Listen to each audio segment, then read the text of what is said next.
much strength to pull a trigger, but try and get up every morning, day after day, and work for a living. Let's see him try that. Then we'll see who's the real tough guy. The working man is the tough guy. Party people say, hey, it's a new day. It's a new day. The world is getting ready. Everybody ready, yeah. For a new day. For a new day. Celebrate and say,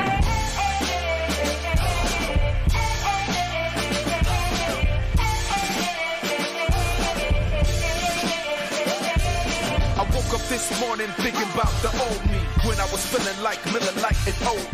But now I ride on some conscious shit. I'm getting bread while I toast to my accomplishments. Only one I can have a problem with is myself. That's probably why my only competition is myself. From today to tomorrow, the docket just rock to the same drum. Fuck the past, no, I ain't forgot where I came from. I got the club rockin', I got your girl jockin', me and Phil still in this bitch, we going the distance. Won't you party people, come on. party people say, hey, it's a new day. It's a new day. World is getting ready. Everybody ready, yeah. For a new day. For a new day. Celebrate and say,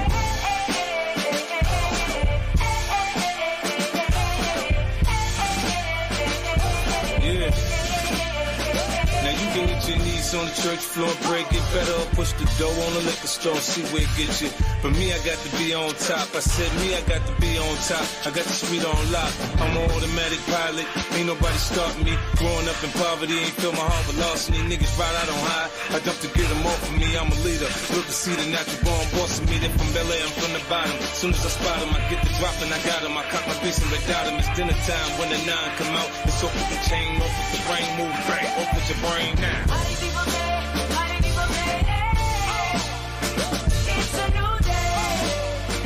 It's a new day. World is getting ready. Everybody ready, yeah. For a new day. For a new day. Celebrate and say,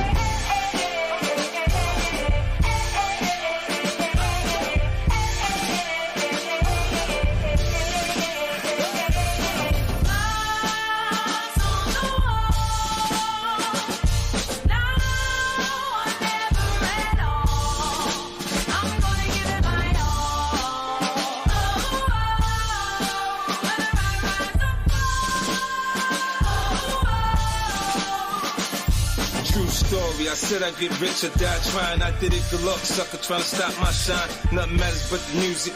Music my first love. With paper chasing, I'm always coming in first, cuz I'm built for it, see I'm better under pressure. I react like a maniac when I'm coming to get you. I got the win, him watching, Dre watching, my son watching. Fuck that, losing ain't an option. I'm sharp, I'm on point, thing from my 4 point. Pouring out my pain, I'm back on my A game, I'm focused. For me, this is just another victory. Accepted, I'm stronger than the ops now, mentally. party people say, hey, it's a new day. It's a new day. World is getting ready. Everybody ready, yeah. For a new day. For a new day. Celebrate and say,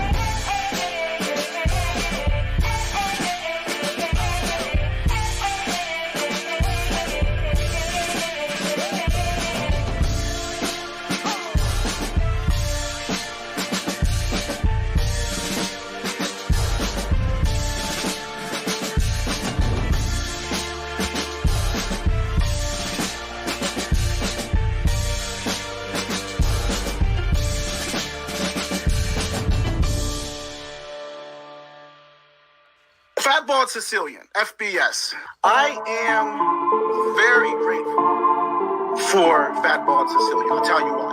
FBS created more channels than Comcast. You know, and then it's not like you have no violence on your record until you're 30, and then one night you just decide to go out and kill a cop. It doesn't happen like that. I got shot also. See that right there? Oh my God. Yeah, brother. I got shot 3 times. But what I'm trying to say is that I knew that my life could have ended any given day, any given night, but it didn't happen. Paulie G pulls up, Chris pulls up. Paulie G's talking about, he says, Jimmy, let's just kill him right now. He said, Jimmy, he says, I'm telling you, let's just kill him. Your show, people are interested in your show. They look at you regardless. I always said who was gonna make it? You and him. You prospered exactly what I knew you were gonna do. If we gotta go kick down the door, we want to bring this kid with us. But if you want this guy to be around your daughter, maybe not so much. Now do me a favor and tell them if they don't go get Narcan, you're gonna show up to their house and beat them with a fucking baseball bat. Yeah, I'll come there. I'll be honest, I don't think my father and my Uncle John Sr. would have liked being around now. Then I also think there was part of it where, like, that feeling that you had after watching that show, like the second it ended and it went to black, and that panic was like, that's what Tony had to deal with every single day. You already successful because you overcame a lot of obstacles in life, my brother. So take me and you, we could have easily back into the streets. You know what I'm saying? When times got hard, fuck no. Because guess what? Upstate, they leave the lights on. You feel me? I appreciate everything. CeeLo, his mom, his folks, Lady Shannon, they all do for me. They always been there for me. A great group of lovely people. Hola, Mobtube familia. You're the king of Mobtube, so let them keep on coming at you. The more they hate you, the more successful you're gonna be. You come at the king, you best not miss.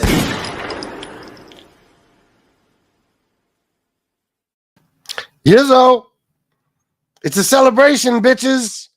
3 years. Holy shit. 3 fucking years. The things that have taken place on here in that amount of time. Oh my God. I can only imagine what'll have taken place by the time I'm doing my 6-year anniversary show. I don't even think I want to imagine it. It's probably going to be a lot of terrible stuff. Terrible. But guys, thank you for being here. We only got 74 to start, but in the words of Tony Pizza, I'll take it. 3 fucking years. We are going to celebrate all day. All day.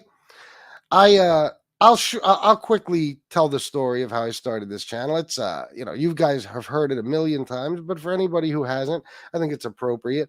And like I said, I'm going to do a couple of shows today. We'll celebrate throughout the day. As far as having anything special planned, we're just going to have a fucking ball and talk and have fun and maybe I don't know, roast some people. Okay? I am a busy guy right now. There's no time to plan shit. I was making a sick-ass thumbnail, but I got distracted. That's generally what happens most of the time. So let me go up here and do some shout-outs and read some comments. Miss Can't Be Wrong, good morning, FBS. 3 years has flown by. It actually has. It actually has. Thank you, Miss Can't Be Wrong. And without you, let me just say, without Miss Can't Be Wrong, this would be an entirely different channel. Entirely different channel. I don't know. I can't even picture it without her. I can't. I don't want to. So, guys, while you're showing me appreciation today, if you got it to spare, please hook Miss Can't Be Wrong up too, because she deserves it. Jersey Girl 732, good morning, FBS. Miss Can't Be Wrong. Wow, 3 years sure flew by fast. Congrats on 3 years. Thank you, Jersey Girl 732. Jersey Girl 732 again, $9.99. Congrats on 3 years. It's been one hell of a ride. Love all the interviews. I still go back and watch them. My mom even enjoyed those. I'm happy to be part of the FBS Familia, and we are happy to have you. Trust me, Jersey Girl, you've been with us forever, and I'm glad that you and your mom enjoyed those interviews. That's pretty cool to hear. Jersey Girl again, member for 19 months. Thank you.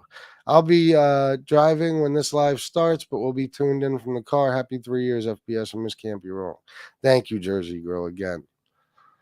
Tom Sheehy, my brother, another one. Huge supporter of this channel. Without Tom, I don't know if I'd still be on here. And that's the truth. I see Tom as a friend and a brother. I got to hear Tom's voice yesterday for the first time in a long time. It was nice to hear him.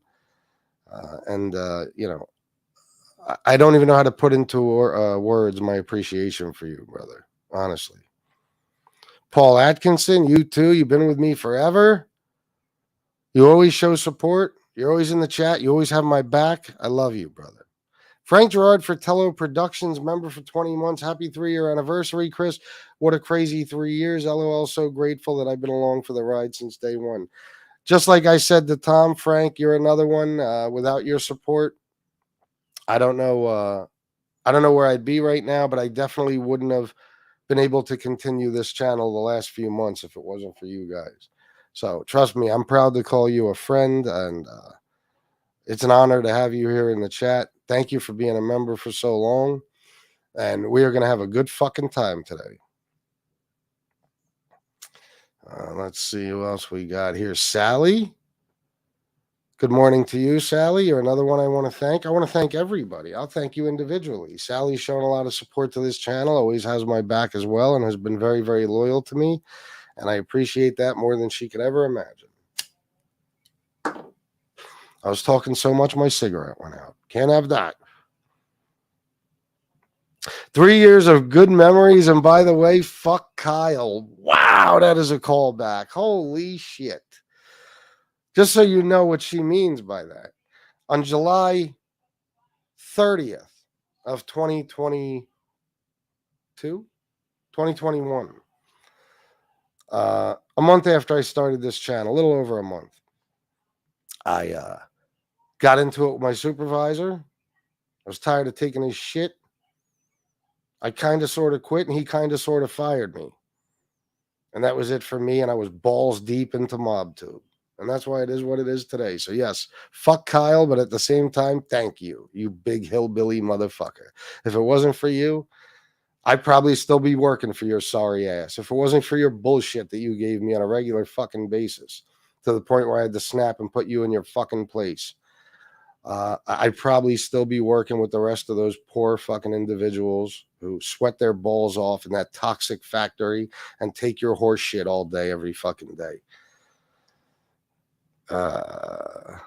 Dave, salute. Another one. Endless support, loyalty. Been here with me a long time. I love you, Dave. I appreciate you, man. I don't know what I'd do without you.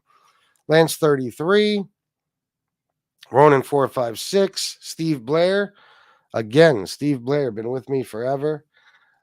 Always looks out and supports the channel. Always says kind things. Asks about my mom. Checks on her all the time. I love you, Steve. I do, bro. Sven Larson, again, been with me forever. Loyal as fuck. Always supports the channel. And is a true friend. Thank you, Sven.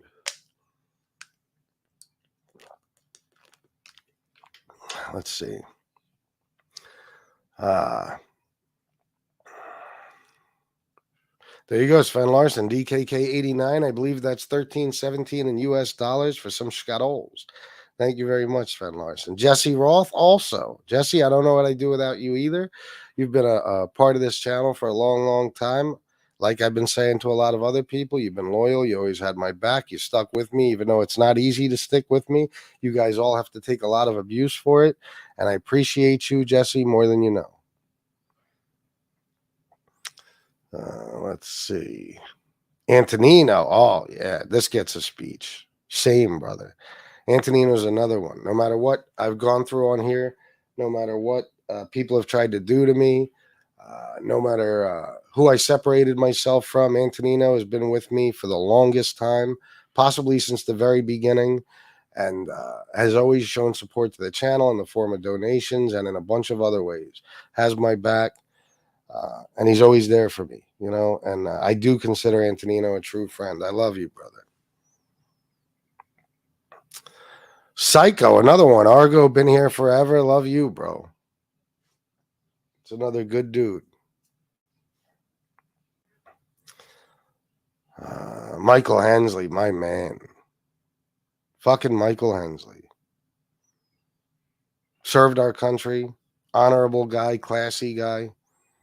Smart. You know, smart as fuck. I've heard him speak. And again, always had my back and always looks out for me. Even when political shit comes up on this show when we talk politics, and I figure I just pissed off all the Trump supporters. Michael will let me know after the show. I still love you, bro. So thank you for everything, Michael. And he also, been loyal as could be and supports the show in every way and everything else. Edward Everett. I can't remember a time not shouting out Edward Everett in the beginning of every show. I can't. And I hope it doesn't happen in the future. I always want you to be here with us. How would I do shout outs without being able to say your name?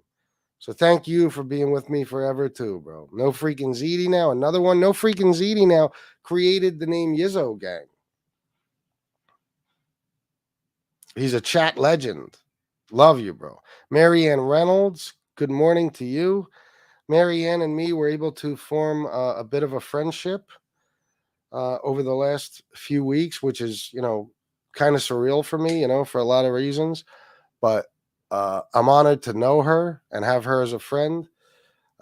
It started out badly, but Marianne, sent a message, explained herself kind of. I came on here and told you guys all about it. We've all welcomed her into the chat. And I hope you're with us forever, Marianne. I do. It looks like her and Jimmy made peace too, which is kind of a historic thing in my opinion. And it makes me very, very happy that took place. So thank you for being here, Marianne, and for everything you do for me. She also contributes to the show and everything else. Baby A, also new, but we love you. I'm glad to have you with us. I really am. You're a cool person. You're funny. You trip me out when you pretend to be what's his name? Angelo from the Feds. What was his? I got into a skirmish with a couple of Puerto Ricans. Baby A is a great addition to the chat. Stentella says, I'm here because I know Nick Romano from Staten Island and I've heard about his YouTube nonsense. Okay, well, if you got anything to tell us, I'll be glad to hear it. Iced coffee, hello. Ferris 28, my man. Ferris 28 came around probably within the last few months. If I'm wrong about that, don't take it personal, Ferris. I have a horrible fucking memory. I barely remember my name half the time. He's been part of the addiction and recovery shows. He is, I believe, over a month now clean and sober. He's working hard in his recovery, and he has been a great friend. He has supported me in a lot of different ways with donations and everything else. And it's just good to have him here and know that we're able to help him in some way and he's able to help us. So thank you, Ferris. Butterfly Kisses, you as well. I'm very happy to have you as part of this chat. You've been great. We never had any issues with you. You're always here with kind words for everybody, and you always show us support.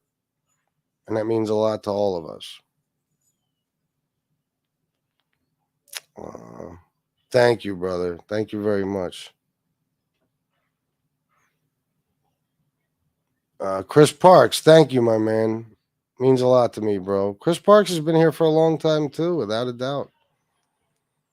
Moonlight 62. Good morning. Nice to see you today.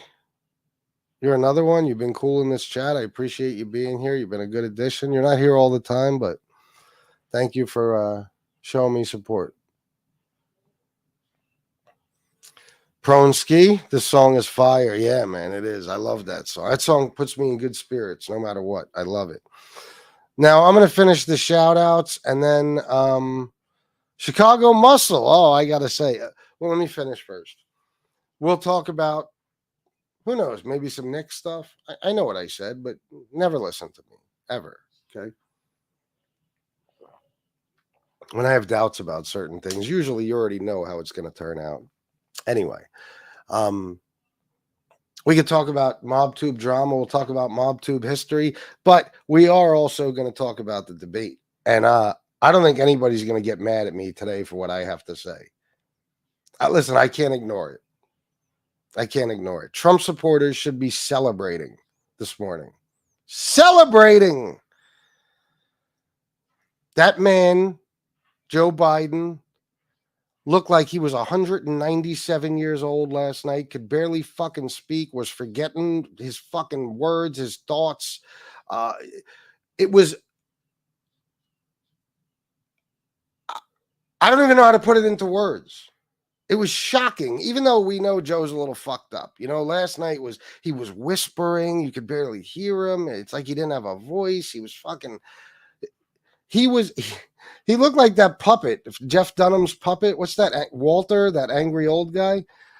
Now, Trump lied his way through, 90% of the debate, but it doesn't even matter. Joe Biden was so fucking bad that nobody's even going to pay attention to Trump's lies. He's been fact-checked and all that, He actually looked at the camera and said, I didn't sleep with a porn star.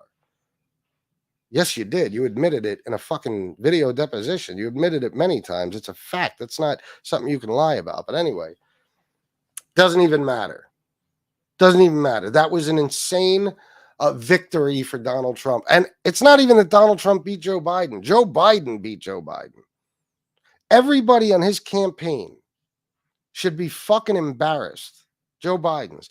Everybody, listen, if the Democrats don't figure out a way to get him the fuck out of there and replace him, yeah, Trump is the next president. He won the election last night, period.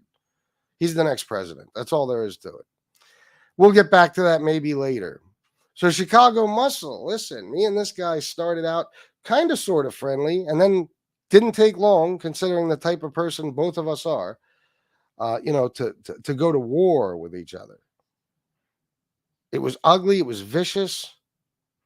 And when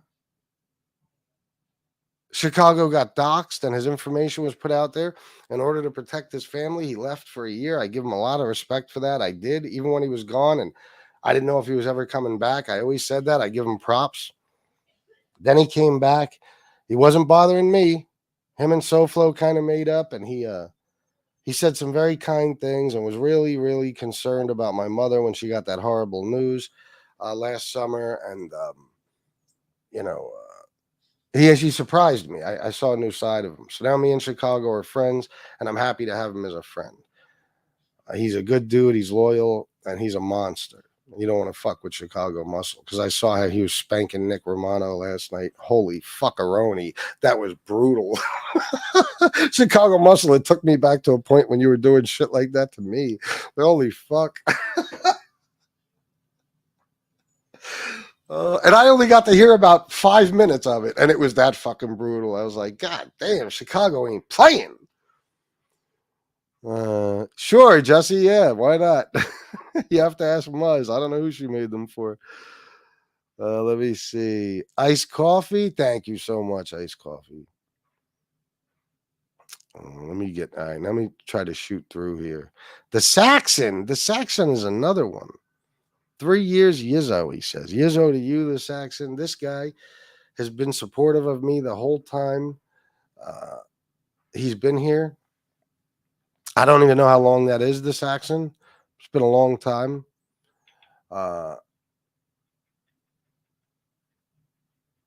He has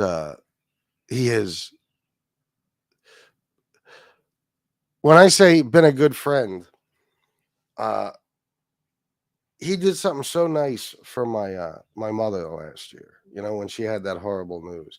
I think actually on a couple of different occasions, he sent her roses and other stuff, and it put a huge smile on her face. She was so happy to get that stuff from people. A lot of you were doing that for her, and the Saxon definitely came through. And I didn't even know the Saxon that well, man. He just did that out of the kindness of his heart. So I will never forget that, bro. Never in a million fucking years, and I thank you.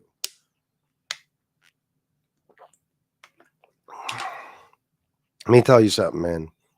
The people who showed me support last year when that was going on, none of you will I ever forget what you did for me. Never. Look at this shit. Joey Dimes, $5. Thank you very much, Joey. Antonino, $30 for happy anniversary. Thank you, Antonino. Marianne Reynolds, $10. Thank you, Marianne. James Horoff, $20 for happy anniversary, big dog. Thank you, James. Sis, $20 for congratulations, 3 years. Thank you, Sis. It's always good to have Sis around. She's another one. Sis was always such a great friend to me. She sent me like 2 boxes. Was it 2 boxes, Sis? I think so. Of like every mob book under the fucking sun. That I think every mob book that's ever been released, big ass fucking boxes. And Sis has always donated and had my back and looked out for me. Hold on, what is this?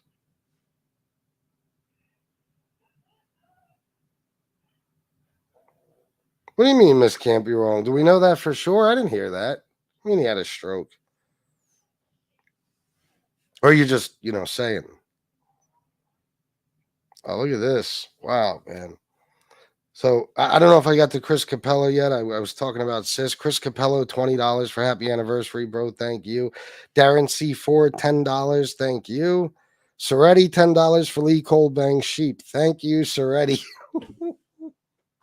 And I also have to thank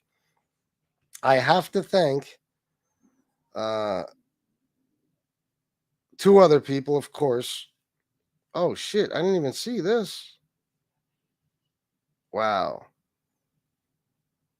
$100 from Tom Sheehy. Congratulations, bro. Love to Shannon, mom, and all the family. Thank you, Tom, man. Thank you so much, brother. Wow, what a great fucking day this is already turning out to be. And I got a donation earlier for $15. And I got to get back to this person's message. I'm not sure if he wants me to say his name or, well, yeah, it's Brian Neary. He sent me a $15 donation and said some very, very kind words. Very kind words. And it's a great message. I don't know if he wants me to read it to you guys. I would if I knew for sure, but I want to thank you, Brian. Everything you said here means a lot to me. And I'm going to get back to you today, without a doubt, man. It's good seeing you, and thank you for doing that. Here we go. Let's see. Also, sorry, this one was from before I even opened my eyes. I had this. Frank Gerard Fratello. Happy 3-year anniversary, Chris. What a 3-year crazy ride it's been. And I'm happy and grateful that I was along for the rides with you since day one, brother. Continued success, all the best, and respect. As always, your friend, Frankie. Thank you, bro. Thank you so much. $100 from him this morning before I even opened my eyes. You want to talk about opening your eyes, waking up and seeing that, and getting a big fucking smile on your face? That's what happened this morning. I guess I better turn my ringer on now, huh? All right, so I think that's all the donations for now, except for No freaking ZD now, $1.99. Better have a Monty lit for this show. I didn't even think about it, but you're right. I got them right here. I will smoke one today for sure. Not on this show. It's too fucking early for a cigar. But I will. I know that sounds stupid, but I don't smoke cigars like a lot of people do. So I will have one today. Good suggestion, and thank you for the $1.99. Debbie McGaffin, $20. Thank you so much, Debbie. She's been looking out so much the last few days. And thank you for being a member for 12 months. Sally, $3. I'm not cheap, just broke. Happy 3 years. I know that, Sally. You've given me so much. You never have to give me another dime again. Thank you. Thank you. That's Faxby, $4.99. Happy 3 years rolling with you since day one. You know this. Oh yeah, bro. Thank you for the donation. And bro, you're another one, man. That's Faxby. Me and that's Faxby. You guys don't know it, but we've done some talking behind the scenes. We've done some research behind the scenes. You know what I mean? He's helped me out many, many times. He's a very smart guy, and he knows what he's doing when it comes to research. I thank you, my brother, for everything, for all your help, all your friendship since day one. Thank you, man. Isaac FTZ, $9.99. Congrats, FBS. It's Friday. Let's have a good night. Isaac's another one, man. Always has my back. Has always been good to me and everybody in the chat. Has been here for a long time. Donates, and it means the world to me. Thank you, Isaac, for everything. SL Gordon 3, another guy. Another guy who has shown me friendship and loyalty and support for probably, I'm going to say with SL Gordon 3, probably going back to the beginning. I don't know what I do without you, bro. I love you, man. 1999 heartfelt congratulations. Thank you for the endless hours of entertainment, FBS. Thank you, SL Gordon 3. Yes, today, show appreciation to the guy who has not only entertained you himself for the last 3 years, but has pretty much brought all of the entertainment to you for the last 3 years. There was a long, long period of time, I'd say probably the first 2 years, where whatever I fucking said on this show dictated the rest of the conversation on every other show for the rest of the day. You know what I mean? It's just a fact. Thank you, brother. Pronsky, $5, the first person I ever donated to. Well, thank you, man. That makes me very happy to hear. I appreciate you doing it, and I appreciate all your support lately. Dexter Morgan, a fucking genius. A fucking genius. This guy is brilliant. Brilliant. He is. He's a funny motherfucker. He has an imagination. He's got talent. He brought us so many great pizza clips. The My Way song, the You're an Asshole fucking song, the actual pizza song itself. You know the one. And so many other things, you know, and he actually brought us something new. He brought us something new. So let me, did I upload that yet? I'm going to upload it during this show, bro. I thought I did it already. Apparently not. The newest thing you sent me is one of the funniest. If I don't get it on this show, I'll have it for the next show, Dexter. Wait till you guys see what this last thing Dexter sent me. I don't know if he posted it on his channel already or if he gave it to anyone else, but beautiful. Beautiful. Wait till you see it. You're going to love it. It might be the funniest thing I've seen him do yet, honestly. And that's saying a lot for Dexter. So thank you, bro, for all your support and friendship and loyalty and everything you've done for the channel, donations and all those video clips and pictures and funny shit that you give me to use, man. I appreciate you more than you know, man. $5. Happy anniversary. This donation is actually from Tony Pizza. He sent this money and asked me to pass it on to you. Please don't tell his donors. Oh, I won't. It'll stay between us. This is a very tight-knit group. I'm sure none of them are listening. Thank you, Dexter. What was I gonna say? Oh, you know, the other night, Dexter, Shannon was watching TV and or Netflix. I don't know what the fuck it was. And I went in the living room to grab something, and I was on my way back into I think this room, and I heard Dexter Morgan. I said, "What?" I went back into the room. I said, "Baby, did I just say Dexter Morgan?" She said, "Yeah, why?" I was like, "Dexter Morgan." She said, "Oh yeah." I said, "Let me rewind that. What was that?" It was a fucking ad for the show Dexter. Dexter Morgan. I've never watched that. Well, I think I watched the first episode, just didn't get into it and gave up. I had no fucking idea this entire time that was Dexter's real name in the show. I had no idea that was the name from the show. I didn't know that. So that goes to show you, I just don't watch TV like that. So now I know. Let me see. All right, I got to get down here, man. I got a lot. Hold on. Is this new? Oh, okay. No, it's just still up on the screen. If there's anybody I missed, I'll get to you. Don't worry. Joe Bag of Donuts, another one. Good guy. Been with me forever. Forever and ever. Always shown me support and friendship, and I appreciate you, Joe.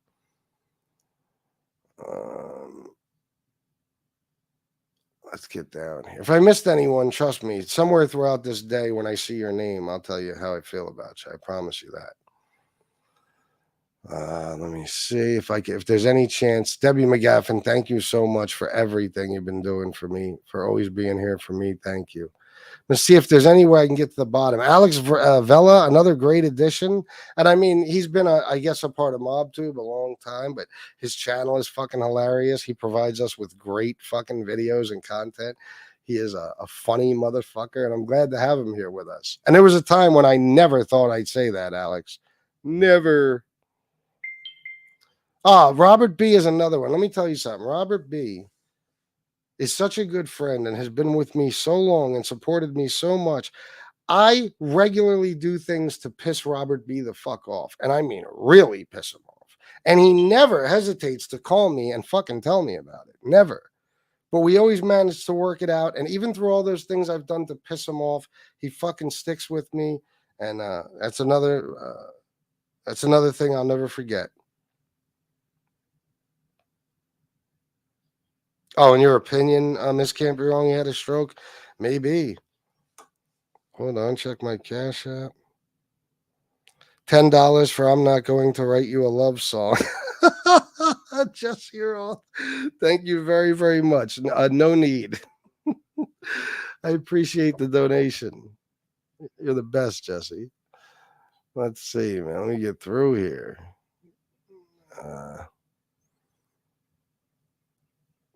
I kind of want to just go down to the bottom. I'm afraid of not. Thank you. Thank you very much, E. I want to.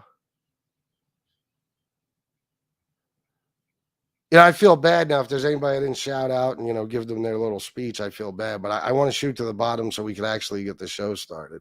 And don't worry, I'll see you throughout the day at some point, and I will definitely have some words for you, some kind words. I already see some. Look, Muzz, let me tell you something about Muzz. I know a lot of people have issues with Muzz. I get, well, not anymore, but for months and months and months, I'd get emails. She's a troll. Don't fuck around with Muzz. Stay away from her. But Muzz has always shown me friendship. She came out of nowhere, and she started helping me with something a long time ago, well over a year ago. I'm not going to get into what that was, but she did that, and she always, even though I'm an asshole when it comes to opening Instagram messages and email, and I feel like a dick because people are sending me these messages to read and stuff, she looks out for me, and she has my back, without a doubt. She defends me, I know that, and at every turn from what I see. And she's made those emojis for us now. That's another great thing that we could have fun with every day, so thank you, Muzz. There's a couple of guys I did. Matty G, another one. Great guy. Always showing me support, donations, everything else. Been here with me forever. Another friend. I love you, bro, and I appreciate you being here as always. To sit down with Jeff Nadeau. I will get to that.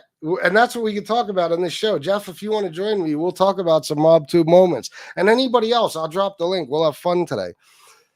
Jeff Nadeau, we've had our ups and downs, and even to this day, there's stuff we don't agree on, but somehow we managed to remain friends. Jeff is one of the only people I've really met in person on multiple occasions. He lives maybe 20 minutes from me. He's been at my house so many fucking times. I've been at his house.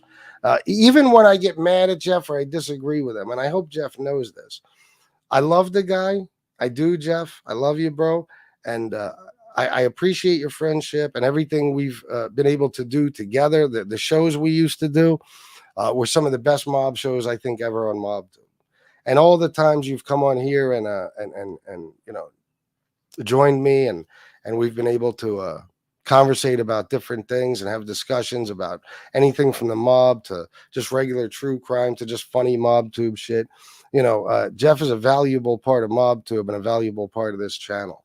And I appreciate him for that, bro. So I want to let you know that, Jeff. Even if you think I'm being a dick, trust me, it's just the way I am. I have no filter. I can't shut up. But I love you, bro. I do.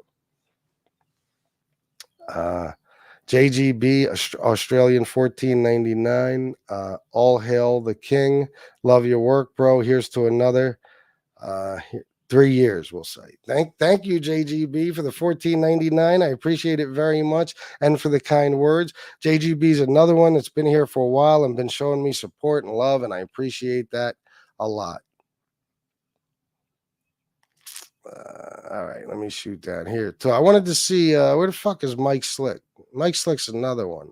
When I get to you, Mike, I got some things to say about you, because Mike is somebody who, again, because of the beef with Chicago and everything, Mike, Mike used to attack me fucking viciously, man. I hated that motherfucker. Like, if I could have killed Mike, I probably would have.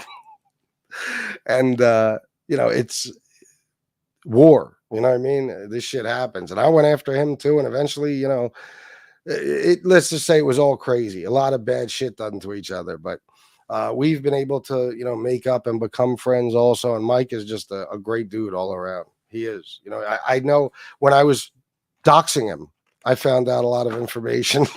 like that he's a very good family man, a good husband, a great father. I respect that no matter what, no matter who you are. Even if I hate you, I'll respect that about you. You know, and he's turned out to be a really good friend to me. He's donated, he supported the channel, he's shown me loyalty, he stands up for me, defends me, him and Chicago both. So thank you, bro. Fucking Mobtube. Enemies become friends, friends become enemies. That's the way it goes. DJ Kaz, my man, this motherfucker right here. DJ Kaz, I will always say, him and Bill Catolo are some of the classiest people I've ever met. And some of the, or I'll say two of the kindest, most loving, I don't know. I don't know all the words I want to add to this, but you know what I'm saying. You guys know Bill and DJ Kaz. They've shown me nothing but love and support and generosity and friendship. And just like many of you here, DJ Kaz is somebody who I hope I have a lifelong friendship with. This is the kind of dude I will talk to Kaz about any fucking thing. Anything. We talked last night for probably an hour. That is my fucking boy. We don't get to talk as much as I would like us to. We're both very busy, but this dude has been great to me. I mean, when he first kind of met me on here, and he knew about my DJ career that I had and ended a long, long time ago, and how I was thinking about maybe starting up again someday, but I didn't have the music. You know, if you don't have the music, you can't DJ. He sent me a hard drive with probably, I don't know what DJ Kaz, between 250 and 350,000 songs, something like that. No bullshit. He also sent me a MacBook. It didn't work, but he tried. And I sent him a pair of Run DMC Adidas shell tops with fat laces. You just can't beat that. Okay. But still, it doesn't equal what he did for me. And I love and appreciate you, bro. The amount of times this guy used to come on here and be like my hype man and fucking get people donating. He's made me a whole lot of money. He's donated to me. He's fucking, like I said, he's been kind and loyal at every fucking turn. I know I could trust this guy with my life. So I love you, bro. Now leave me the fuck alone about my shirt. Happy anniversary. You would think on an important show you would iron your shirt and fix the poster. Love you, bro. First of all, the poster looks perfect to me finally. If I'm wrong, I give up. I don't care anymore. The shirt, I fucking fully steamed the shirt before the show. What is wrong with it? You can't move without wrinkles forming. But there's no actual wrinkles. It's just from movement. Leave me the fuck alone and stop breaking my balls, guys. You prick. Yeah, he's a good guy, Nadu. He is. For me, the funniest day. Oh, wait a minute. Did I get to hold on. I don't want to skip things now. Where the fuck was Jeff Nadu's comment? What did he say? Funniest Mobtube moment. That's the real fucking DV boy. Well, that was, I don't know that's the real fucking DV boy. I'm thinking of, all I could think of, bro, is Silo calling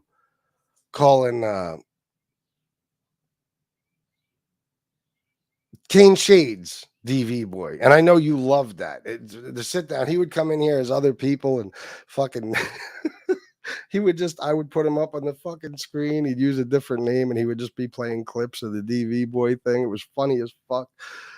Jeff loves that shit. That is funny too, DV boy. You gotta laugh at it.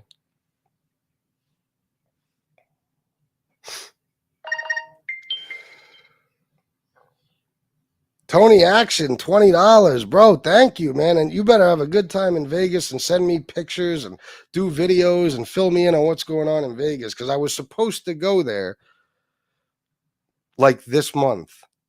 And because of unforeseen circumstances, and this trip has been paid for a fucking year. Because of unforeseen circumstances, we can't do our Vegas trip now. So I'm going to live vicariously through you, Tony Action.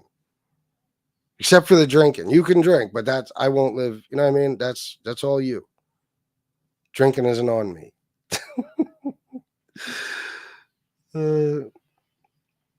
Ferris 28. Fuck did it go?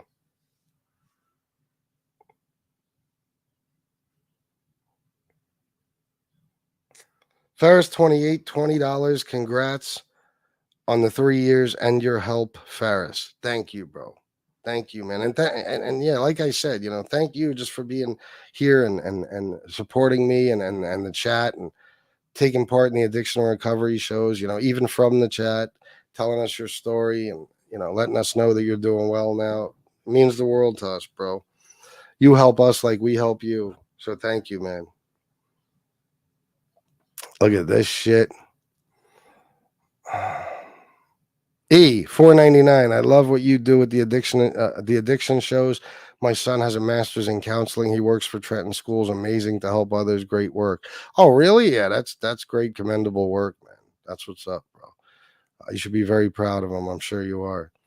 And thank you, man. Thank you. I do my best with those shows. I really do. So thank you for the donation and the kind words. Mike DeBella, 1999. Mike DeBella is another one. Mike DeBella, I always said, even when certain people disagreed with me, Mike was a good guy. Always said that. Me and Mike talk rarely from time to time, not as much as we used to, but he's always been, good to me. He's always helped me out and supported me. And, with donations and in other ways as well. He's done, he's given me great shows on this channel because people love Mike.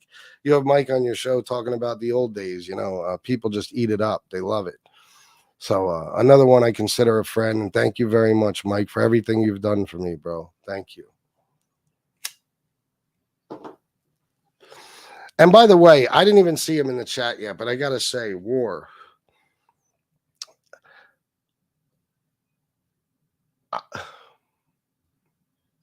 I don't want to, let me see. How do I want to say this? Let me put it this way. War is someone I met a long, long time ago in here. Okay, back, in the beginning. It started out really with a conversation between me, him, and Shanna on the phone. And, of course, he was in the chat and stuff already and all that. But we had spoken to him on the phone, gotten to know him a little bit. He got to know us a little bit. And he told us, very early on the story about losing his wife, Kimberly. And, the obvious sorrow that caused him and pain and suffering. And he also told us his story of sobriety. And he shared with us his story basically from beginning to right up until this point. And he's another one that I just couldn't picture a more kind person. A more kind, gentle, generous individual. Somebody who has a huge fucking heart, will do anything for a friend. Any fucking thing. I can tell you that right now about him. War is the type of guy that will take the shirt off his back and give it to you. He'll kill for you. I guarantee it. I noticed that. I noticed things about people. I always turn out to be right. War is as loyal as a motherfucker. And he has shown me a kind of friendship, that's pretty rare to find in life. So thank you, War, my brother. I love you. And I saw your message. Don't worry about it, bro. Just thank you for everything. That's all I can say. Robert Ganji, $2.99 super sticker. Another one. Robert came out of nowhere and has been showing mad support, fucking donating a lot, looking out for me, joining in the chat. Seems like a great dude, and we're honored to have you here, Robert. Thank you for everything, bro. All right. Let me see if I can make it through some comments so I can. Oh, shit. Paulie Walnuts, $49.99. Happy anniversary, brother. Let's make pizza's head spin. Happy anniversary, brother. Let's make pizza's head spin.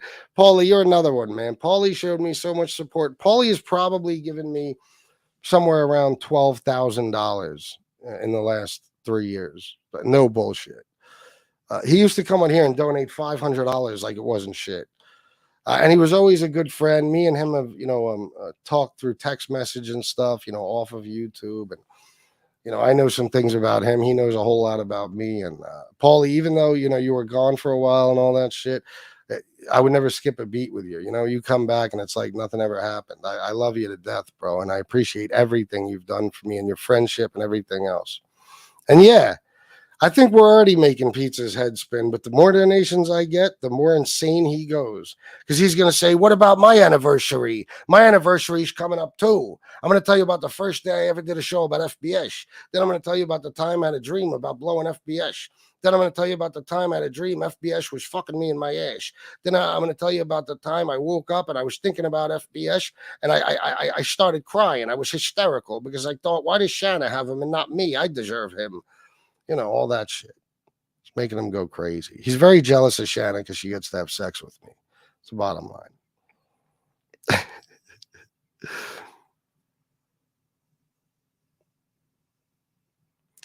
FBS, big smile. He's in a good mood. For sure, even more so than CM when he's bashing these fools. Oh, yeah, bro. I'm thrilled, man. This is a great fucking day. Great day. I was looking forward to this last night. I said to Shan, I said, you fucking believe it's going to be 3 fucking years? Believe that shit?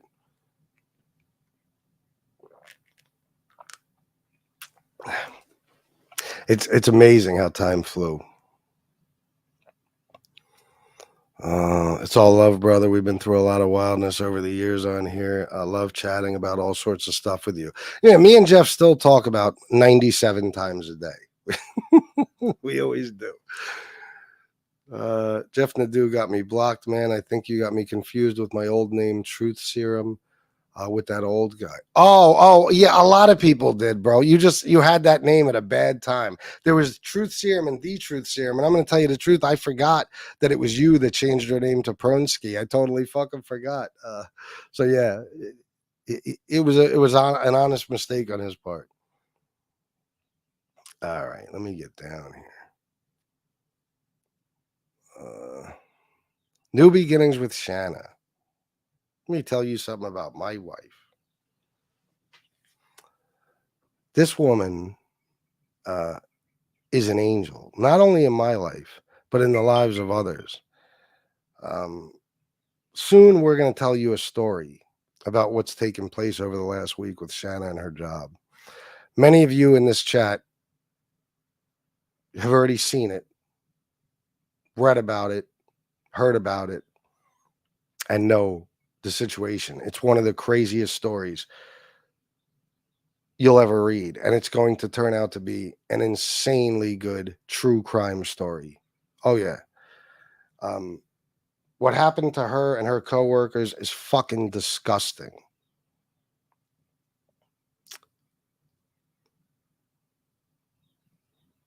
I don't know if I want to go any further into that. So let me leave that for another time. Me and Shannon will discuss that. But some of you already know. It's a goddamn shame. So once you hear that story, you'll understand even more so why Shanna is the angel that she is, or you know, you'll see it for yourself, you know. And when you hear the story of what she's been through over the last week and what her and her friends did just out of the goodness of their hearts, the kindness of their hearts. Goodness is my own word I made up, by the way, long time ago. I use it quite often. For their patience, we'll say, it's going to bring a tear to your eye. Okay. I couldn't be more proud to be married to this woman than I already am. She saved my fucking life. If it wasn't for me meeting her, she was my nurse. For anybody who doesn't know this story, after fucking basically 25 years of on and off severe addiction, I went to rehab for the first time in my life. And one of the first nurses who helped me in that rehab, one of the first nurses who helped me was Shanna. I saw her. I was immediately attracted to her.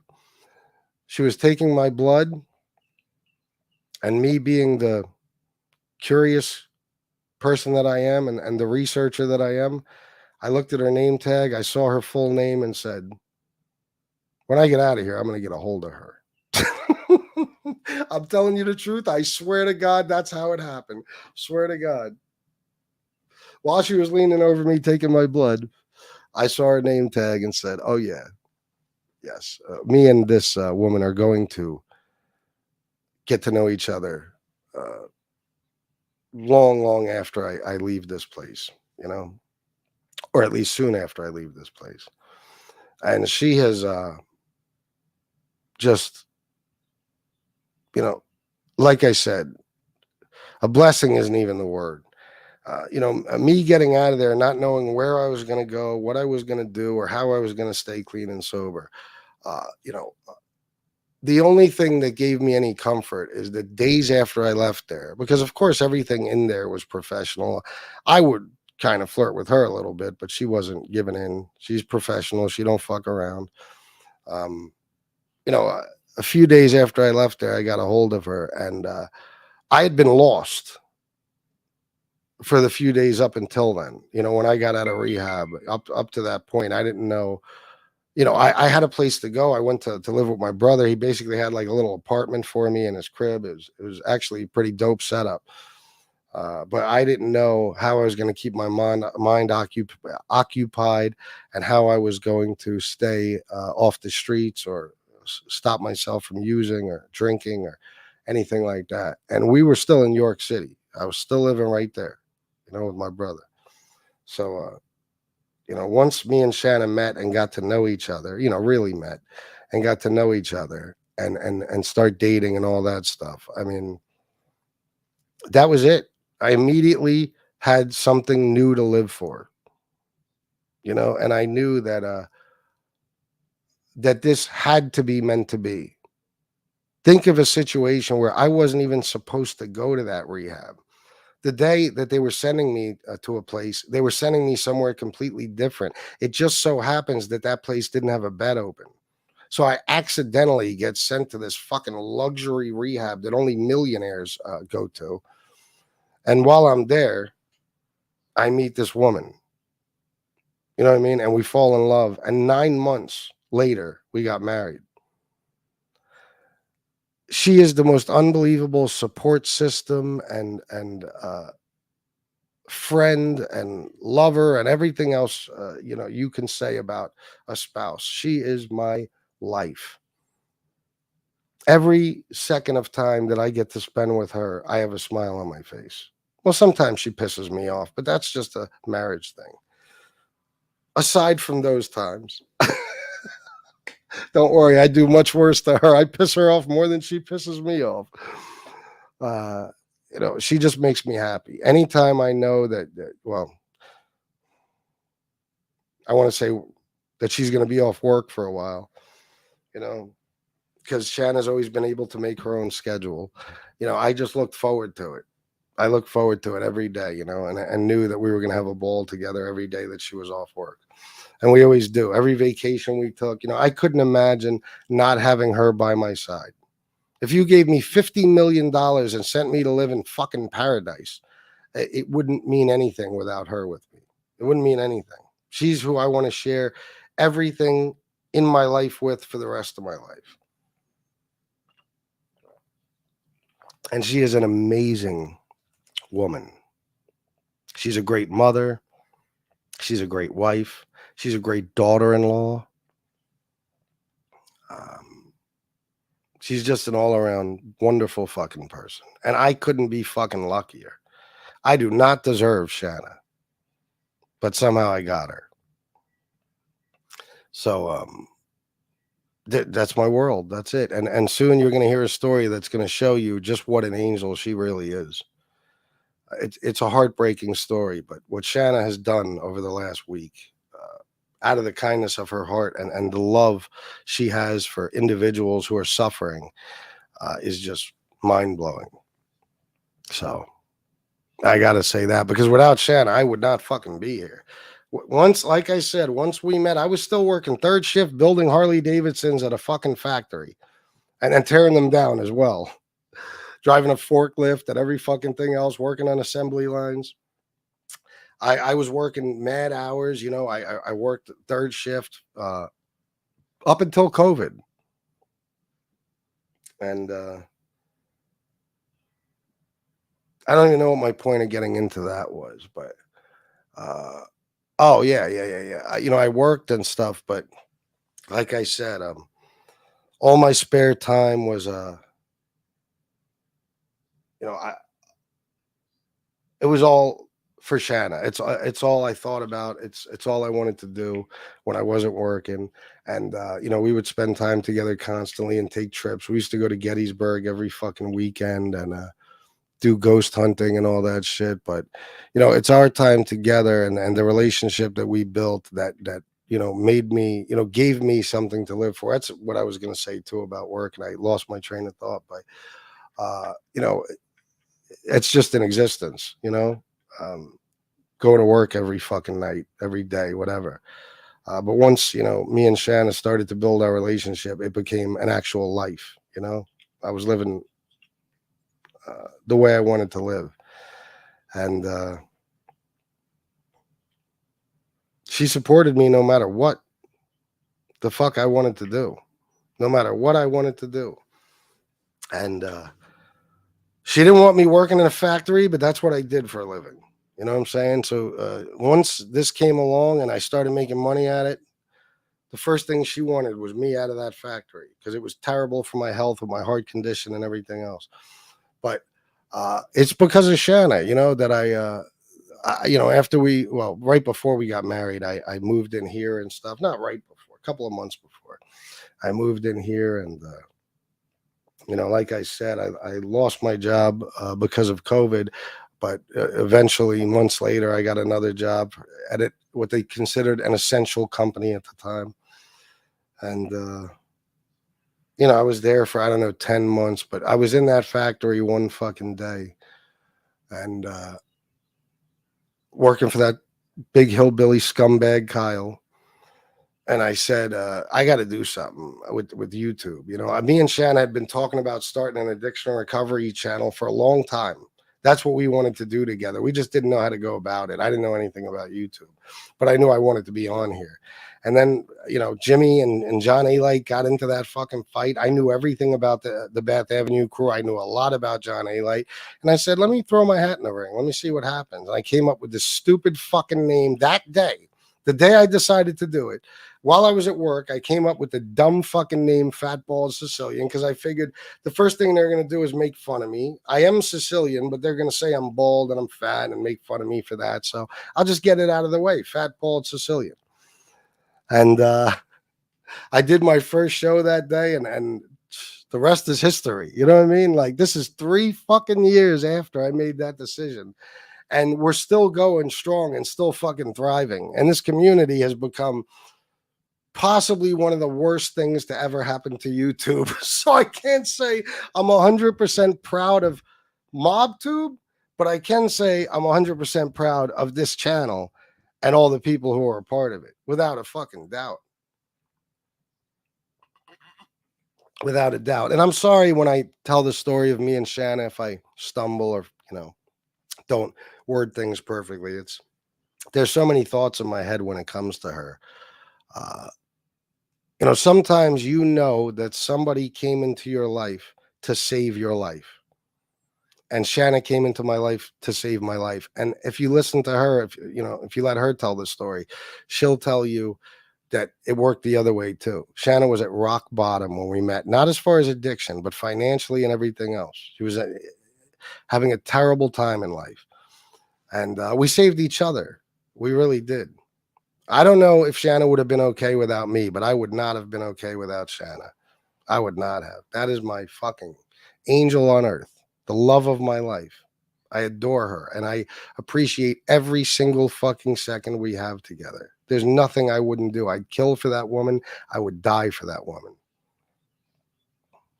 And she would do the same for me. So, all right.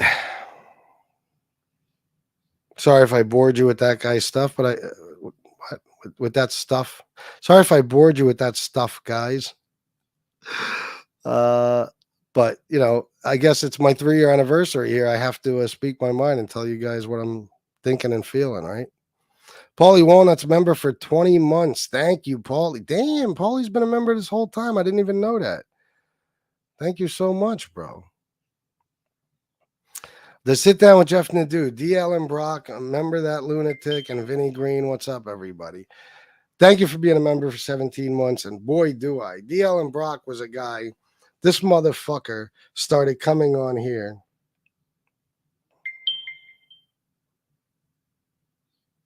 Oh, yeah. No, I got you, Miss Can't Be Wrong. I always will. Did I really? I'm sorry.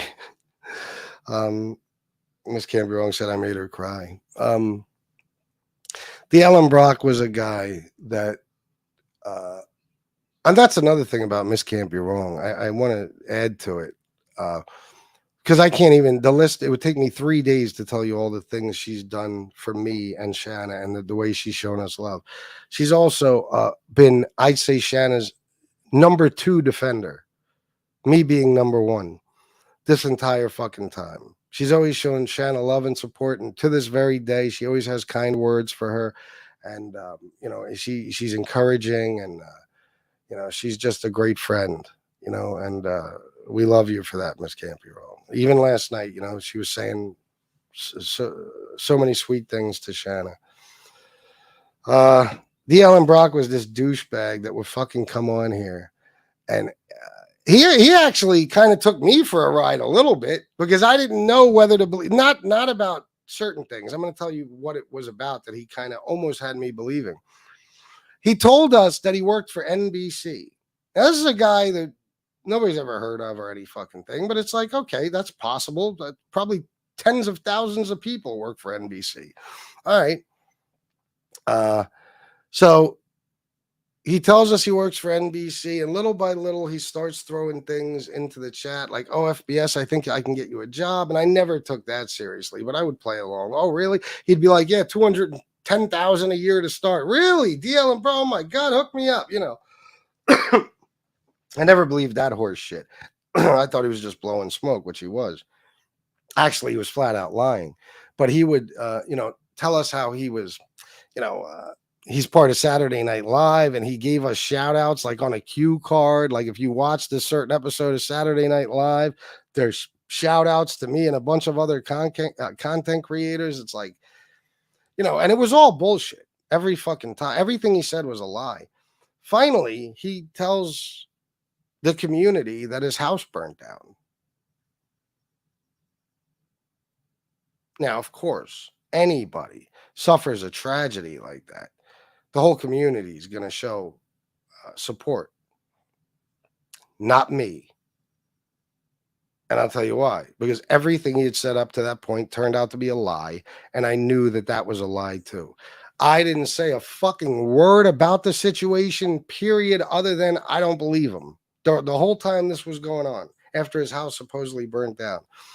But like Vinny and Joe Bay-Eighth and BK and those guys, not just them, NB and all these people started doing fundraisers for him and shit, giving out his Cash App, telling people, please donate. He lost his house.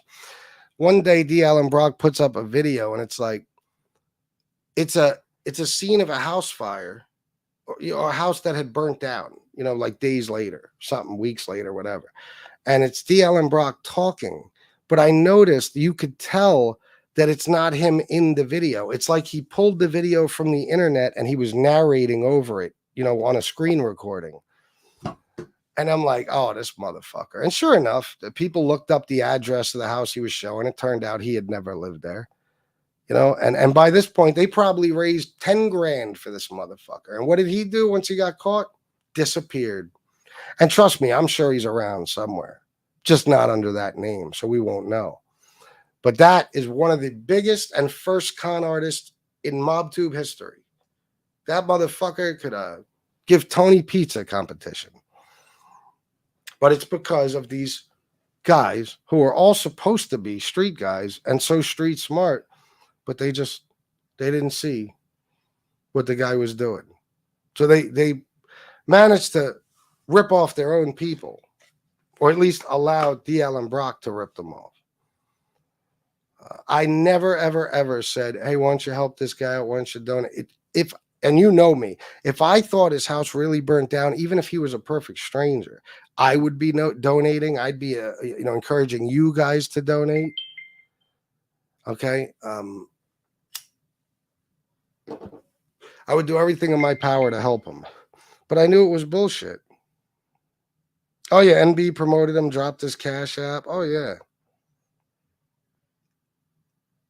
Yeah. Then backpedaled and acted like it didn't happen. Absolutely. Yeah, man. Just some of the crazy shit that happened on Mobtube. Let me see. Jeff, you want to jump on, bro? You free? We'll have some fun.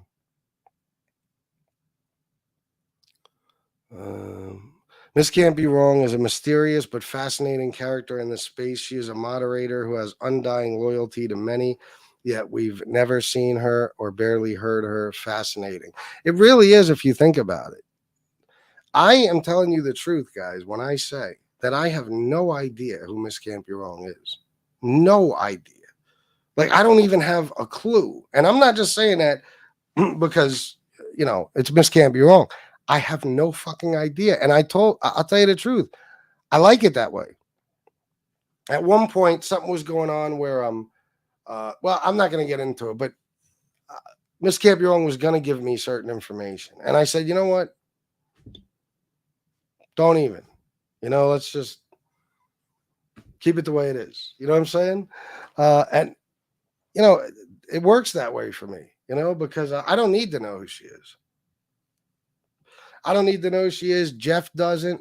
And many other content creators here who she's fucking shown support and love to. We don't need to know who she is. She's a fucking hero. That's who she is. She's a Mobtube hero.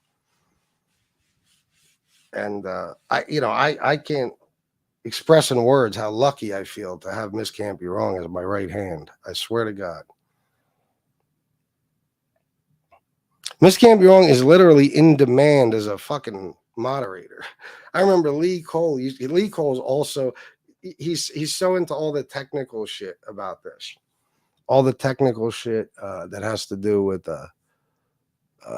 YouTube. He loves all the analytics and digging deep into, all the details about the algorithm and all this horse shit. And man, he was the happiest I'd ever seen him when Miss Can't Be Wrong was his mod. Well, it was also around the time I told you about a day or two ago where he was making like $3,000 a month thanks to me. So that also added to his smile. But yeah, he would say she's the best moderator in the world. That's fucking right, she is. Not knowing who Miss Can't Be Wrong just adds to the mystique. Yes, it does. I don't know who Banksy is, but yes. Oh my God. Let me drop the link for Jeff. We got to talk about some of this stuff and start entertaining you guys, since all I've been doing is, I don't know, shouting people out and thanking them and rambling about my love story with Shanna and every fucking thing else. Danny Trio is, Danny Trio is the, wait, I'm trying to remember now. The the bird bath. Wait a minute.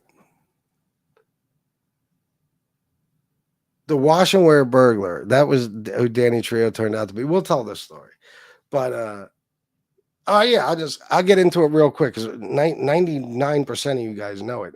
People like Marianne and stuff might not. Maybe a couple of other new people.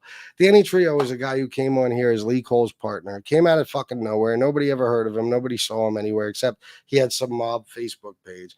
And he immediately started telling the story about how he's from Coney Island or Gravesend, one of them. And he's a Colombo associate. He was a Colombo associate basically his whole life. And in the early 80s, he killed a shopkeeper in a jewelry store robbery, and he went to prison for 18 and a half years. The whole story turned out to be bullshit. Even the amount of prison time, he actually wound up doing 9 years, and it was for a number of things. It was for car theft, credit card fraud, and being the wash and wear burglar. Yes, this is what we found out. We found out that Danny Trio's real name was Daniel John Smith, and that he was dubbed by the police and the media in Fort Lauderdale, not in Coney Island. He only lived in Coney Island, till he was like in his teens. Then he moved to Florida. What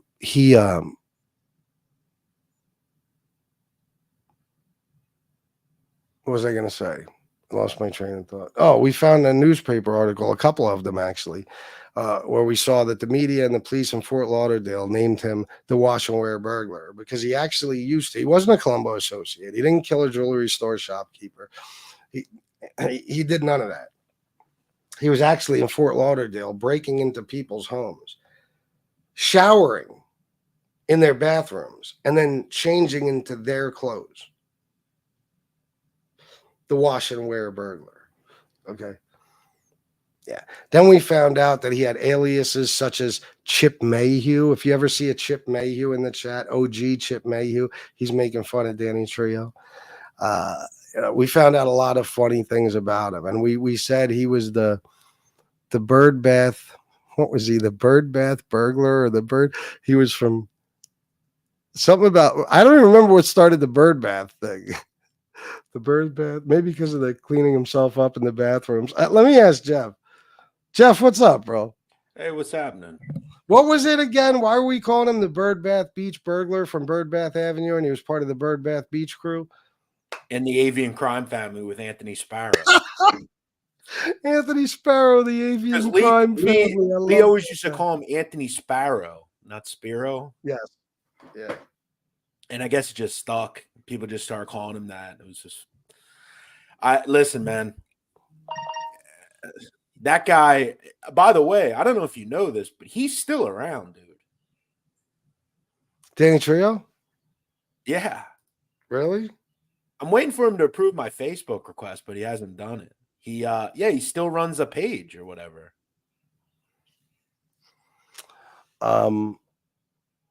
Like his YouTube. Yeah, I heard about that. Not a YouTube channel. You're talking about a Facebook. No, it's like a Facebook group. But he also has like a page, and like I friended him, but I never got approved. Okay, I gotcha. Yeah, I don't know, bro. That dude's a clown. What else, bro? What do you think? I know your memory's better than mine. What do you have in your head as far as some of the so a couple of the ones that I remember, the golden years in Mobtube was like the first year into it where seemingly every night, like Tom LaVecchia would have like that Four Horsemen show, which started as this like, it was like a very like, nice group of guys, just a couple of guys from the neighborhood or, they were smoking cigars, talking about stuff. And then it delved into sheer depravity. It was just like, people were fighting. There were long streams with like, it was random people on them. It was insane. Yeah, it was him, Vinny Bracco, Bay 8th, and that business guy, right? That something loans was his name, or Jason. Mortgage. Yeah. And like occasionally, like we would all pop on, and then there was one notorious stream where Tom just like had the whole genre on one show. Like it was like, I know, I was on it. Yeah, same. That's what I told Highlight. I thought he was black. Yeah. Remember, he was laughing. You thought I was black? I said, yeah, because you look black, bro. What do you mean? Yeah, I don't think anybody would mistake you for anything other than black. And listen, I'll say this, okay, and I want to make this clear because this is kind of like a anniversary type show. I have been pretty cool with pretty much everyone on here at one point. Even Highlight. I liked Highlight. For whatever reason, I thought he was kind of an interesting character. Turned out to be kind of a weird dude. But, yeah, I think we all thought he was black or Spanish or something like that. I never believed he was a Bonanno crime family associate. I told him that night. I said, at the very least, you're Dominican. At the very least. Right. He was from like the Bronx. B word Bronx. I'm Sicilian, B. I still remember him and behind me, B. God, him and Vinny Green invited me to dinner at Patsy's Rigoletto in Arthur Avenue. I never went though. Oh, really? Yeah. Oh, okay. Look. This reminds me. Look at this. Shinebox was an honorable mention horseman. Oh, yes, yeah. Shinebox was. That's right. That's another one. Shinebox. like, just give me a second to do this, Jeff. I don't want to bore you, but Shinebox is another guy. He doesn't come around anymore. He hasn't come around in a long time. I don't know his personal reasons, but I think he just was fed up with Mobtube. But Shinebox is another guy that has shown me and Shanna friendship like not many others. Shinebox supported me throughout so much and with so many things, and probably donated, I don't even know, I'm going to say, let's just say thousands upon thousands of fucking dollars to this show. And last night when my mom had that bad news, he wanted to, I said no to it, but because of the very reason you guys know, if I, God forbid, I accept money for something, or, my mom hadn't passed away yet and Shinebox wanted to do a fundraiser. So I turned it down, but he still had the idea to do that. He was going to have a fundraiser because my mom was told she was dying. He always showed love and support anytime we were going through tough times. He did nice things for us, me and Shanna, in our personal lives. We were able to meet him and talk to him and stuff. And the guy was always such a good friend. And whether he's here or not, I'm always going to consider Shinebox a good friend. I got a lot of love for that dude. And I'll always show him the utmost respect. He's one of the classiest fucking people I ever met. So I don't know if you're listening or not, probably not, Shinebox, but I love you, brother. And I thank you for everything. Even if for some reason we never speak again, everything you've ever done for me, thank you, bro. Yeah, he was a nice guy. I always remember him. He was, nice guy, always kind to people. And there are a lot of this genre. We've all been here the whole way through, and look, there's a lot of bullshit on here, but all in all, there's a lot of really nice people that, listen, and as you said earlier, Chris, I don't always agree with what you do or what I do or what other people do. I don't always agree, and I try to, there are certain friendships that I have that I've had for a while on here, and some people don't like each other. It's, you gotta be, but I would strongly advise anybody that comes into this genre, you got to know what you're up to, because you're going to put yourself into, this is a group that's been around a long time. You can really piss a lot of people off, and you just gotta kind of carefully orchestrate what you do, because there's a lot of lunatics here too. Oh my God. Well, look, every day a new one pops up, it seems like. Yeah. Well, look, there's a run, and you made a really great point, and I don't want to go too far into this, but you made a really good point of, one of the issues that I've had with a lot of the guys that come on here is they assume that just because they're from a certain place that they can just come on and say whatever they want, and to me, it's like, no one really cares that much. There's a small group of people that we have to interview on here, and again, I'm not going to interview fringe people, these fringe guys that live somewhere for 10 years. I mean, you lived in New York. Should I interview you? No, not at all. I wouldn't have much to tell you. It's like people make that their whole identity. And I'll say it again.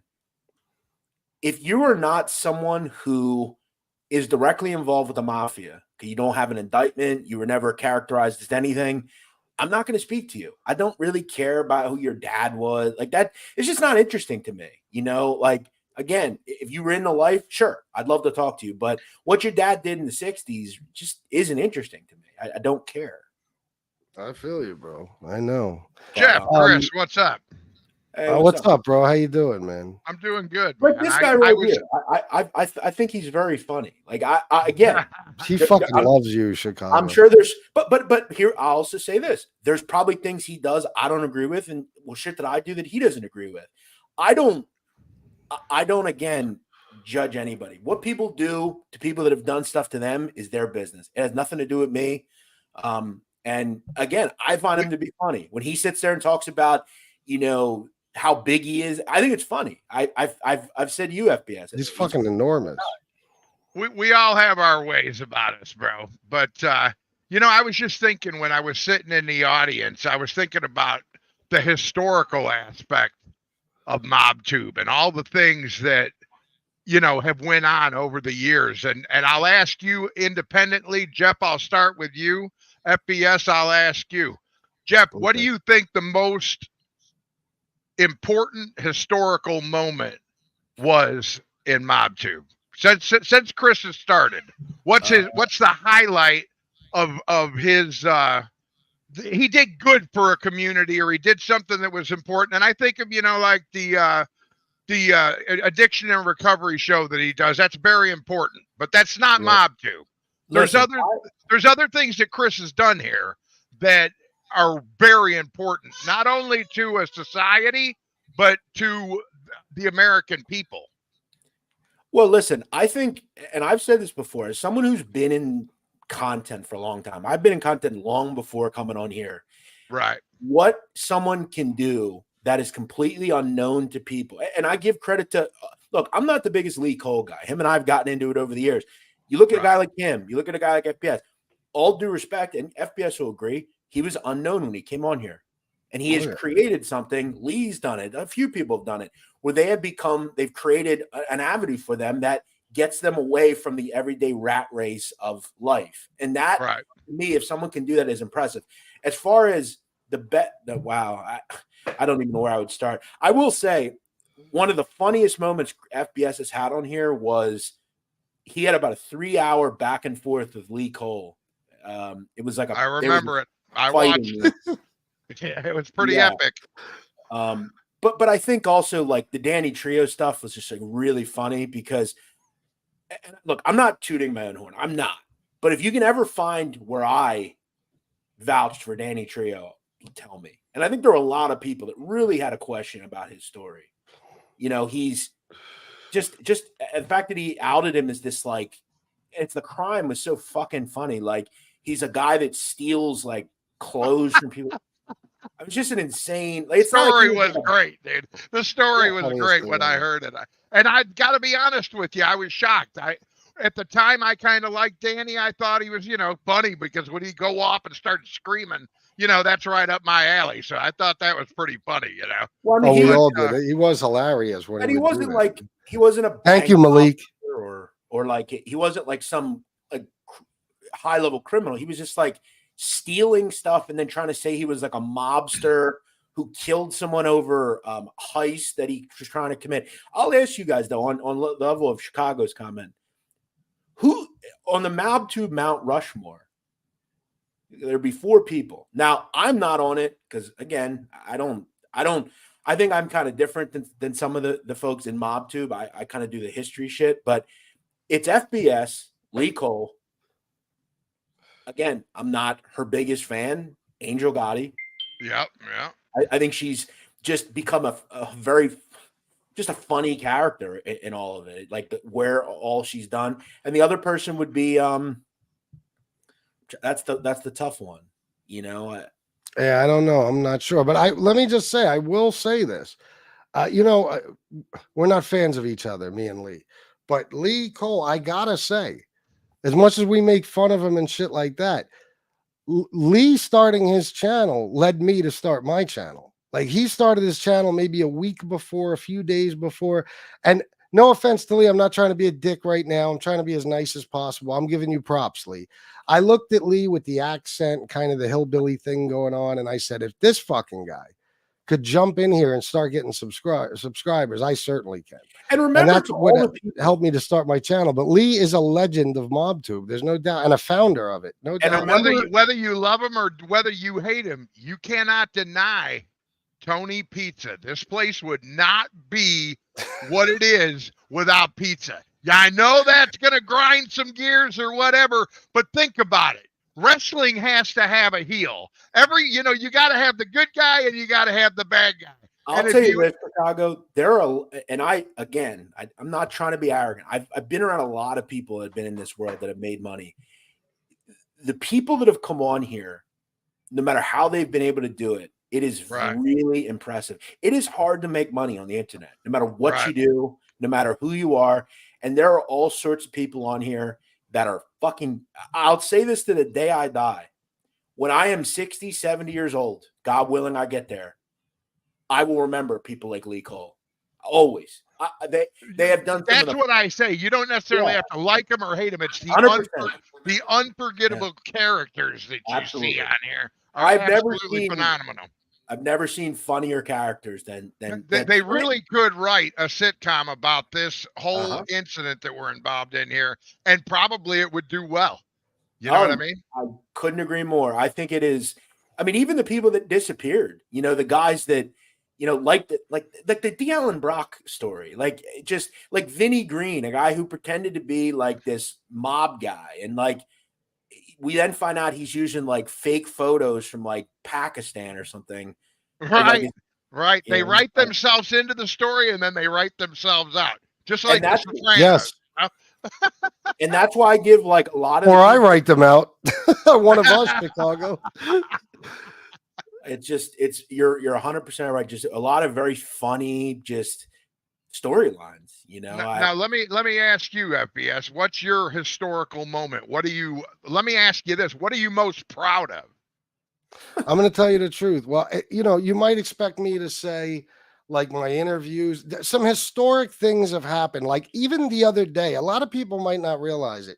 Jimmy Calandra and Marianne Reynolds basically making peace on this show is just as far as mob stuff, the mob content creator community, whatever you want to call it. That's good business right there. It's historical. Really, it's fucking, if you know the story of the Bath Avenue crew, just as far as mob history, that's what I do. Her son and the whole 9 yards and Jimmy. Yeah, that's good stuff, bro. Amazing. Also, like Bill Catolo and Jimmy were on screen for the first time together on here. We've had all types of guys, ex-mob bosses, all types of shit. I've interviewed celebrities, Hollywood celebrities, people that nobody has gotten to interview but me. But I'm going to tell you the truth, Chicago, and I think you're going to like this. And this is from the bottom of my heart. When you ask me that question, one thing comes to mind: the exposure of that neo-Nazi chomo scumbag. Damn, that is what I hoped you would say. That was the that's mine too. That's the number one thing that I will always remember you for, is that when that happened, I didn't believe it. I was like, there's no way. I was the first person to call him that very morning and talk to him and say, bro, tell me this isn't true. Tell me what they're saying. I haven't got all the details yet. What's going on here? This is a very touchy subject for, I think, a lot of people, because listen, Chris, you know this. A lot of us, we talked to mob rats. We all did. We interacted with him. There were times where he did some funny shit, man. But I think there's just certain things that no person will ever align with, ever. And I think, when you can out people that are bad people, just like, we have, it's like I have occasionally with certain, some of these people are bad fucking people, man. And that's something that I think we were all blown away. I was. I was blown away, bro. I was absolutely blown away, and not in a good way, because I was friends with him at the time. But you know what? When you get the facts presented in front of you, sometimes it takes a little bit of time to wake up to it.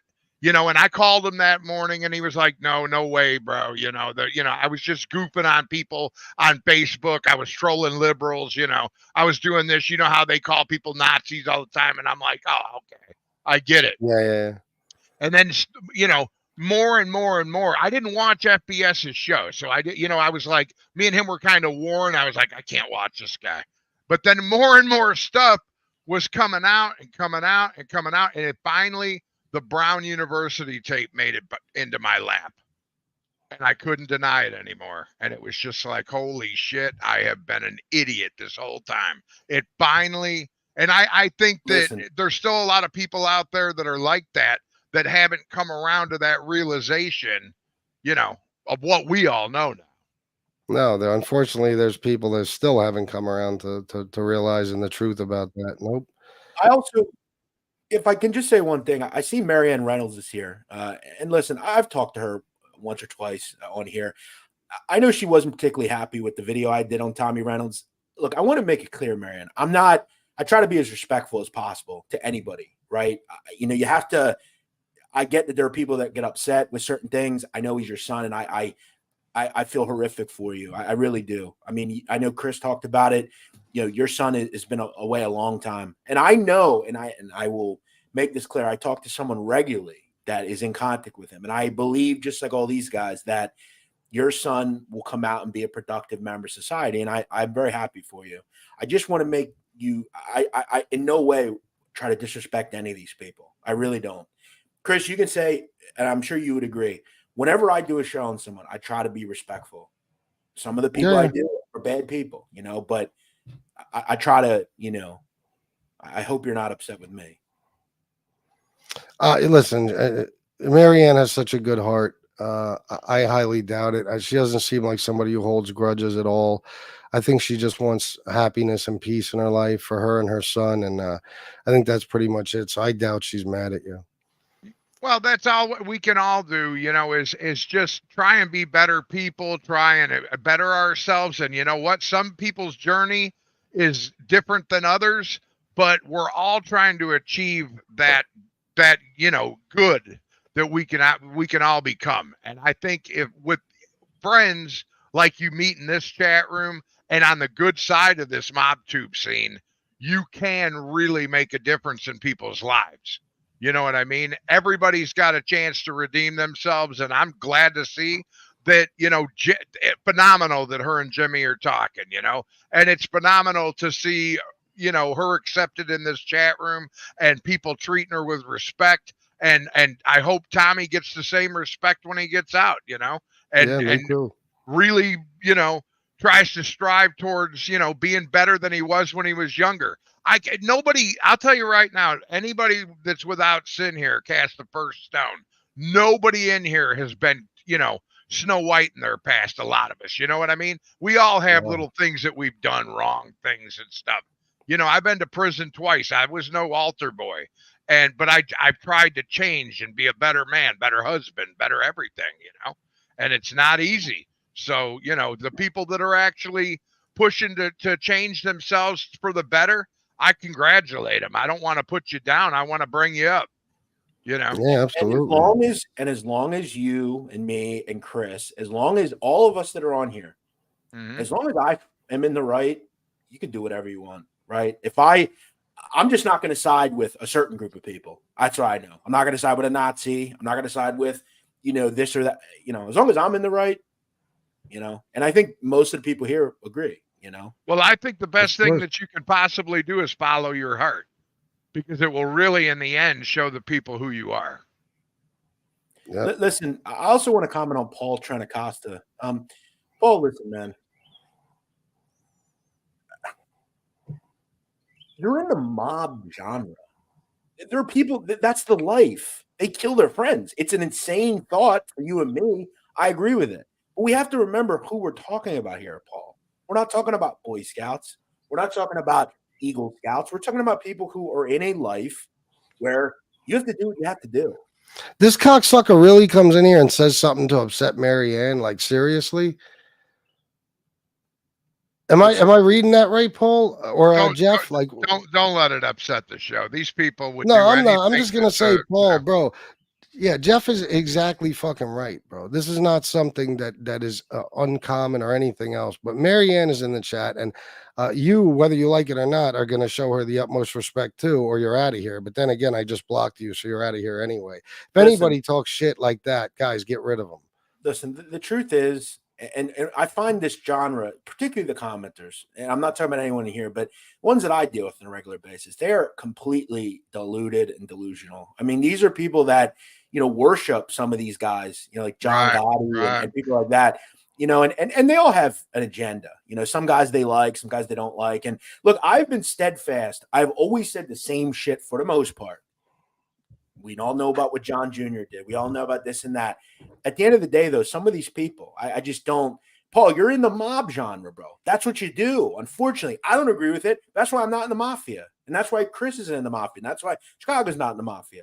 But people, a person that's 25, 30 years old. Chicago's in the mafia. Yeah, agreed. Go ahead. But Chris, think about the kind of person you were 20 years ago compared to where you are now. We have to stop. God. We have to stop. And I'm not saying we should just forgive people that do bad shit, but we have to take into account, and this is one of the reasons I've always been steadfast in saying no person under the age of 18 should be given a life sentence for anything. They are nowhere near a grown adult by that point. They have so much growing to still do.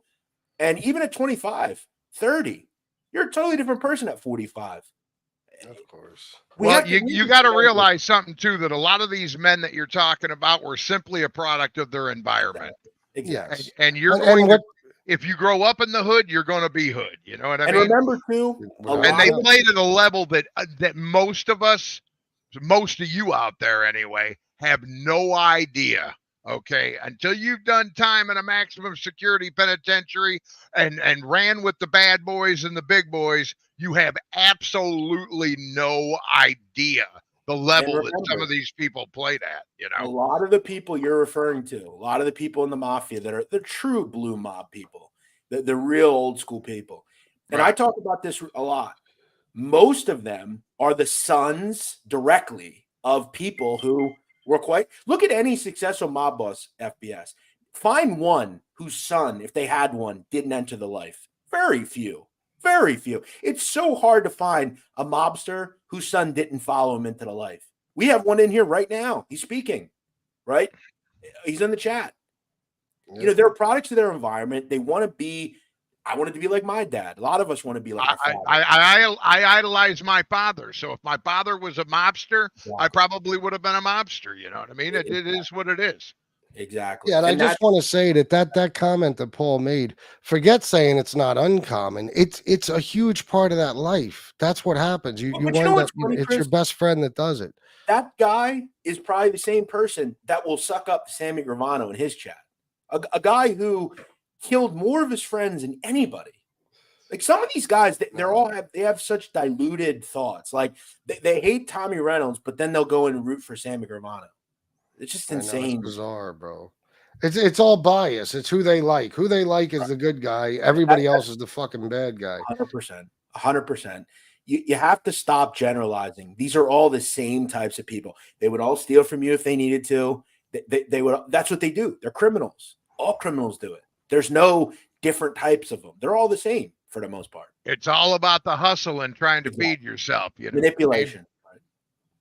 And that's typical of the internet. You know what I mean? You're gonna have that. You just got to weed your way through the real people and get to the core of the matter. You know what I mean? Chicago, you make a good point about prison, man. Because look, I've never been to prison. I find it fascinating. I think it's a very interesting world. But there's a difference between these fucking low-end security prisons and USPs, you know, gladiator school type places where every day, you know, Chris, you know Arab, right? Whoa, yeah, of course, bro. Yeah. He just did an interview and he talked about every day at USP Big Sandy, he sees 3 or 4 people get knifed the fuck up right in front of him. It's a norm. Big Sandy, I believe it. Yeah, it's a normal occurrence. It is the end of the road, right? You know, there's nowhere worse. Yeah.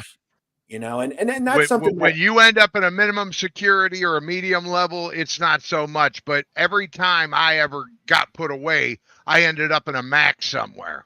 And you know, one time it was a medium, but 2 times, Joliet and Cummins Penitentiary here in Arkansas, those are maximum security. Some of the most brutal, violent places you've ever been. The first night that I was in Cummins, I seen a guy get stabbed with a shank in the neck over a pack of cigarettes in a Domino's game. And I just knew right then I fucked up good. Every single thing you do, you have to think about very much. Right. And it changes you. It gives you that PTSD. It's a totally different. Life is never the same after that. It's like going to war. Yeah. You got to watch your back. Somebody always wants to hustle. You know, there's always a swerve. Nobody has, you know, genuine emotion for you in there. There's no love.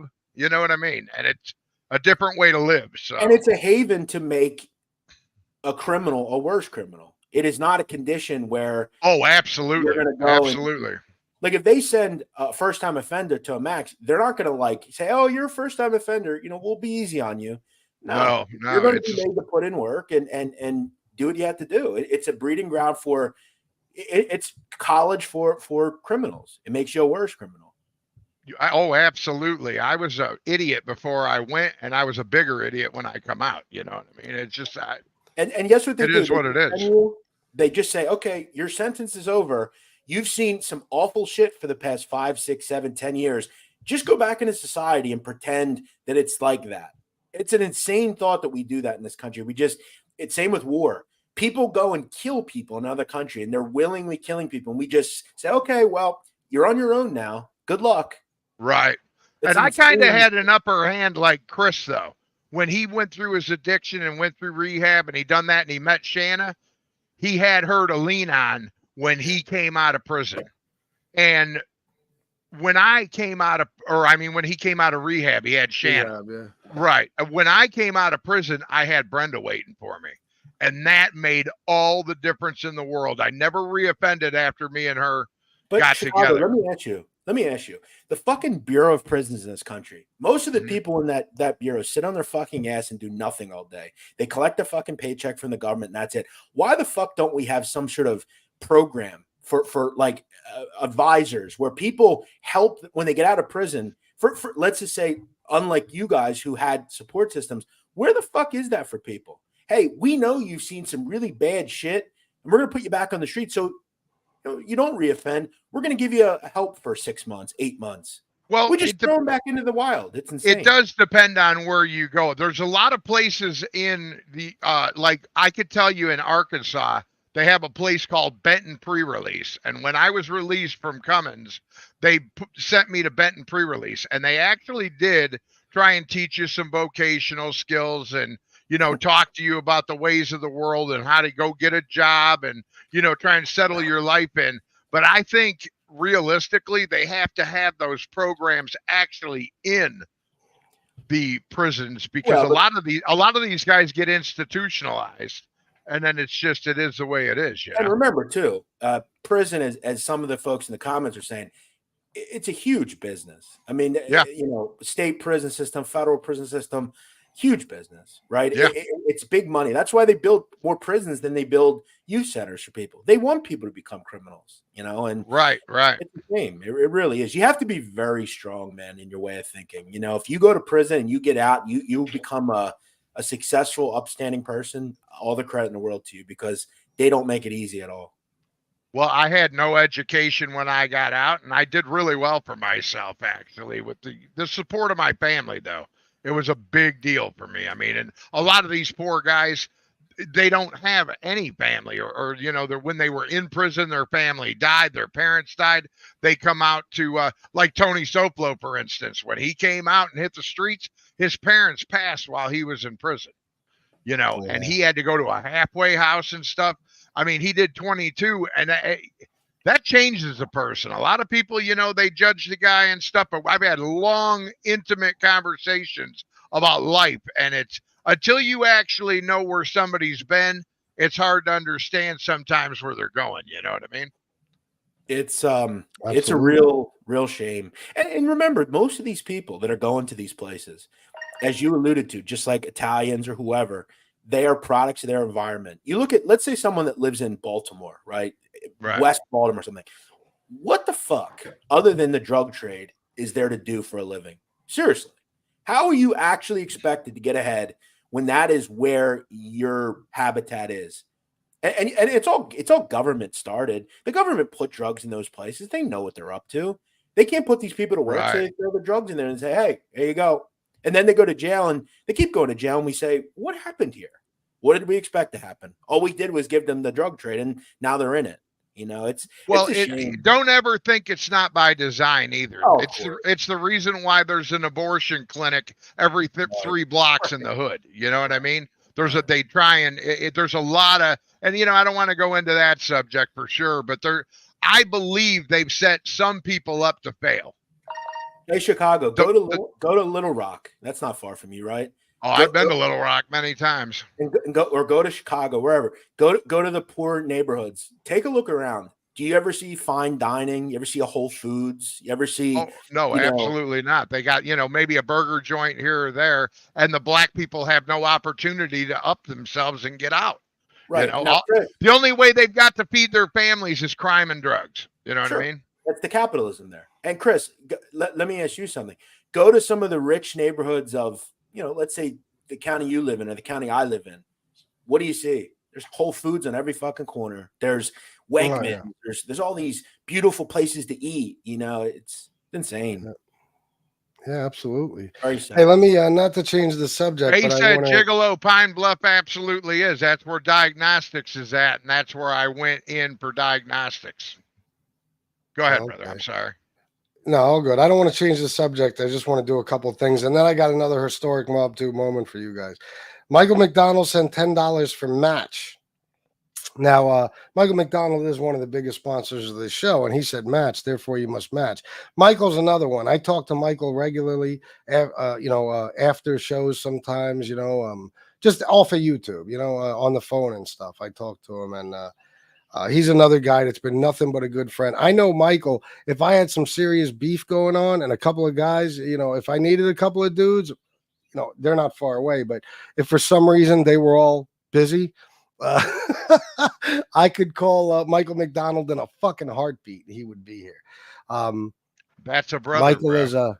Michael is a brother. He's a great dude. He's shown me and told me in a million different ways that if I ever needed him for anything, he would be here. And he's been loyal as a motherfucker, and again defended me at every turn, and has shown me nothing but friendship and love and support. So thank you, Michael. And Bill Catolo. I talked about you a little bit earlier, but you already know, bro. It goes without saying. Bill is another one, a friendship that I hope lasts the rest of my life. I love Bill like a brother, and I mean that 1,000% in every sense of the word, brother. I know I could trust Bill with anything. He knows he could trust me with anything. He's always had my back. He's always shown me support, and just out of nowhere, we met each other like. Well, I had been reaching out to him for an interview for about a year, and he was, kind of giving me the runaround. But then finally, after he went on Lee's show, God damn it, Bill. By the way, Bill, we started talking. It's a good point by Chris. You spurned me for Lee as well. Yes. But you know what that was? Lee started talking shit and got Bill's attention. Bill doesn't like being on YouTube, period. But he started becoming a part of this show and a part of a lot of our chats. And that dude, man, I'm so fucking grateful for every day. Bill is the type of dude that he'd have to do something seriously vicious to me for me to ever think differently about him. I know he's the type of guy that if we didn't talk for 10 years, we could pick up the phone after all that time and it would be like we never left off. So thank you for everything, Bill. Lee did the whole thing. Bill Catolo, what do you think there, Danny? What do you think about him? Yeah. Well, here's the funny part. And before I do that real quick, though, Mike DeBella, $9.99. Thank you, brother. JGB Australian, $14.99. This is a great episode. Thank you, bro. You're another one that's shown me a lot of support lately, and I appreciate you. And Malik Irvin, another one. He's been showing me support left and right lately and hooked me up with donations and everything else. I know he lost his mother recently. I feel terrible for him. So thank you for everything, Malik. My condolences, and I hope you're doing well, my friend. All right. Anonymous Legion, Anonymous Legion, an American hero, just like Michael Hensley and Dave and so many others in here who have served. Anonymous Legion, you are. I have the utmost respect for you. And I appreciate you in ways I can't even verbalize right now because it would take me 10 hours. But thank you so much for all your support and friendship over, I don't know what it's been now, a couple of years that you've been here. He said match times 2, by the way. That means you got to match him twice. That's the rules. Anonymous Legion makes them. You must follow them. So thank you for everything, Anonymous Legion. I love you, bro. And I appreciate you more than you know. What was I going to say? What we talk? Okay. So what Lee did was, so I was one day I was doing a show and I was talking about how I had tried to reach out to Bill Catolo for an interview. I brought up his name because I had been. Bill would email me back, but you could tell he just wasn't into it. All of a sudden, and Lee had never mentioned the name Bill Catolo, never. All of a sudden, within a couple of days, Lee starts attacking Bill Catolo. And he knew that it would get Bill's attention and piss him off. And even Bill will tell you it worked. He wishes he would have, he would have not done it. At least I think that's what he'll say. I can't put words in his mouth. Oh, that's 100% what happened. Yeah, but he got roped in by Lee a little bit, because Lee is good at that. Lee will fucking piss you off to the point where you're like, okay, motherfucker, now I have to fucking respond to what you just said. Like I said, he did the whole Bill Catolo. What do you think about that there, Danny? And then Danny, fucking piece of shit. Oh yeah, I know. That's what. Yeah, that's how he would hype him up to get He him couldn't to. fuck a dead horse. Yeah. He couldn't fuck a dead horse. Yeah, it was Bill always Catolo something said, about a horse. I think NB had something to do with it. probably he was talking to hanging her a out lot. over there at the time. He might have been trying to fuck a horse at the time. I'm not sure. Yeah. Bill Catolo said, "Full stop. I'm sorry to both of you. No problem, bro. Don't worry about it, man. You became a friend and a brother, and I'm so fucking honored to call you that, man. You mean the world to me." And Lisa Farrow, another one. She said, "Thank you for 3 years of friendship, entertainment, and keeping it real. I subbed when I had less." When you had less than 200, I appreciate you, both you and Shanna. Yes, Lisa Farrow, you've been here forever since the beginning, and I thank you for all your friendship and support too. You're another one who's always been good and loyal to me, and I'm glad to have you as a friend. I am. Guys, Michael McDonald brought up as one of the best moments in Mobtube history, me debating Ray Mundy. I don't know if Chicago is here yet for that, but I'm assuming you saw it, Chicago. Yeah, right? I did see it. It was just before my time, but I started watching some of your back shows then. That fucking loser. Yeah, that was classic. We could talk about Ray Mundy if you'd like. People enjoy the shit out of that. One of the biggest train wrecks you'll ever see. I mean, but again, it's gotten a lot of people to buy his bullshit, you know. Absolutely. Yeah, people will believe anything, especially if you got an Italian name and a New York accent. That's all it takes. People buy By into the way, anything you say. He has over 1 million views on Vlad TV. That's unbelievable. Holy cow. But that's because it's Vlad. It's not because it's Ray Mundy. You know what I mean? It's about Vlad. Oh, but let buddy, me you should see him on TikTok. People buy his bullshit left and right. You fuck with Yeah, me. but there's one thing for being famous and there's another thing for being infamous. You know what I mean? Yeah. You don't want to be famous too for being a fucking known liar and bullshit. You're famous for being an infamous asshole. You know what I mean? Yeah, but it's brought him wealth and notoriety. I don't know about wealth, but some money. Let me ask you guys this, since we're talking about Ray Mundy. Who are the biggest mob frauds? Let's just say we could probably make a list of 50 people, but the top 5 biggest mob frauds in mafia history. Tony Pizza. Ray Mundy's there's one. Well, I would say Tony belongs there, but he's not as well known as like Ray Mundy. You know what I mean? So I would say Ray Mundy would definitely have to be on there. Tony Pizza, maybe. I don't know. Mundy's one. It's not. I don't think it's close. Ramondi's number one. Danny Trio. It was a disaster. If we're just talking about Mobtube history, yeah. Tony Pizza, Danny Tony Trio. Pizza's he's the first one that comes to mind. I mean, he built this whole everything. His whole life is built around Sammy. You know I what will I mean? throw out. There was a guy that I completely debunked. You're Gaetano Castellini is his name.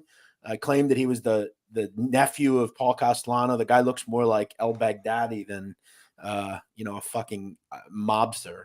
I literally I'm not even sure who the fuck he is. I got Stax. Stax put this ridiculous video up with an interview with him. I got Stax to take the video down as I was doing the show. Like he was that embarrassed by it. So pathetic. I know. Oh yeah, I do remember that. Yeah. Look, I just want to point out that Bill said, he said in one message, I flipped Trio. He did. Do you remember, Jeff? By the end of that interview, he had Danny Trio talking about let's go to dinner and let's be friends, basically. And Danny Trio was Mr. Anti-Rat. No, of course. I mean, all these guys. You know what I mean? He said he did. I don't even think he wanted to interview Bill. I think he said because Bill, did what he did. And then all of a sudden, after Bill talked to him for a while, because Bill is a very a nice individual, very kind, very, I don't know, convincing, I guess you could say. He had Danny Trio talking differently. That's always been an interesting subject for me around here is all this rat. It's the funniest ongoing thing.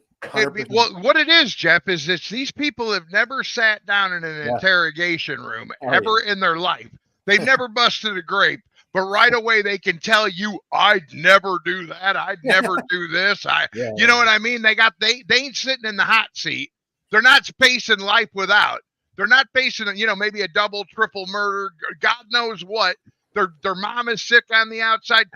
No one knows what a man's thinking until he's put in that position. Chicago. Think about this for a second. Oh, yeah. Chris knows this all too well. Okay. We've all talked I've talked to literally every one of these guys. Chris has for the most part as well. There are two things that I've learned about Bill and all these guys, with the exception of maybe like a Sammy or one or two others.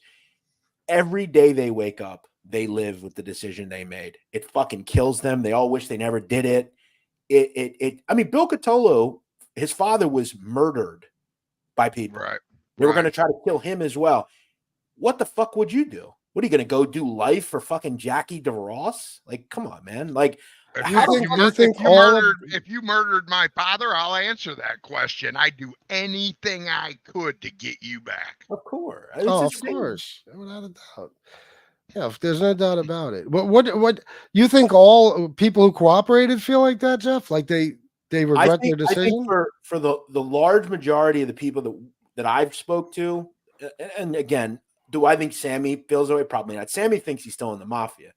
But I think there's a lot of guys that really, like, I'll bring him up, like Frank.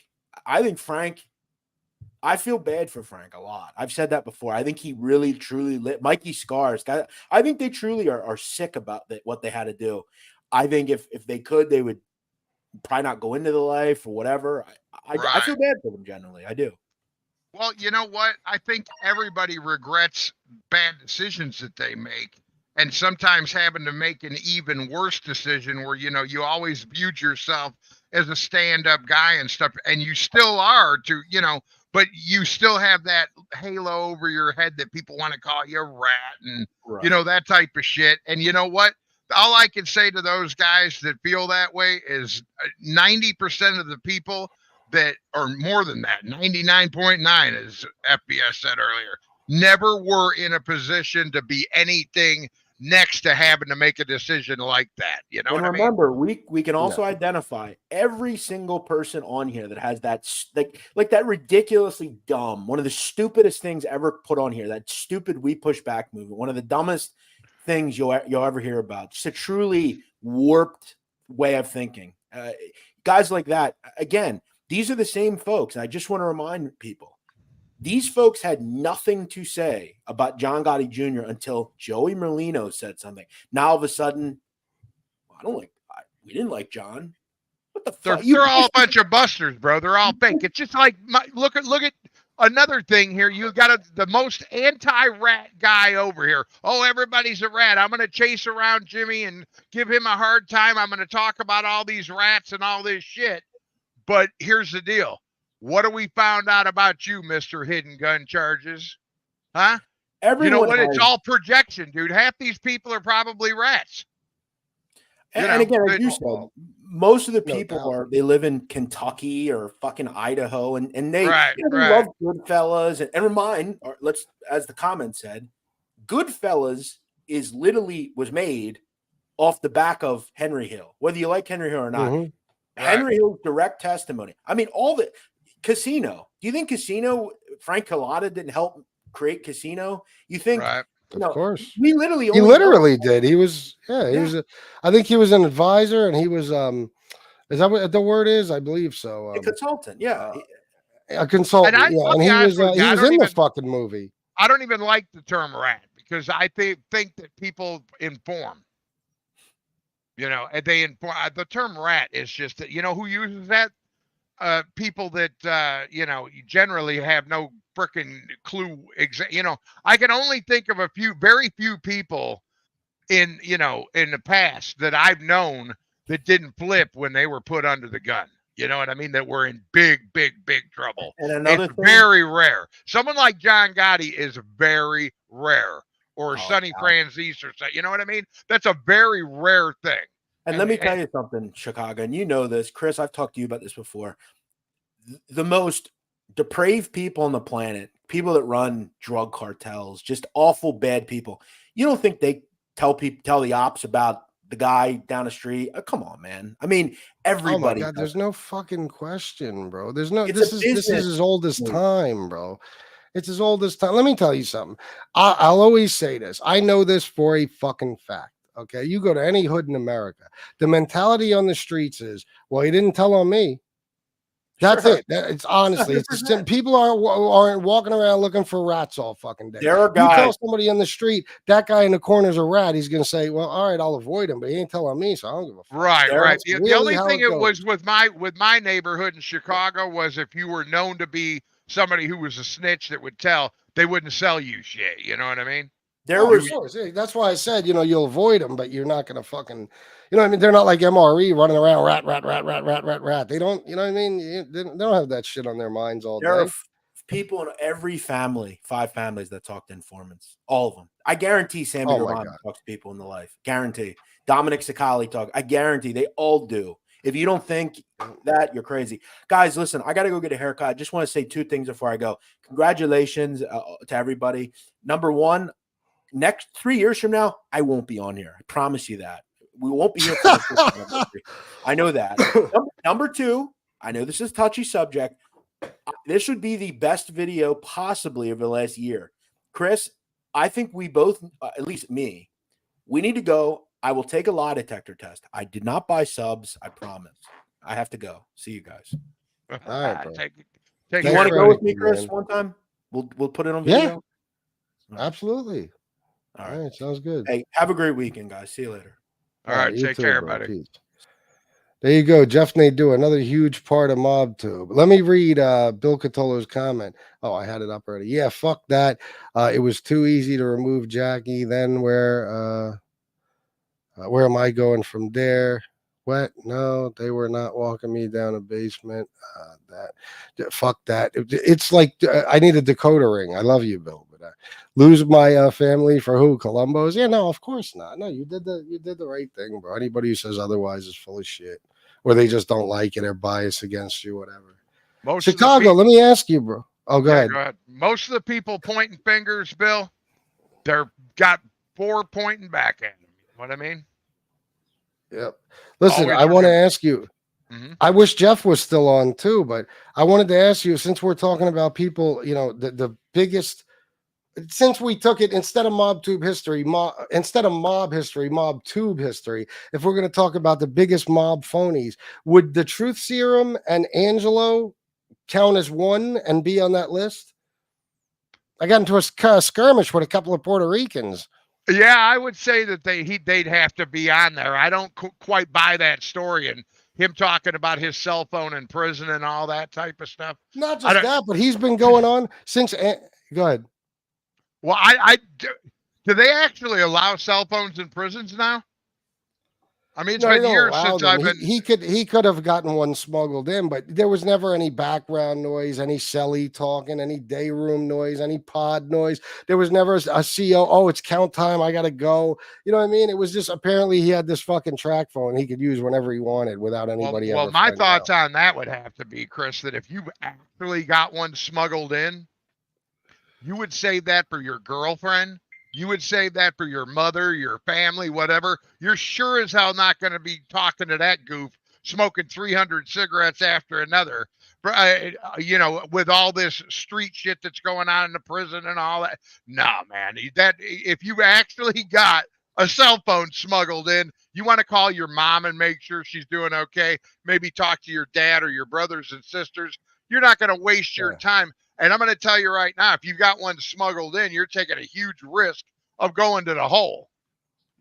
You're going to take a huge risk of solitary confinement. I mean, look at what happened to Soplo. They maced him and everything else in there when they caught him with one. And you know what I'm saying. And he was using that strictly to call his mom at night and stuff, Yeah, of course. And, I mean, he would call in just whenever. Like, it's like they had scheduled times. He would just call in. You're going to call into a YouTube show and stay on the phone for an hour. But since Angelo's gone, this fucking guy has gone even crazier. Now he's a Columbo associate. And I believe recently he said he was made. He talks about being initiated into the Columbo fucking family. I saw the title. So it's him. It's not Angelo. That Fruit Serum guy said he's been made? Yeah, Joe. Yep. What are you doing on here then, bro? They're going to whack you. No, you got to see it. It's unbelievable. Every now and then he pops up in my feed and I'll check him out. I'm like, what? Do they realize the consequences of their speech sometimes? You know what I mean? I mean, some of these people are still around, if I'm not correct, I don't know. Yeah, for real. Hey guys, listen to this. This should motivate some people to donate. I hope so. I didn't want to say, well, I'll just say, Pizza is doing a 3-year anniversary show right now. It's not his 3-year anniversary. I think he's trying to do what I did when I stole his birthday. Oh yeah, But he has 37 people watching, and you guys should absolutely donate, if not just to help me, but to piss him the fuck off and just make him eat shit. I'm sure he's already seen the fucking tons of donations I got, but more would be absolutely phenomenal. Hey, Bill Cattolo, we don't know each other that well, but thank you very much, brother. And I want to get to know you better. For real. I know Chris says you don't like Mobtube, but we'll have to get together and talk sometimes. You know, you don't like to get on YouTube? Give us another interview on here. We'll all get together and chew the fat. Bill will appear from time to time. He's not into the actual interviews and stuff. He'll hang out. He's got the best tan on here. You got to show that tan off, bro. Absolute fucking best. I'm jealous. And the fucking teeth. Jesus, fuck this guy's teeth. Son of a bitch, what I would give. So, okay, let me ask you this, Chris. What's the absolute worst time on Mobtube?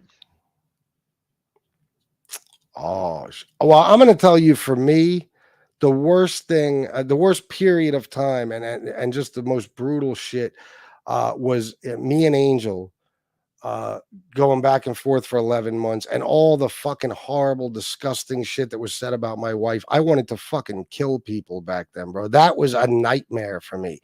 That I fucking hated. I'll say for me, as far as all of Mobtube, I'm not sure. Yeah, I can understand that. I mean, it's no fun to wake up to that crap every day. And when you're that vested in it, where your family's being bashed, you kind of live this job. You know what I mean? Oh. And it's it takes a different turn. I try and keep things fun and stay grounded, but I get what you're saying. I mean, it can be, trying. It's and mentally stressful. You know what I mean? Especially when family's being bashed, you can bash me all day long. You know what I mean? Yeah. And I'll laugh at you, carry on, make a show, ha ha ha. But leave the family out of it, because that's really when it happens to them, and you turn and you flip the script, and I have on a bunch of people because they've mentioned mine. It's not so fun anymore. That's when it gets vicious. Yeah, absolutely. And it's not. Obviously, we're talking about things that have gone on Mobtube. In my personal life, there's been much worse shit. But the thing, Chicago. You know what? I bet Angel would give the same answer I just did if you asked her that question. I know for a fact that she fucking that 11 months that we were at war is probably the lowest time for her out of her whole Mobtube career. Well, I was friends with Angel when that first started. And I remember it, and I told Angel, I says, Angel, I says, don't go back and forth. I said, this is going to escalate. It's going to get worse. And, Angel's who Angel is. She doesn't take good advice sometimes. She's strong-headed. She grew up in a family where, you're not going to take no shit off nobody. And you're strong-headed. You're another, two bulls in a china cabinet, going at it. And it turned into a pretty vicious, long stemming bunch of crap, Yeah. And I think a lot of the time, I wouldn't say so much ego, but it's pride. You know what I mean? Oh, it's pride. It's pride. You got pride, and nobody wants to back down. You know what I mean? And that's, you got to learn sometimes.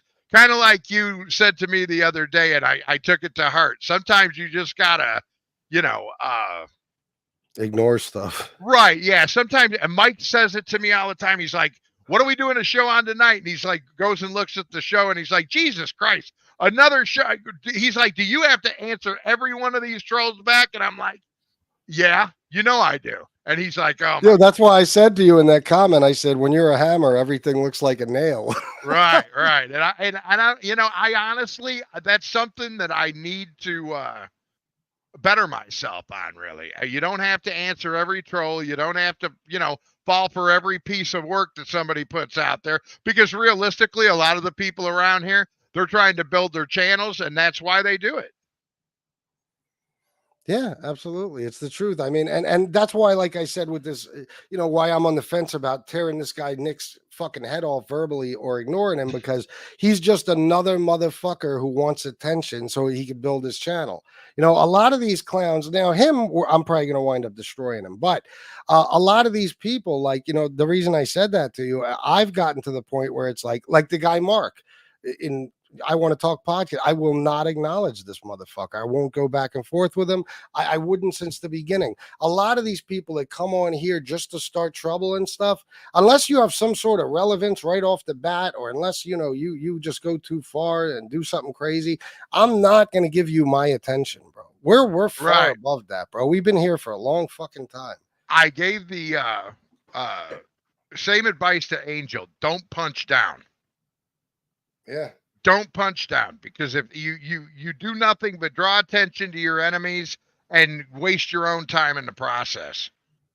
You know what I mean? Many of these people are shameless. They don't care if we went after their whole families. As long as we're talking about them, they're happy. You know what I mean? That's what they want. They love to hear their own name come out of somebody else's mouth. Yep. Somebody who actually counts. Yeah. Right. That's how it is, man. So that's why I try to discipline. I don't know if I count around here, but I sure stir enough shit up when I feel like it. To me, you count. Yeah, I think a lot of other people feel the same way. You keep doing award-winning shows like last night, bro. I might have to give you the King of Mobtube title. You like that one? No. You ain't passing that throne on to me. You're the King of Mobtube. I was gonna try to. Oh no, that's a curse, bro. I don't want that shit. That's a curse. Yeah, it's like the Maloikia. I was gonna put the Maloikia on you, bro. Fucking yeah, you keep your own superstitions over there, bro. I don't want that curse. I don't blame you. I've been trying to pass this title on for years. Nobody wants it. Maybe we'll give it to SoFlo. Maybe we'll give it to SoFlo. Maybe he'll take it. I don't know though. I think Tony's smart enough. Even he don't want that curse. Yeah, no. It's not something anybody wants, or they want it, but they're afraid. You know what I mean? Like some of these trolls, some of these douchebags who barely count, they would love to be the King of Mobtube, except they know what comes with it. It's a fucking nightmare.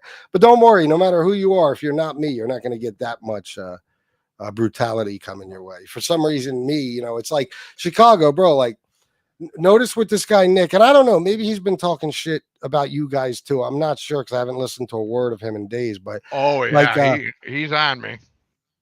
Oh, is he? Okay, because I was gonna say it. Right away, like there's three of us trashing him, and I'm the one he really comes after. It's like that. That's always the fucking way it is. It's always the way it is. Well, you're the one with 8,000 subs, bro.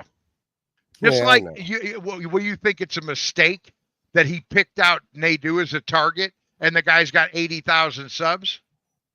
No, yeah. It's not a mistake, bro. You got to read between the lines. He's going to go after anyone who can, put him over. And if you get your name mentioned on a big show, it doesn't matter if they're hate watchers or if you're a fan of the guy's work.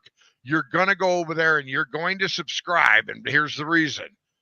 The reason you will subscribe is because you want to hear even what they're saying against your friend. Oh, yeah. No doubt.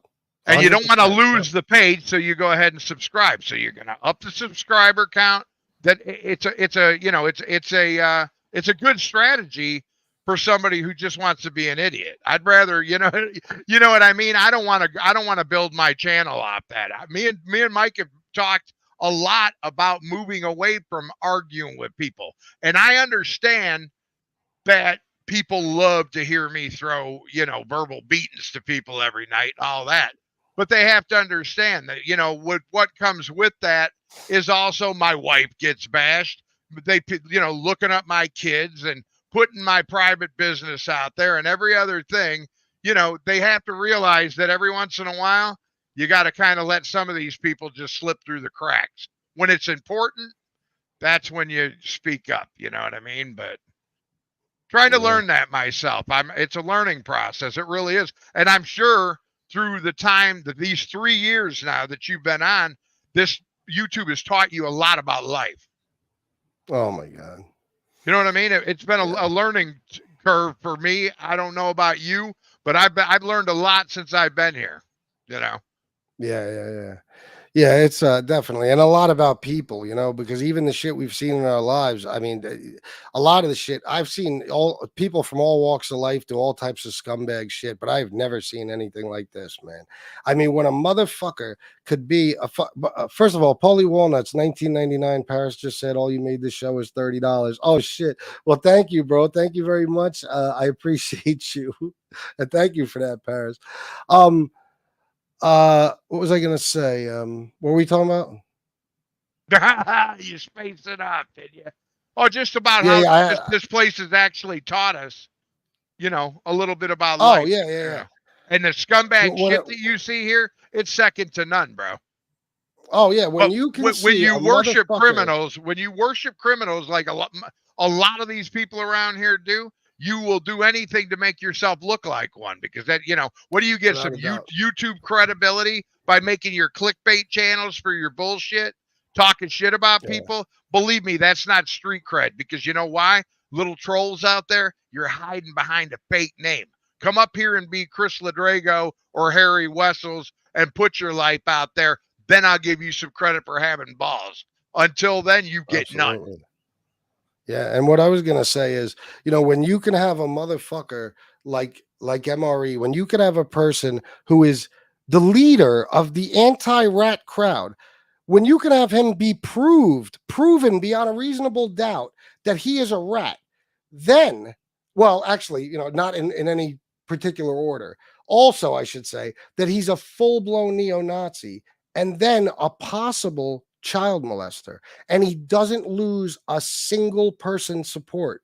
That shit goes to show you he is not the only scumbag. Every person who supports him is. So Oh, all absolutely. those fucking people, I mean, to even know there's that many bad people in one place, it's unfucking believable to me. The worst fucking person on here, even beyond Tony fucking Pizza.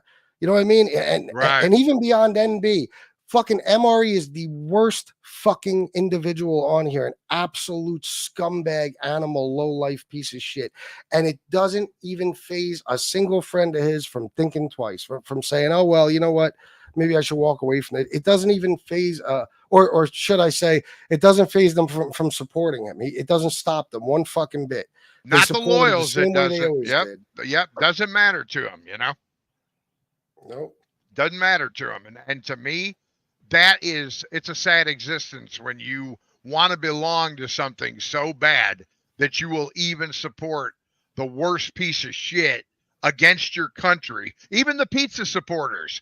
That 9/11 tape alone, you can be a racist, you can be this, you can be that, you can be a lot of things. But when you hear the comments about 9/11, are you not an American? Do you have no love in your heart for the people that passed on that day? You know what I mean? Not to bring the show down or anything, but you know, No, of course. you have to acknowledge the fact that some of these people have no love for the country either, and no love for their fellow human beings. You know, so No, bro, Pizza said that he laughs when kids get killed in school shootings. yeah, what can be said about that? You know, I I don't mean, care. You can say, oh, he's got mental illness or he's had a hard life or whatever. Look, I probably got PTSD and a little bit of mental illness too. I would never even think about saying that shit. And the reason I say that is because of some of the things I've seen in my life. I guarantee it's affected me in ways, you know, that the normal person hasn't seen some of the things I've seen, you know, and it has affected me. Me You too, know, trust me. right. When I was in prison and shit, I've seen things that nobody should have to see, you know, and been around things and associated with things that I was not a part of, but that just being there, you won't never forget it. And I remember walking out into the field there in Pennsylvania where that plane went down, and all the names on the wall. And I went and visited there, and I teared up, and I'll never forget that. It's something that's burned in my brain. Oh my God, bro. But you could sit and cheer Tony Pizza on, and he still says, I don't give a fuck about that. You know what I mean?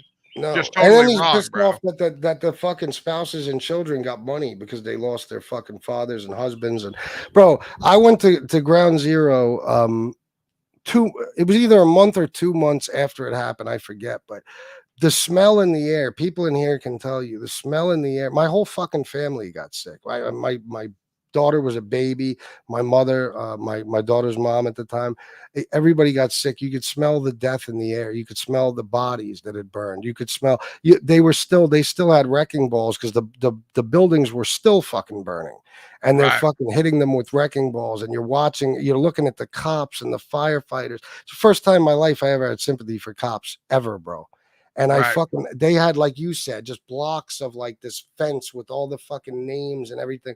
Oh, like you said, perfect wording burned into my fucking brain, bro. Burned into my brain forever. Never forget that. And you know what? To all those brave people, we're going to do a show tonight exposing Mr. Pizza yet again, because there's a big push right now. That always makes me happy. Yeah, there's a big push right now to bring Tony into the mainstream and bring him on the Suge Show. And Josie's trying to, push his name again and everything, say he's such a great, good-hearted person. We're going to show you what pizza is tonight, everybody. Oh, yeah.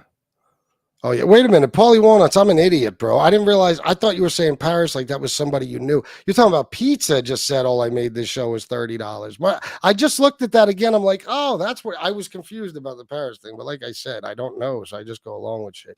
Pizza just said all I made this show was $30.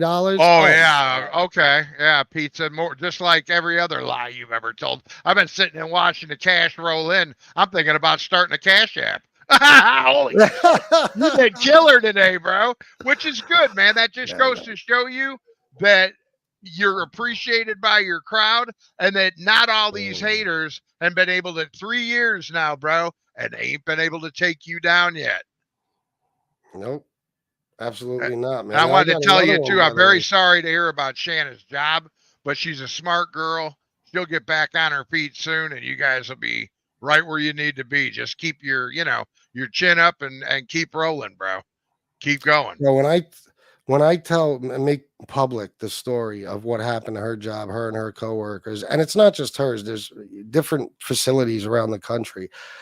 You are going to fucking be on fire, bro. You're not going to believe what you hear when we finally figure out a way to tell this story. And I'm going to have Shanna tell it.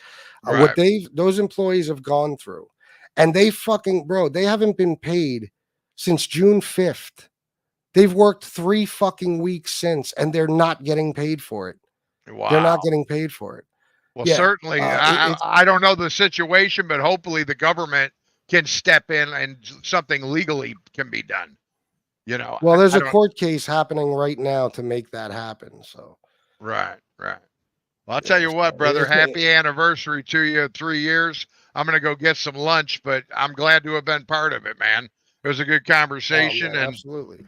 This is what it's all about here, people. Conversation. All the drama is fun and everything, but the reality of life, that's kind of what I want to focus. And I know that Chris likes to hang back from the drama because it's affected him somewhat in his life, with people showing up to your house, crazy things happening, all of that type of stuff.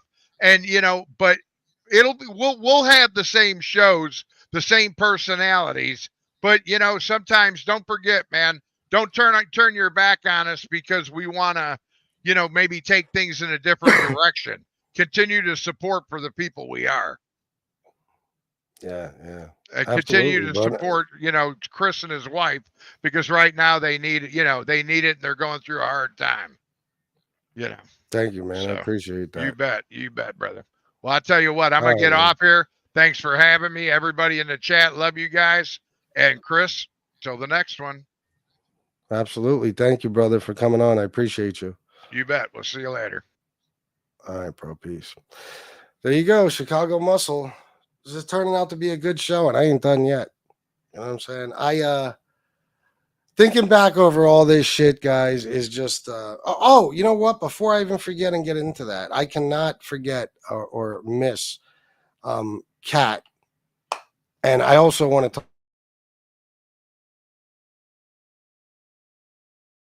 talk, very sick, unfortunately. She's going through hell right now, and I wish her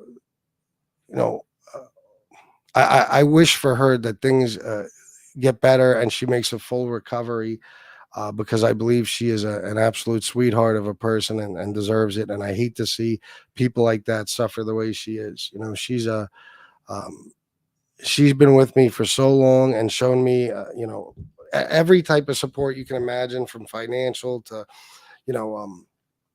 just showing us her friendship and kindness. And, she's just been an amazing person to me. No, ma'am. And like I said, you're always in my thoughts, and I hope you make a full recovery. As a matter of fact, I insist on it. And if not, there's going to be problems.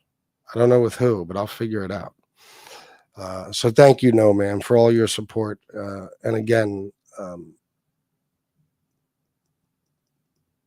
I hope things turn around for you as soon as possible. Kat, another one. Kat is another person who I don't know what I did to deserve her friendship, but she has been amazing to me. And I'm sure I've said and done things to piss her off, like I have with all you guys. That's another reason I appreciate you so much. I know I got a big fucking mouth and I do shit to annoy you. And there's a lot of things you disagree on me with, but you guys stick by me. And Kat has stuck by me for a long time now. Again, donations, just friendship, loyalty, just like No Ma'am, loyalty. The kind of support both of them have shown me means the world to me. And I want to thank you, Kat, for everything you've done. Honestly, it means a lot to me. I'm trying to talk about you individually and together for some reason. I don't know why I'm doing that, but I think I look at you guys the same way, kind of the way you've treated me, so maybe I conflate the two, but yeah. I thank you for everything, Kat. And you are, by the way, the meme queen of the world on Instagram. I just want to say that. So thank you for everything, Kat D. Thank you for everything, No Ma'am. Thank you for everything to everybody. And I'm still going to see names. Oh my God, look who it is. Beck is another one. Thank you for all your friendship and support too, my friend. But look who's fucking here. Joey Dimes. Joey Dimes, a Mobtube hero and legend. Where do I start with this guy? This fucking guy, he's been with me since the beginning. This guy, I don't know if you guys know it, but there was a time in the beginning where Joey Dimes was giving me, on average, $800 a month, just by himself, every month. And I don't even think he liked me at the time. That's the funny part. I don't think he did. I really don't. He's just that much of a good guy. He still donates to me from time to time. He's such a good dude. And we have formed a friendship. Joey Dimes is one of the very few people I've met in person. We hung out in Atlantic City at the Hard Rock. Joey's a good dude, man. He's fucking hilarious. And he is a Mobtube legend. The shit he has done with Tony Pizza. Oh my fucking God. The ball breaker extraordinaire. We gotta love Joey Dimes, and you guys should donate and show him support when he's doing these fucking incredible videos and exposing this asshole pizza for who he is. That's all I could say. I mean, Joey, he's another one that I would trust with anything. Trust with anything. He's never given me a reason to think that I can't trust him, and that's few and far between on here when you find somebody like that. So. What can I say, Joey Dimes? I love you, bro. You're a Mobtube legend, and you're gonna go down in history right along with me for this shit show community we call fucking Mobtube. Somehow,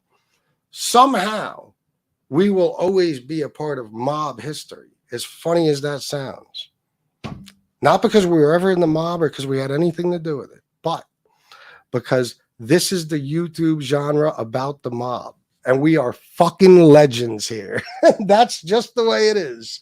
That's just the way it is. There will never be a time when the mob is talked about and Mobtube isn't talked about. Never.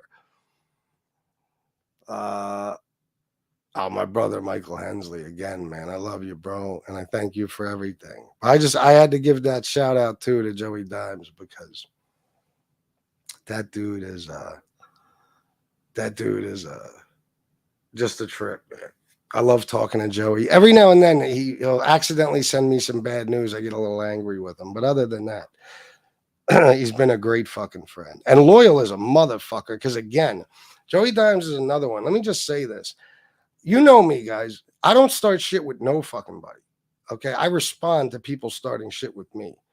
I don't care what beef you might think in your head I started. We can have a conversation and I'll explain to you exactly how it actually began. Okay. But I've been a target on here because of my success on here, period. Because I live a life that a lot of these miserable troll motherfuckers would like to live. They're jealous of every aspect of my life and everything about me. And they're especially jealous of the money I've been able to make on YouTube. And let's be honest, if there's anything that'll make people attack you, it's any type of financial success. Okay. So, regardless of what the reason is, a lot of people hate my fucking guts and they attack me on a daily basis nonstop. And that means that my supporters get attacked on a daily basis nonstop.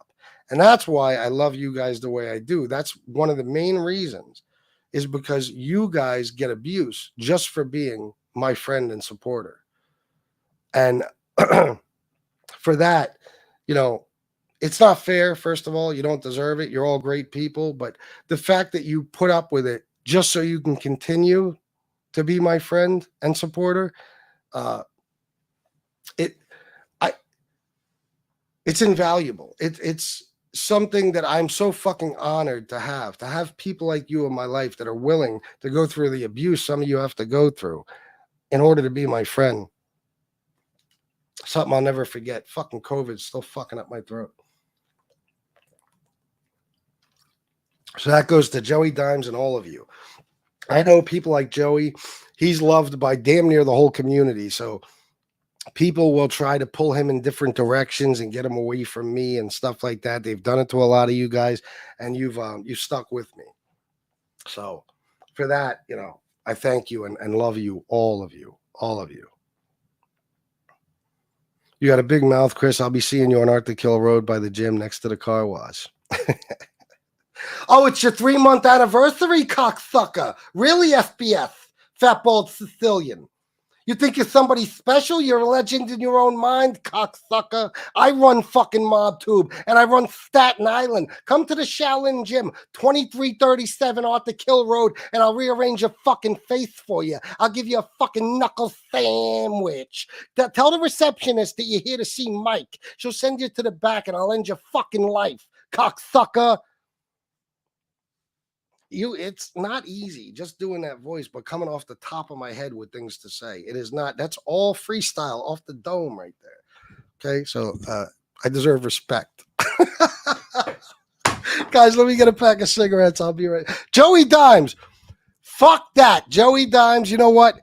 You have never, maybe once or twice, if that, appeared on this show. I want you on this show right fucking now. I demand it. Put the mask on. Don't put the mask on. I don't care. I need Joey Dimes to come up here and talk to us right fucking now. I insist. And any of you guys that want to grab the link is in the chat. Let me just go get cigarettes.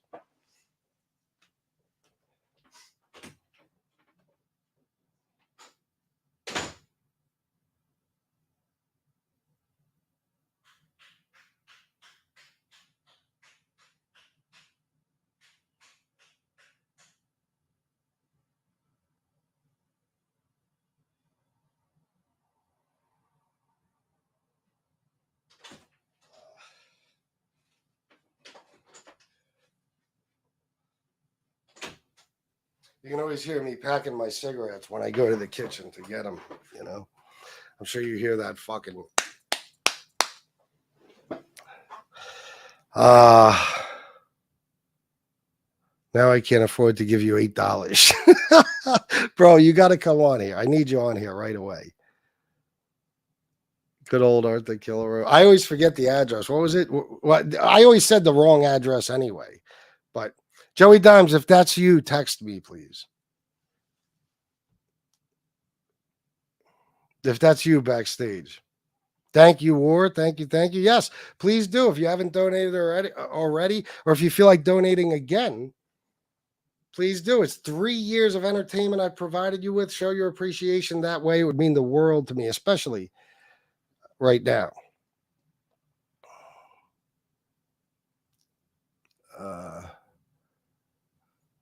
We're not Thin Skin. This is the White Hats channel. Fucking right. What happened to Mustache Pete and Common Sense?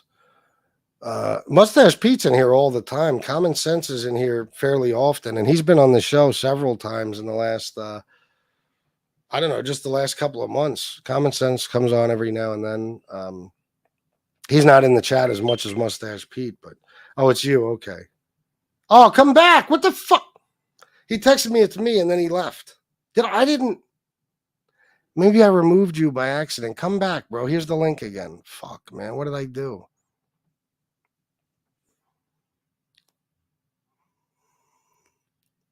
Cat, same. I've had a troll say horrible shit about me. That breaks my heart. You guys don't deserve it. Lisa Farrell. Meet me at the Dunkin' Donuts, motherfuckers. I'll call the cops on you. Listen, you want to know the truth about that day? You want to know the truth about that day?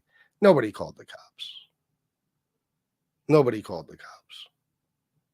I'm telling you that right now. Now, BK saw cops in a donut shop parking lot, and he was surprised by this. He's so goddamn paranoid. He thought that actually meant somebody called the cops. No, cops hang out in parking lots. Donut store parking lots. That's where they hang out. You should be more shocked if you don't see one there. But that's the only cops that were around that day. Nobody called the cops. Okay. Period. Trust me. Joey Dimes, my man. DJ Kaz, give me 1 second, bro. Joey Dimes. Joey Dimes? Bro.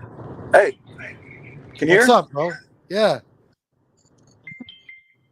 Hey, Hold on happy 1 sec. anniversary. Hold on, bro. And I appreciate that very much, bro. Why are you not on camera right now? I'm driving. I got to pay attention to the road here. Oh, shit. All right. All right. Well, if you got to go, I understand. But thank you for the happy anniversary. I appreciate that. No problem. It's a great show right now you got going. Oh, and hello to the thank chat. you. I can't Bro, see them. if you when are you going to be home? Maybe 30 minutes, something like that. Oh, shit. I was hoping you can come on camera. But either way, you want to hang out or you got to go? Oh, I can hang out. I'm coming out of Atlantic City All right. to coming into Atlantic City. That's what's up. Look, bro. Look who else is on screen. I got the one and only DJ Kaz, the man, the myth, the legend. What's up, kid? What's up, bro? I'm honored to be on the screen with number one Joey Dimes. I love that motherfucker. I love you, Joey. Thank you. What's going on, FBS? Chilling, man. Chilling. I had to have Joey Dimes up here, bro. He's a Mobtube legend. He has provided us with fucking, I don't even know, years of fucking entertainment with the Tony Pizza ball breaking. He's the pizza-noid. That's what he is, the pizza-noid. I love it, man, bro. what he does to pizza it just fills my heart with joy every day, Joey. Don't ever stop. I won't. Thank you, guys. It's a public service. He's not just a Mobtube hero. He's a fucking American hero. I just can't wait till one day that Tony Pizza comes back to Long Island, and then me and Joey can meet up, and then go take him out for a hero or something, right, Joe? There's going to be a long line of that, but when he comes back, will be a long line of that to meet him. We'll rent it. We'll rent one of those big buses to pull up on Park Avenue South. We'll fill the bus up. There you go. Who's that? FBS. Miss Can't Be Wrong is on the screen. The one and only. No! Wow, this is too good. Look at the Mobtube legends on this screen. What'd you say? And had to come up here and say, hey. Hi, Miss Can't Be Wrong. How are you doing? Miss Can't Be Wrong said Joey Dimes and FBS ain't shit. I gotta come say hi to Cass. Exactly. She's had enough of us. She don't get to see Kaz that often. Yeah, I had to catch him. He's not been able to be around, and You look thinner. You look thinner in the face. I mean, what have you been doing? Yeah, what you call it? I lost 47 pounds. Oh my goodness! Wow, It really? shows. It really shows. Yeah. And how long? Wow. Look at this cock diesel motherfucker It's my right here. Tony Pizza. Damn. look at them guns. Nice. What you call it? I between going to the gym once in a while, and yes, I did cheat. I used Wegovy. Oh, really? Did you have any side effects? No, not at all. You know, I see a lot of that in the ER, but really for me, I didn't see any side effects. I was on it for 8 months. Well, you know, I don't know if you heard, but I'll tell you, you know, and you can tell your patients, you know, there is a side effect to that, being it slows down or speeds up digestion. Right. Women are getting pregnant on it easier now because birth control, so they need to use a backup method. Oh, really? Yes, Well, backup method. I'll announce this first on the show. Reason I haven't been on that much is that I just recently went through a breakup. Oh. So I will definitely take that advice, Miss Can't Be Wrong, and make sure that make sure I use a second form of protection. Yeah, and I don't know, and especially for women. Especially for women. I don't know how it affects men, but they were saying especially for women. So you make sure, you know, like you say, use something. I don't care if they say I'm on birth control. Yeah. Yes. And what you call it? Yeah, so I went through that. I moved, so now I'm in a new place. So, you know, just getting my life back together, and that's why I haven't been around a lot. So just been working a lot, you know, and then soon I was talking to FBS. We're going to do a newly, what is that called? The dating show? Yeah. Alex Stern did, Date Kaz. Well, I can tell you at our age, at almost 50, being What single happened? for me, being single 25 years ago is different than being single now. Oh my God, it's treacherous right now. You catch the clap from standing Yeah, next because to a bitch. I got remarried 25 years ago, went through a divorce and was single for a while and got remarried. And things are different now. Yeah, no. This is not the time you want to be single. Yeah, and plus meeting people is completely different. Everything's online. Yes. That's why I'm begging FBS to ask Shanna to find me a nice nurse. Well, you know, too, we're working on it. Well, you know, too, now, Kaz, different places in your life, you know, you don't want to start. You wouldn't be dating to start a family and all. It's different. No, the goals are different now. Yeah, 100% different. It's a different ball game out there, a whole different ball game. But you know, I'll take it as it comes. Right now, I'm feeling better. So hopefully I'll be around a little bit more. Just been working a lot between the hospital and, you know, Thank you, Dana. My DJing, you know, that me and FBS raised $5,000 for. They're fucking spinning wreckage over there. Yeah. The fucking cancel culture woke jokes. They're spinning wreckage. Let me hear it, Joey Dimes. Go ahead. God bless. He had that God bless on deck. God damn, he was ready for that. You know what we're gonna hear later on? We're gonna hear later on that goddamn garden gnome that he was supposed to start a DJ business with, that he raised $5,000 with, was back on the screen again. That fucking garden gnome. Did he say that once? Yeah, he said that we raised what did he say, Joey? We raised $3,000 or $5,000 to buy equipment so we could start our own DJ business that we never started. Yeah. What the fuck? Where does he get this from? I have too much equipment. Yeah, and I got fucking controllers sitting around, huh? He calls me the garden gnome. You would fucking, with one hand, bro, you would pummel him into the ground like a fucking cartoon. Yeah, and I got 6 controllers sitting right here with, you know, fucking 3 sets of speakers and everything. You know, we didn't have to raise money. We could start our own business. Yeah, I got 4 of them plus 2 amps, fucking speakers, all kinds of crazy shit. I still got crates full of records and storage. I want to shout out everybody before I forget, everybody in the chat. Miss Can't Be Wrong, Dana, especially my girl. She checks on me She checks on me at least once a week. Cat D. Okay, she's an incredible woman. I want to send her a shout out. War, Michael McDonald, everybody. Go ahead, keep dropping them. Chris Capello, D. Gainey.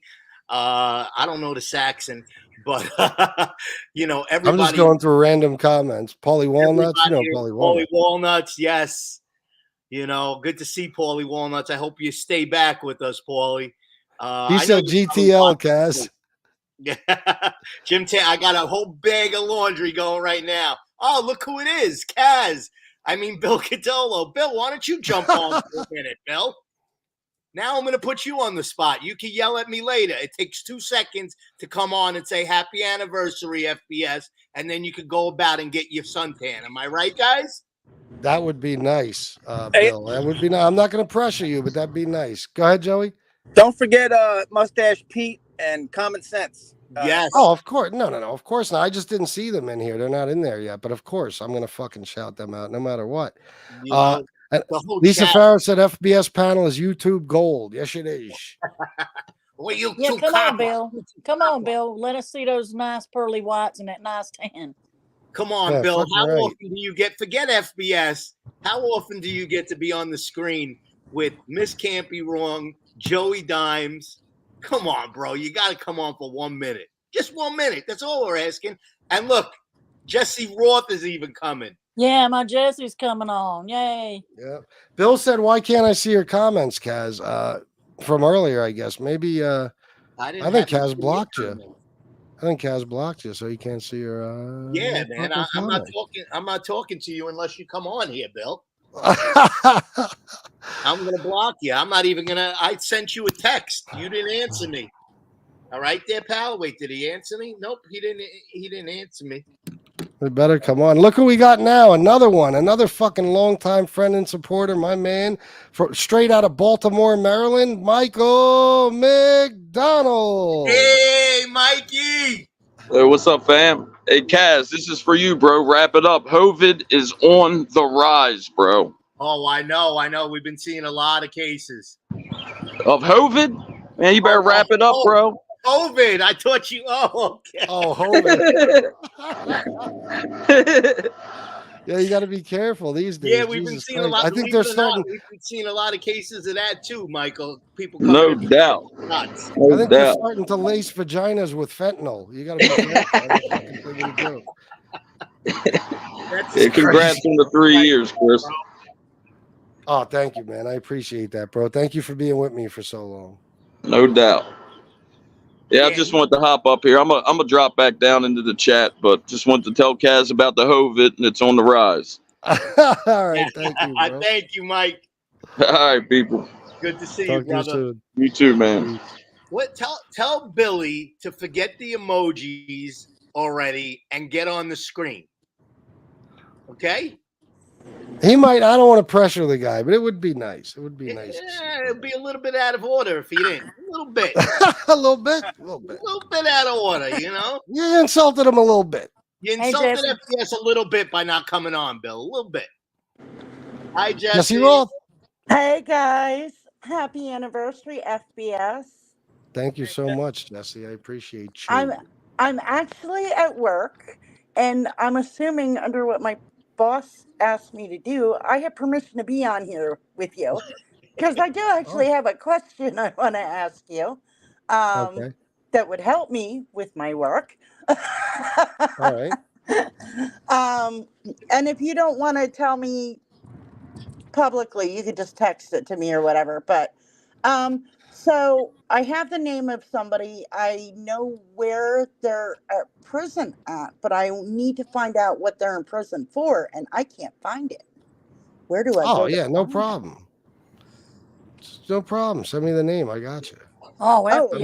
Master at that. What's that? Yeah, absolutely. He's the master. He can help you. I know, and that's why I figured, since my boss is asking me to do this, I have full permission to be on your panel right now because you're who I'm going to ask for help. Oh, there you go. Oh, so you're actually literally, you need to do like for employment for a background thing? Not for employment, but for other reasons. Oh, okay, With okay, what I yeah, do. yeah, yeah. Yeah. I'm trying to do a background thing, and usually it's real easy. I can usually Google the person, and it'll Yeah. pop right up. It didn't pop up, but I did. I have their name. I have the location of where they're in prison, so I know it's the person I'm looking for. I It's just not Joey Dimes, is it? Oh my! I hope not. You weren't supposed to say that, FBS. No, send me the name. I got you. Awesome. Thanks. I'll text it to you. But what's going on? What are you guys talking about? I've been busy here at work. I have had you on, but when I'm at work, I'm kind of like, you know, Well, I'll tell busy. you what, if you guys could do me a favor and just talk amongst yourselves and entertain everybody, I want to find this Dexter Morgan thing that he made and put it up. So will you guys be able to do that? Yeah, no problem. What do we All look right, like? I will be Oh back. yeah, we can do Well, that. I know, but don't leave. I mean, unless you have to. If Joey has to leave, he's driving or whatever. But you guys better fucking stay up here. I'll be right back. It turned into the treehouse all of a sudden. It did. It's the treehouse. All the tree house is the place to be. And DJ Kaz, we need some music. Could you do us some music, maybe? Of course. You just got to let me know what you need. And everybody say hello to Lucky Boy. Oh, look Hi, at Lucky Boy. Oh, lucky boy. Yeah, he this is mightily on. I'm going to have to throw him into the shelter, no kill shelter, if you don't send FBS $5,000. What'd you Very trade the girl cute, in D. for, dog? Ganey. What'd you say, Joe? You trade the girl in for Lucky? Yeah, no, Lucky came Did you along. trade She wasn't getting lucky. What a cutie. What a cutie. He's a chick magnet, though. Take him for walks. That might help you out some. Yeah, I need all the help I could get nowadays. Hey, Oh, Miss. no. Hey, Miss, can't be wrong. I guess Yeah. I sit at work and answer phones all day for a living, huh? Oh. Yeah. No, Got for something those of you interesting that to don't do now. know, like somebody decided to belittle my job because they think they know what my entire job entails. They decide to belittle my job and say I need to just go back to answering phones and manning the phones. Yeah, Jesse, you can't listen to them people. They don't know what the hell they're talking about, and all they want to do is bust your balls. Yeah, they take one little thing and twist it or turn it or want to say something to dig at you and try to hurt you like anything they say matters. I know, right? I just thought I'd be funny and say that I'm sitting here answering phones. Don't worry, me and Big Joe are waiting for the day that pizza comes back so we could go give him a dance. And then we'll bring you with us, and you could stomp right on him.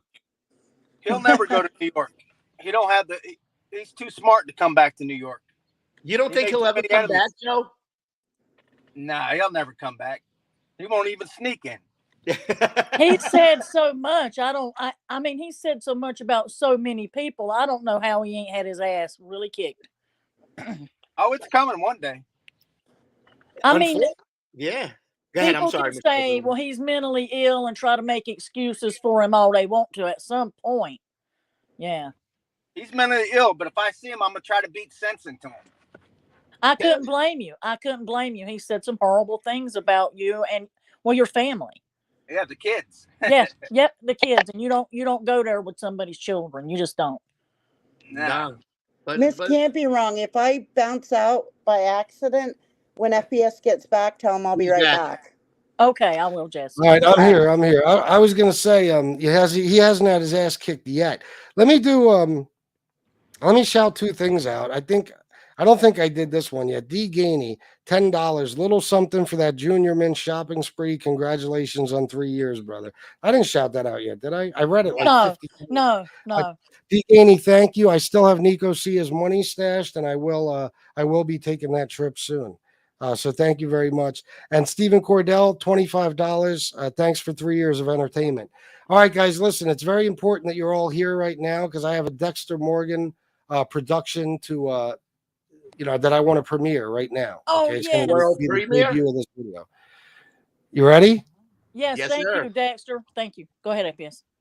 All right, let me get the comment off the screen. Let's see. Here we go. It's 1 minute and 40 seconds. Joey Dimes, you're gonna fucking love this. You might have already seen it though. Let's see.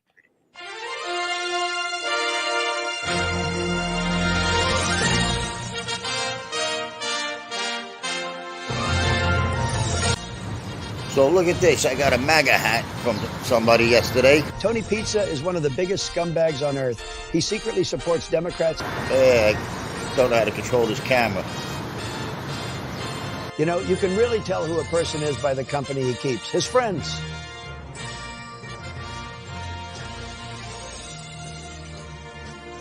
Tony Pizza, and I share a lot of the same friends. He may say he hates woke jokes, but just look at him. Tony Pizza, that flake wanted to buy my used underwear. He loves Trump as much as I. Anthony Caruana has always been one of my biggest supporters, even when he was known as Sean McCarthy. You know, the agenda's gotta stop. We gotta stop the agenda of these fucking woke joke LGBTQ lowlives that are making America fucking miserable with their overpriced lifestyles, and they think they make it bullshit.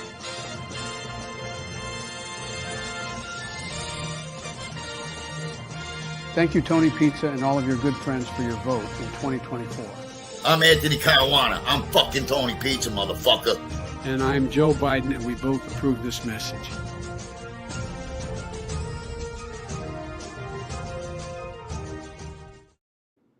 Hero. Nothing short of a Mobtube hero. That shit was fucking hilarious. That was amazing.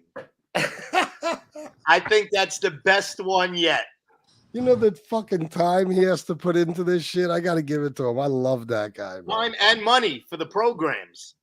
The AI program. Oh, yeah. Yeah. Oh, man. Dexter's the best.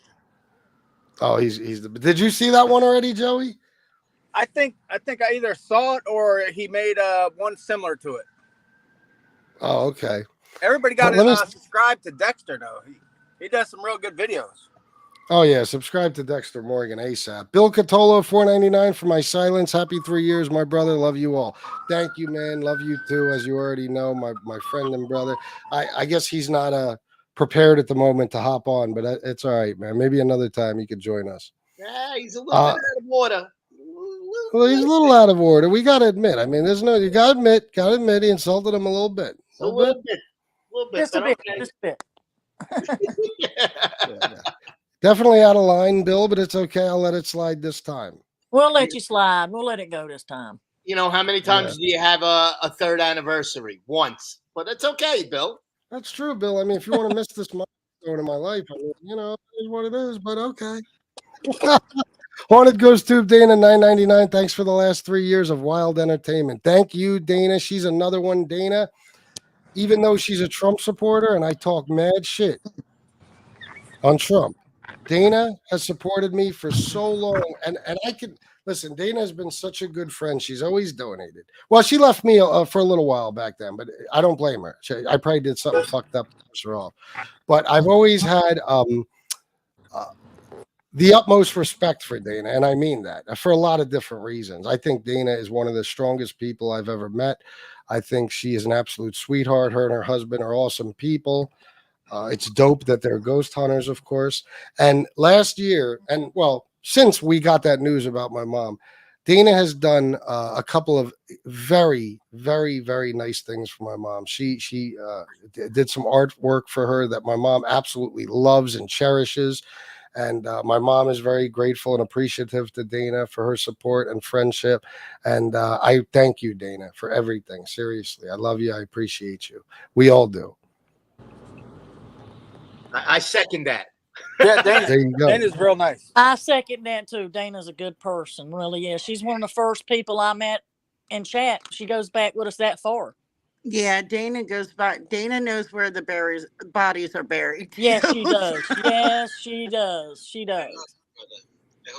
Yeah, absolutely. She's the best. JD Hopes 999 FPS. Thank you for the 3 years of entertainment. Blessings to you and the family. Happy anniversary. Thank you, bro, and thank you for all your friendship and support as well, my friend.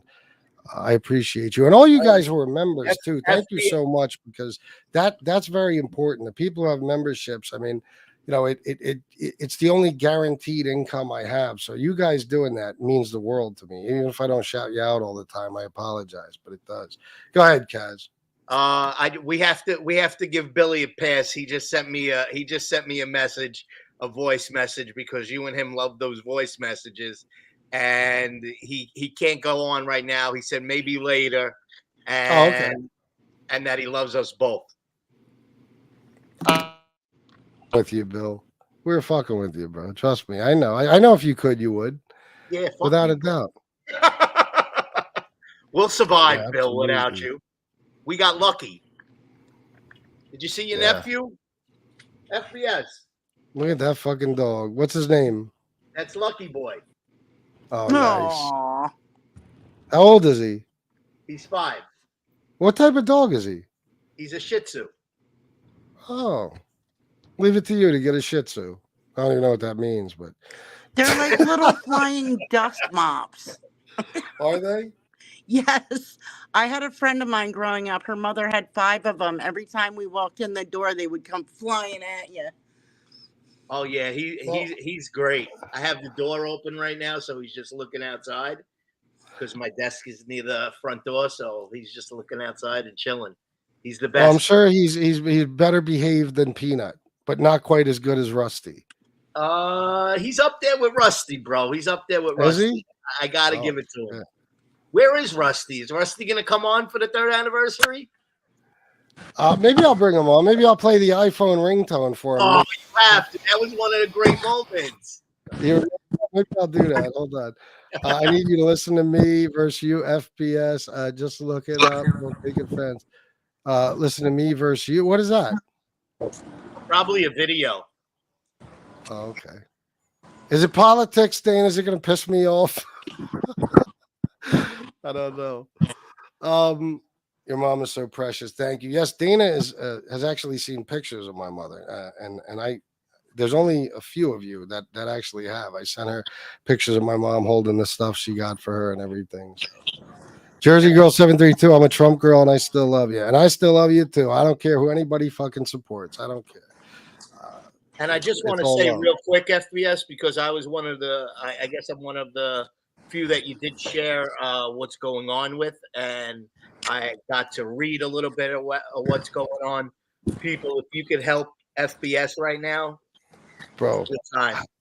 how sick is that fucking story, bro? It's a sick story.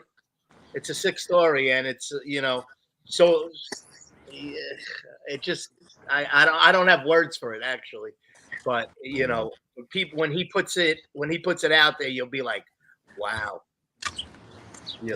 Yeah, and Shanna is what I tell you, devastated. She's crying all day, all night.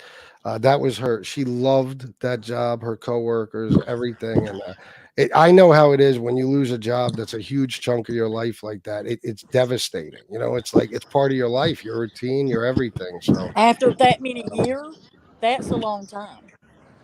oh yeah. Yeah. That's sad. It is. Joey Dimes, what are you up to? Let me see. There he is. Oh, there he is. There's Joey Dimes. Can you see Bally? Nice. Bally? Where are you? Oh yeah, you're on the boardwalk. Yeah. Don't get stabbed. You should see all the Crocs, FBS. Oh God, I don't want to see. Please don't Crocs show me. everywhere. Oh my God. Show us the ocean. Can we see it from there? Or is the fucking thing in the way? Oh yeah. You can't really see it.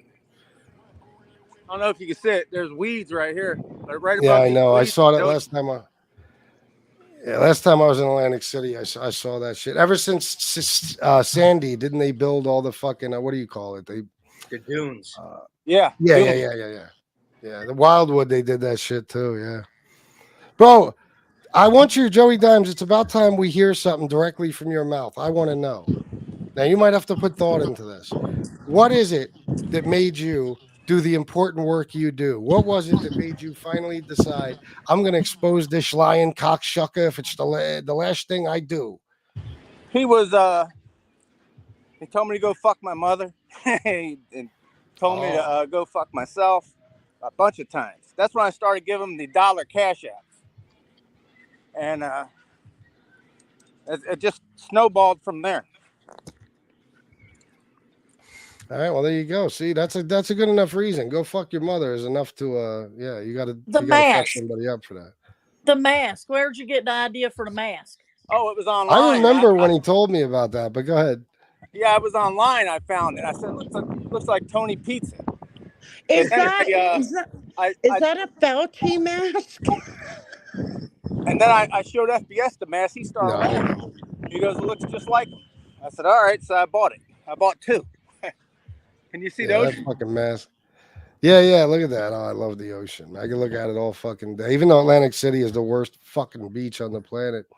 Can you see the right there at the end of this pier? I don't know if you can see it. What, Houdini Tony made Pizza's underneath Houdini made a famous jump off the end of this pier and hit his head and almost knocked himself out. And I almost died, but he came. He didn't knock him. He hit his head on the ocean floor because it was low, and he almost didn't make that one. But it's right there, right off that pier. I don't know if it's probably too far away to see. No, you can see it. Oh, there's the Ferris wheel. No, that's what's up, man. AC. Yeah, it is a shit. You don't even. Yeah, I don't. Joey Dimes doesn't even gamble. I don't think. Nah, I don't gamble. I don't drink. I don't smoke. Just chase women when I can. That's like chasing together, Joe. Yeah. Well, you come down. Let me know. Real. I will. I definitely will. But well, I'll get you some hookies. I'll get you some lamb chops. We'll go to town. There you go. It's funny to see him do it on this show. You know what I mean? It's a trip. I want to interview Joey Dimes right now. Who has questions for him? I want to know the legendary work Joey Dimes does. Where does it come from? I got a question. Joey, what's your favorite pizza moment? There you go. That's the type of thing I want to ask. That's a hard one. One that when you just think about it, you just get like hysterical. Just thinking about it. Probably the one with I wasn't acting. That clip when he said when I was bad vegan playing a homeless guy, I wasn't acting. That one. Yeah, that was good, but also the one where he goes, when I hear 20 guys coming, I get a hard on. Oh yeah.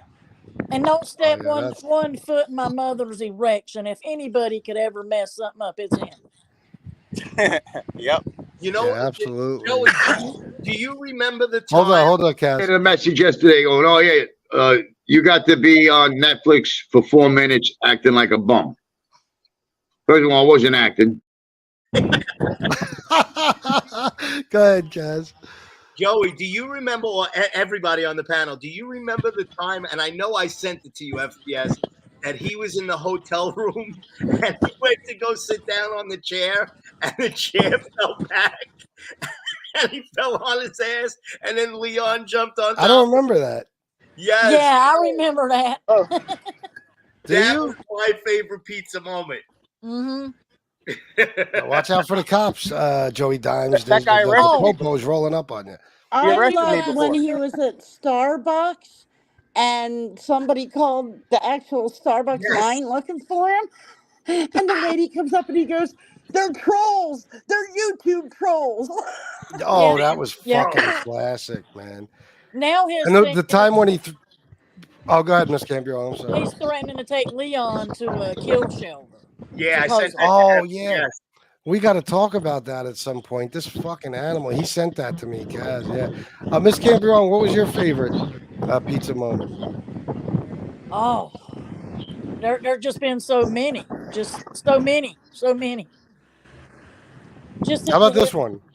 I was a junkie, taking ass shots for a shot of heroin, you know, sucking dick for crack in Manhattan.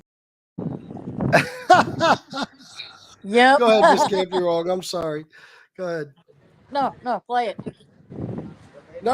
I played it. I was asking you what's your favorite. Just when he slips up and gives little bits of the truth. I'm on. Oh yeah. Oh, it's hard for me to come up with it at the moment. No. I know what you're talking about. Every now and then he fucks up and tells the truth by accident. He does. Or when people tell him don't mention my name and he mentions their name. He did that to Angela, the right winger, the other day. She sent him money, and it must have said don't say anything. But he said, "Oh, thank you, Angela." Oh, I didn't see it. I wasn't supposed to say. Fucking asshole. Good for you, Angela. That's what you get for supporting a scumbag. Yeah. Fucking animal. Then he always does that. Oh, I got my anonymous women sending me money. We know who they are now because he said their names. Yeah, I like it. It's just funny how he mispronounces everything. Oh, yeah. What did he say yesterday when he was talking about, oh, God, I wish I knew. I'm trying to think of some of them right now. He says, intimidate. No, intimidate. No. What doesn't he say? What does he say? Incriminate. Yep, he messes that up. Yeah. Incriminate. Yeah. FBS thought he started this genre. Jandra. Yeah, that's another one.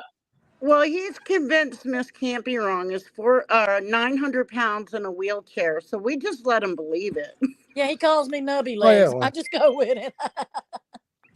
Yeah, they still say I got a fucking piss bag. Who gives a fuck? You know what I mean? Let them say whatever. Because I'm short stupidest anyway. people. I'm only like 5'1", so my legs do feel nubby sometimes. Well, Are you really that small? Yeah. Oh shit. Tonight he's going to have to come up with something good because he's going to be so pissed FBS made good money today. He's going to have to do something. Oh, he's gonna go ape shit. If he saw all these donations today, he's losing his fucking mind. These woke jokes are giving FBS money for what? I got 31 super chats. How many? 31, and here's another one. Baby A, $5. I did a little more yesterday, but I had to donate a little today. Congrats on 3 years, and thanks for welcoming me in. You are a great addition, Baby A. We love having you here, so thank you. Thank you. Yeah, I got 31 super chats, bro. Wow, you deserve it. And now's the time. That's good. Now's the time that you need it the most. Oh, yeah, you have no idea, bro. This is necessary right now. I got a fucking, you know how much income, just the money she didn't get paid for the last. So not only do I have to make up for that, I have to make up for, everything until she starts getting paid again. You know what I'm saying? From a different job. So right. It's fucked up. Well, I am pretty confident she'll get a job real quick. She's, healthcare workers are so in demand right now. Oh, she'll be able to. I'll show you. In about 3 minutes, What? I'll show you Nikki Scarfo's place. Oh, nice. Yeah. What, on Atlantic Ave? Yeah, I'm on Atlantic Avenue now. Oh, nice. How the It fuck should did be you about get from the 3-4 board? minutes. Oh, okay. Huh? Well, you were on the boardwalk. So, yeah, Atlantic Ave. My bad. I'm not thinking. Were you going to say something, Miss Campbell? No, I was just saying when she, puts her resume together and gets it out there, and people start interviewing her, she's gonna get calls. Went the first hour probably, but she'll be able to write her own schedule, write her own salary, make her own demands. Trust me. Yeah, without a Good doubt. nurses are so in demand. She's gonna be fine. But I know it. Be it working somewhere 17 years, you get into a routine, you get friends. It's hard. Yeah, for sure. Let me bring on Robert B here. Look at this. Hey, Robert B, what's up, bro? Hey, Robert. Congratulations. Hello, everybody. Thank you, brother. Hey, Robert. You got to play Hi, me a Robert. song. I was just going to say that. He can't come on and not play a song for the anniversary. That costs extra. Today's price No, is not this. I know. I only got a few minutes anyway. I got to pick my daughter up from work. Yesterday's price is not today's price, FBS. That's right. Yeah, you know what I think is great about the show over the last couple of years? Like you, I've watched all those mob documentaries over the years on people, and this show has allowed everybody to see the kind of people they really are. I mean, you turn them documentaries off. You're like, just for example, I mean, if you use Bill Catola, if you watch the show about him, they would tell you how he was a mob guy, maybe killed somebody. I don't know. So you turn the show off. You think he's a scumbag, and and ripped off people. That's he was in the mob. But this show has allowed people to see that these guys are good guys. In a lot of cases, they're really nice guys, and they regret the life that they led. You know what I mean? And you don't get to see that side of these people except in shows like this. You know what I mean? No, I agree. A documentary Totally. won't say that in their show or allow these guys to present themselves as they want to be seen, but this show does. Yeah, I agree. I think there's two sides of it. Right, yeah. I think there's two sides of it. You get to see people like Jimmy and Bill and so many others who have turned their lives around completely, and now they're upstanding citizens, and they're great fathers and everything else. And you get to see that side, but you also get to see for the people, which I think most of us, what's the word I'm looking for? We were, I don't know. We had this illusion about the mob. We had this fucking image in our heads, or delusion about the mob. I'm sorry. And the people involved, you know what I mean? We were, and with the amount of guys that you've had on this show alone, I mean, we would have never been able to see that side of these guys, just from the documentaries that we've seen over the years. You know what I mean? Yeah, but we've also, like I was saying, we had this delusion about the mafia and all the people involved. Some people looked at them as heroes. Some people literally worshiped them. And we're starting to find out that there's also a lot of bad fucking people, not just who are involved, but people who support those bad guys even to this day and worship them and fucking look up to them. And yeah, we've even found out that some people who are related to some of them, we found out things about them and everything else. We found out a lot of stuff. But if there's one thing we found, it's a shit life for anybody involved. It's a terrible fucking way to live. And listen, call me whatever you want. I think people like Bill and Jimmy and other guys made the right fucking decision. Simple as that. Hey guys, I gotta jump down. FBS, happy anniversary. I'll be listening. Bye. Okay. Thanks See you for later, having Jess. me up. I mean, in a lot of ways, a show like yours, in a lot of ways, is way more informative than a documentary you could see on TV. You know what I mean? Oh, definitely. Look at this, Robert B. Look where he's at. I'll get back right back to what you were saying. But look, that's the compound. That's Nicky Scarfo's compound on Atlantic Ave. Oh wow! So that was his mom. Wow. This is his mom's apartment building, and that was his office, 28. Hey, what's up, Dimes? Hey, Robert, how you doing? That's awesome, and, bro. When I was a kid, they used to hang out. Well, they were all right out here. Oh shit! There's a bad time for him to lose fucking video. Look what happened to his bro. Your screen went black, like The Sopranos. I hope Joey Dimes didn't just get killed or arrested. Hope he's okay. What happened to Joey Soprano? Pizza found him. Stop playing. Pizza just snuck up on him. Nicky Scarfo came back from the fucking dead and just fucking whacked Joey Dimes. I hope he comes back. That's interesting shit. I'm gonna jump down in the chat, FBS. All right, Miss Campy Wrong. Thank you for coming to see me, Miss Campy Wrong. Yeah, I just had to talk to you. Good seeing you, Robert. Hi, Miss Campy Wrong. And Joey Dimes. Chat with you later, Robert B. Y'all have a good day. You too. Right, you too. Hey, FBS, you got to play this now. Oh yeah, there you go. Don't stop. You don't get a thing. No, turn that off because that's the one song they'll block my shit. I played that once. They fucked me all up. It was under 3 seconds. You got it. There you go. Tactical Terminator says, congratulations, FBS and Shannon, on 3 years of kicking ass and taking names and just lifting people up on bad days. We all appreciate you and the Mobtube families. Much love, brother. Thank you, Tactical Terminator. I appreciate that, my man. We appreciate the Saxon said the what was that? We appreciate you. Yeah, we appreciate you. The Saxon, the mob could never have existed without the normal people that went along, turned a blind eye, and outright supported them. 100%. 100%. I can't believe it's 3 years already. I know, 3 but I fucking can't years. look. Jesus. I know it's amazing. D. Gainey just brought up some of the words Tony Pizza mispronounces. Incriminate, chronicle, liar, in the circumference of a year. The circumference of a year. I never heard that one. You know what? You know what I think this calls for, FBS? I think it calls for a little pizza math. Pizza man. Pizza math. Oh, pizza math. Oh my God, pizza math. I don't know if I have that handy. How old was I in 1997 if I'm 57 now? What's 13 from I don't know. Can you figure it out? 25, 26, something like that? What? I don't know. That's a tough one.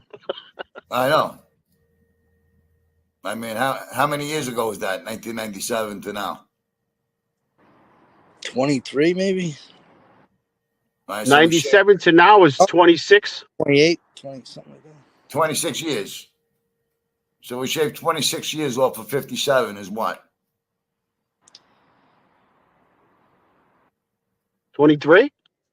24? There you go. I was 23 years old in 1997. Yeah, I was 20. Right? And if Daddy Dick Dance is 13 years younger than me, shaved 13 years off of 20. Do you guys, is the video still playing? I can't, it's not fucking playing for me. I don't even know when it's going to be over. What the Told you fuck? got StreamYard. I can't fucking believe all right, this. Kaz, let me know when it's No. over because I What's can't hear it 13 or see it. minus 23? All right. 16, 23, 16, right? 23. What? 23 minus 13.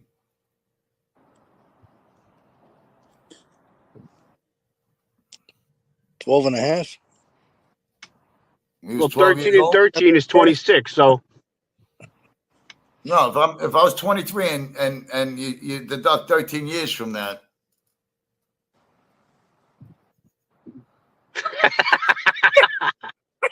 I don't know. I can't hit. I did a lot of things in my day, but one thing ain't fucking math. Yeah. Let me see. Okay, we're just saying, like, I got a calculator here.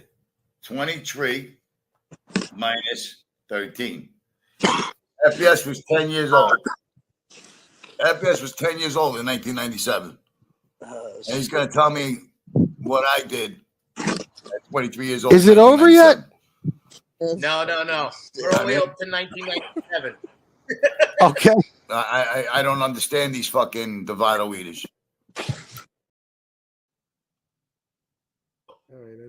It's over. All right, it's over. Yeah. Hi, All right, here you Shanna. go. All right, there we are. There you go. You're on camera, whether you like it or not. Hi, Miss Shanna. Oh, she can't hear. Hello, Hold on. Shannon. My bad. I got my earbud in. Hi, Miss Shanna. Hello, Shanna. Oh, there they are. Go ahead, guys. Now, sir. Hi, Shanna. Hi. How is everybody? Good. All right. How you doing? Hanging in? I'm trying. Doing my best. Miss Shanna, you'll be okay. Your hair looks amazing. Thank you. You're welcome. Hey, War. Up here. I am going to start a new channel, though. Yeah, she's got a story to tell. Oh, cool. Without a doubt. This is the queen of Mobtube. This is the reigning queen of Mobtube, 3 years strong. Look at this beautiful woman. With great hair. I love the hair. I dyed it. Yeah, it looks good. And Yes. cut it. I love the Well, the not cut. initially it cost about $350 and 6 hours of time, but since then she's cut it herself and dyed it. She dyed it last night. Yes. She's maintaining it. Yes, I'm trying to. Right out of the box. Yeah. Kaz, FBS, War, have a good day. I got to run, guys. I got to go out. Take All right, care. Robert, Bye. Congratulations, Shannon. Hang in there. Thank you. Thank you, bro. I'll Talk to you guys soon. later. Kick me off. I don't know how this thing works. All right. And All right, what you would a gotta go. 3-year anniversary be without the queen of Mobtube? Thank you. Absolutely. I was in the chat. I said later I would come on. if he does another show. I don't know. We're going on 3.5 hours, so I might just keep this going. You cut out, FBS.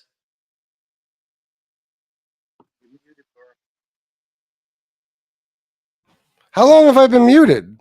For like 3 seconds. Oh, I don't know how that happened, but I can't hear War. yeah, War. Why can't we hear you? Oh, you're on mute. Who the fuck? Oh, you're off mute now. You're very low. How about now? No, You're undermodulated. don't be stupid, you moron. That's a Ben Stern thing, War. I'm not calling you that. I told You not gotta. to be stupid, you moron. All right, yeah. I'll drop the link again. All right. All right, And guys. then I there have was to. 2. Yeah. Well, 3. Well, yes. Well, FBS don't count, Shanna, when you're on. Oh, When okay. you're on You're FBS here. don't count. When you're here, I don't. Shanna, care. you need to. We're gonna do a dating game. You need to find me 3 contestants. 3 I single will. contestants. I have several very pretty nurse friends. Okay. look at that Single shit. nurse friends. Well, that's great because I'm a single healthcare fellow Professional. Yes, there you go. Look, And he just lost 47 pounds. Look at the son of a bitch. congratulations. Thank you, Miss Shanna. Thank you. I love I you, don't baby. know. Go ahead. All right, I got to go get a physical now. So All right. Good luck. thank you. And you Bye, will get everybody. something very quick. Oh, let me hope just see so. before you go what people are saying in the chat. I'm all stupid. I don't even have. Look, Sweet Queen Shanna. Hello. You mean Pizza isn't the queen of Mobtube? Shocked.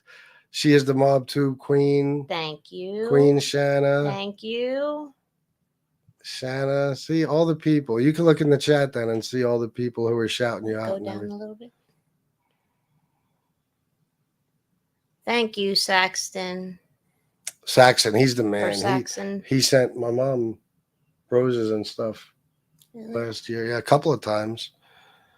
Yeah. So anyway, all right, baby. Go ahead. I love you. Bye, Kaz. I'll see you a little Bye, bit. Miss Shanna. Yeah, I'll see you later, and we will continue watching the 6th season of The Sopranos. Okay. All right. Bye, guys. Drive safe. Thank you. There's the one and only. Love you too, baby. See you soon. All right. That was better than having Bill Catolo on any day. Yeah, I'd have to take Shanna over Bill. I'd have Me to, but I'd too. still like Bill to be here. You know what I mean? I it's been a while since he's been on the show. I miss Bill. I had to put him in my intro just so I could see him on my show. I missed him so much. Yeah, at least I'm in that one too. Yeah.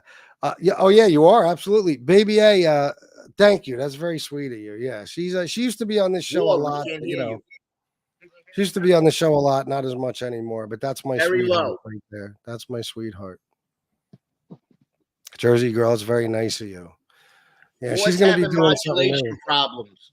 War, I don't know. You're not muted. It's your. You know what? Last time you were on, your phone speaker was low. Maybe if you restart your phone and turn your volume up or something like that'll work. I want to have you on, so give it a shot.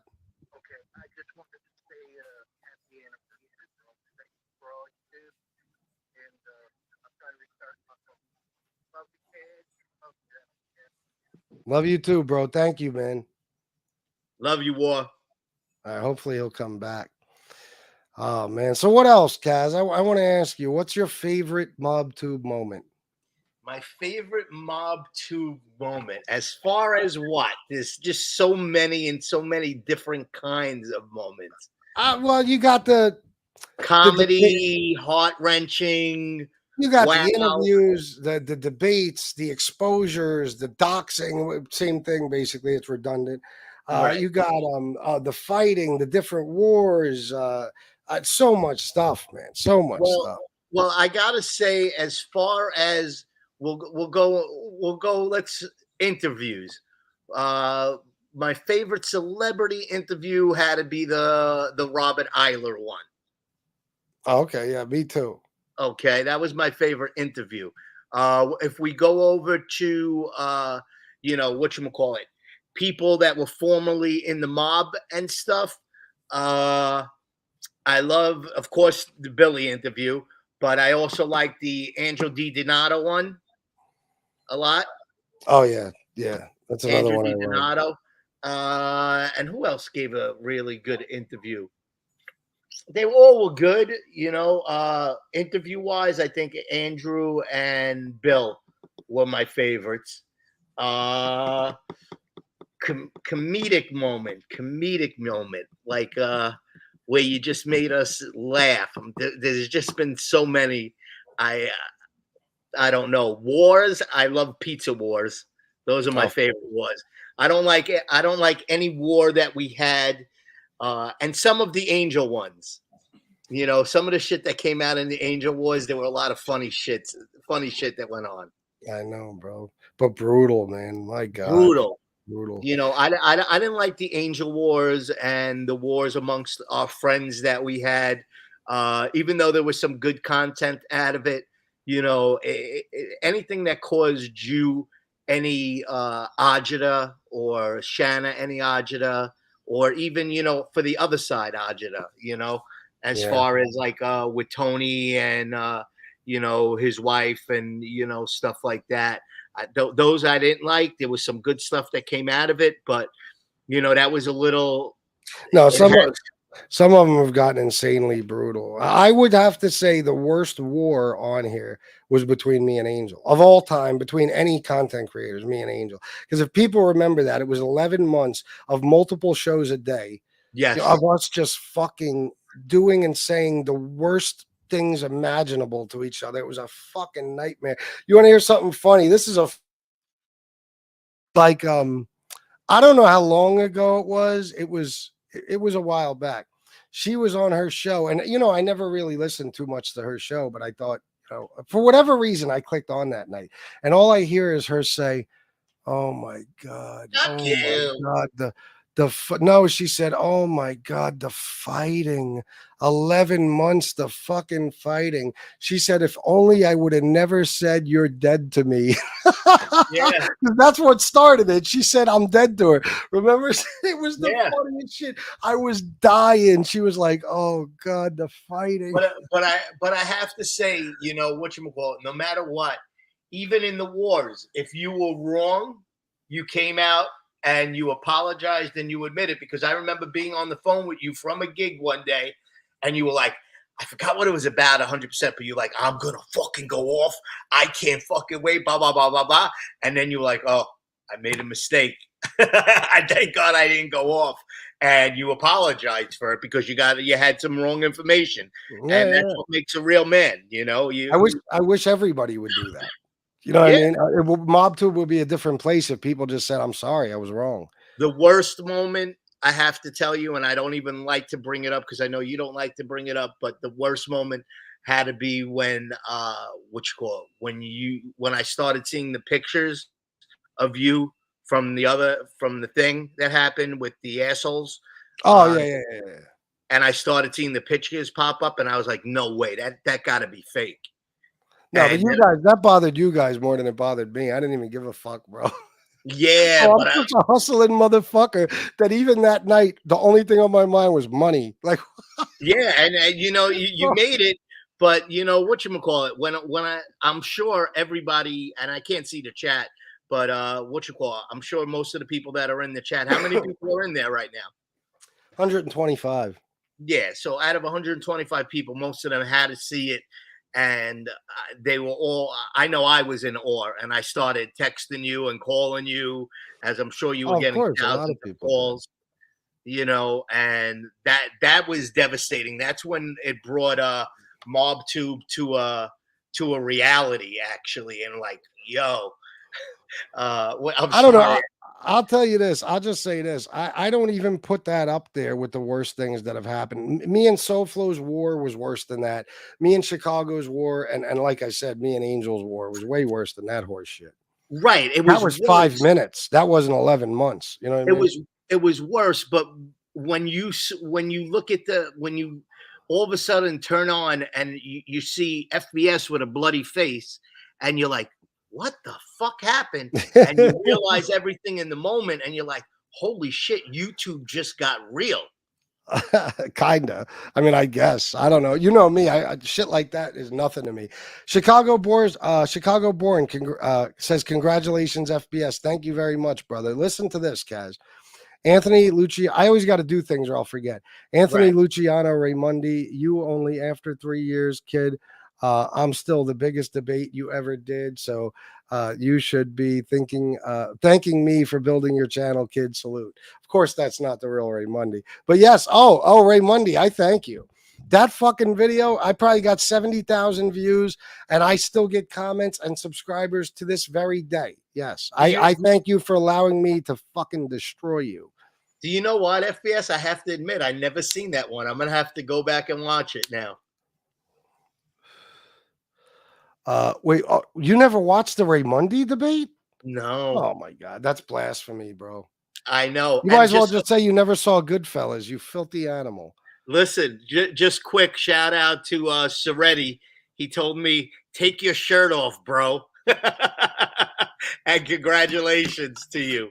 So Soretti is watching. Thank shout you, out Soretti, to Soretti, man. He's a really good guy, man. He's another one that reaches out to me once a week to make sure I'm okay and everything.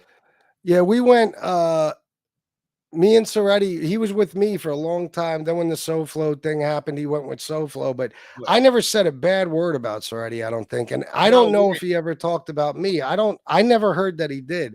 So we're right back where we started. Soretti's my boy. He donates. He looks out for me. You know, I appreciate him very much. And I know he has my back. And I appreciate he's a good man. Soretti. He's a good. Yeah, go ahead. I'm sorry. No, I said he's a good man. That's the one war, I think, that put everybody sort of in a rock and a hard place a little bit. And, you know, whatchamacallit, it sucked, but thank God everything worked. Thank whatever you want to say, because I know you don't know God, but thank God, you know, everything worked itself out. And, you know, you two are friends now, which it should have always been. And, you know, everybody's kumbaya right now. So I like it much better that way. Things are good for sure. I got to say too, Common Sense and Mustache Pete. First of all, both of them, as far as I'm concerned, are also Mobtube legends. Mustache Pete is I can honestly say, bro, that he is also one of those friendships, and there's very few that I hope last forever. Mustache Pete is a class fucking act, a class act. He is somebody I don't admire many people. I never have. But I admire the shit out of Mustache Pete. Mustache Pete is the guy I wish I would have became. Like, he went to college. He's got a career. He makes good money. He's a fucking phenomenal father and family man. He's a fucking, that dude. I look up to him and admire and respect him so fucking much. I can't even put it into words. He knows. Mustache Pete is always there for me. He checks on me. He looks out for me. He supports me. He's just an all-around great fucking guy. Common Sense. Oh yeah, Common Sense is another one. Common Sense is a brilliant dude. He's of course a Mobtube legend without a doubt. The shit he does to this people when it comes to law, you ain't gonna beat Common Sense in a fucking debate. He's a smart dude. He's a brilliant dude. You know, he's a funny motherfucker. He's cracked this chat up so many times just being in the chat with his comments and his funny jokes.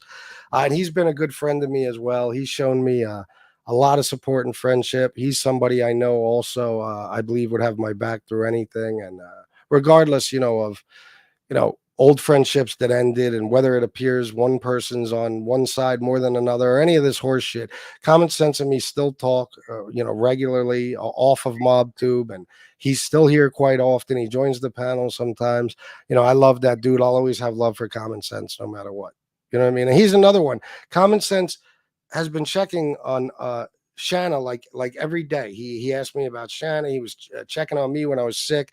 He's such a thoughtful guy that he's always there for you. If he knows something's going on with you or your family, or if you're struggling, he's there. He'll check on you every fucking day and make sure things are okay. So those are two other guys, of course, I got to shout out. I love those two guys. They're part of the original cast, bro. Absolutely, bro. You know, and they're legends. You know, what you call it? Like you said, common sense. That's one person you don't want to debate. If common sense said it happened, then I'm gonna believe it happened.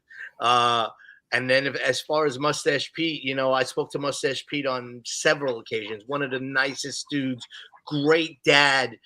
Everything you said, and funny motherfucker. Like just makes you laugh for hours. His impressions and stuff like that.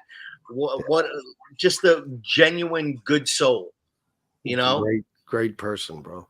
So I got a question for you, FBS. What? And for the chat. Let's see what the chat says, and then I want to see what you say. Hold on, can you let me do one thing first? Of course. Don't forget what you were gonna do. Don't be like me. Okay. Tactical Terminator, favorite moment when FBS went in by himself on Angel chat and humiliated everyone in that chat. The infamous Marla gangsta moment. Bro, I have that. I have that entire video and I have that clip, that whole debate cut out. I am very tempted to put that up today. And I might at some point. I don't know. If for some odd reason I come back on, because let's be honest, I mean, I'm damn near 4 hours in. It seems silly to do a second show, but if I do, I might just play that and I'll pause it and shit. I'll take precautions so I don't get a copyright strike. And to be honest, I don't even know if she'd strike me anyway. Who knows? But no, you're just putting it up as good fun, just to remembrance. Absolutely. Yeah, no doubt. So perfect moment, Tactical Terminator. That is a classic. That fucking shit will go down in history. That was one of the greatest nights on Mobtube. So go ahead, bro. I want to hear what you have to say. Okay, I want to know, everybody in the chat, what's your favorite FBS impression that FBS does? Oh, shit. I know what mine is. And I think I know what mostly everybody would say. Hey, what's up, Beck Brooklyn? Yeah, thank you, Beck. I appreciate you very much, bro. Beck is another one who's been a good friend. Yes. Never talk shit. I still watch, just stayed quiet. Yeah, that's what I thought, bro. Thank you, Soretti. Beck, you guys are all good guys too, man. Beck's another one who I believe if there was a problem, you know, in real life, that Beck would be by my side. I honestly do. I believe it. And Soretti too. Soretti's close. Soretti would be right there. No doubt. BK, yeah, BK. Oh, I light. Oh shit, bringing back the old. Oh, Angelo, yes, baby, I knows my Angelo. I got into a skirmish with a couple of Puerto Ricans, but a couple of wise guys took care of it for me, Joe. Yeah, that's a newer impression. BK Shaolin. Yes. Thank you for the fucking compliment, Miss Can't Be Wrong. Make sure you only have kind words for me from now on, or else. That's my favorite one, is the BK. Yeah, there you go. I like, oh, shit. Dana, thank you, B. Word. You ain't even from New York, though, bro. For real, the Bronx. Stop it. That's Pizza. Oh, Pizza. Listen, Pizza's an infamous wise guy. He's known all around the 5 boroughs. He can hold his head up in all the 5 boroughs. He's known. Yeah. Cock dance. Oh my God. The cock dance. Yes. I can't even there's new additions all the time. Like, I can't even believe sometimes, seriously, the fact that when I wake up in the morning, all these fucking people. Wait, let me get this fucking chair out of the way. It's a very small room. I got all these fucking people hanging on to my cock. I got people from fucking Ohio to fucking Florida. I got people in fucking New York. I got people in all the 5 boroughs. People hang from my dick. It's just a big fucking cock walk. Every fucking day I got to figure out how to drag my cock around with all these grown men and women hanging from it. I got a fucking pig named Angela who won't leave me the fuck alone. She's been hanging from my dick for fucking years. I got a fucking new jerk off named Nick Romano who's from Fort Lauderdale, who fucking constantly goes after me now just because I didn't want to be his friend anymore. He's another, I don't know, probably 200-pound, 5'2" cocksucker who's hanging from my fucking cock every day. It's one after another. I can't even give you the list of names. I got a homeless scumbag in wherever the fuck he is in a camper hanging from my cock. Sorry, guys. That's how big my cock is. Just so you know, when I'm doing when I'm doing this shit, it's like the real thing. You know what I mean? This is what I deal with every day. It's a lot of fucking weight, man. It's a lot of weight to be carrying on your cock. I'm fucking out of breath now, bro. That wasn't even a good one. Usually they're better than that. Today I wasn't too imaginative. You gave the rant with it, so it went good. Yeah. There's just one after another. There's so many people. I can't even name them all. I probably a bunch of people I didn't think of. There's so fucking many at this point. I got to actually take my pants off and look at my cock to see and remember everybody who's hanging from it. There's so many. Set of crabs. Yeah. Oh my God. I don't have crabs. I got people. I got humans. That's my STD. Humans. There's just a million motherfuckers hanging from it, and that's not even to mention all the faceless, nameless cocksuckers in all the chats who talk shit about me. All of them hanging from my dick every fucking day, wanting to be me, wanting to blow me as badly as possible. Lisa had a good comment. Maybe you should ask Pizza for his wagon to drag them all along. That's actually not a bad idea. I'm a huge fan of the wig. Oh, you know what? I don't even know where the wig is right now. I got a couple of them, but I don't know. Is it in the drawer? No, I think they're packed up over there in one of the bins. I don't know. Highlights from oh my God. That I never did an impression of, but when I saw her, I said, the fuck? Let me see. Hold on. Let me see if I got something in here. I guarantee you I took this out. What a fucking shame. Let me see here. I think I had to delete it to make room for other stuff. But I had a video of deleted. I know I had a video of the highlight thing. I had a video of the guy that used to do the A-light impression. I had all that stuff in one video, and I think I took it off of here. Let me see.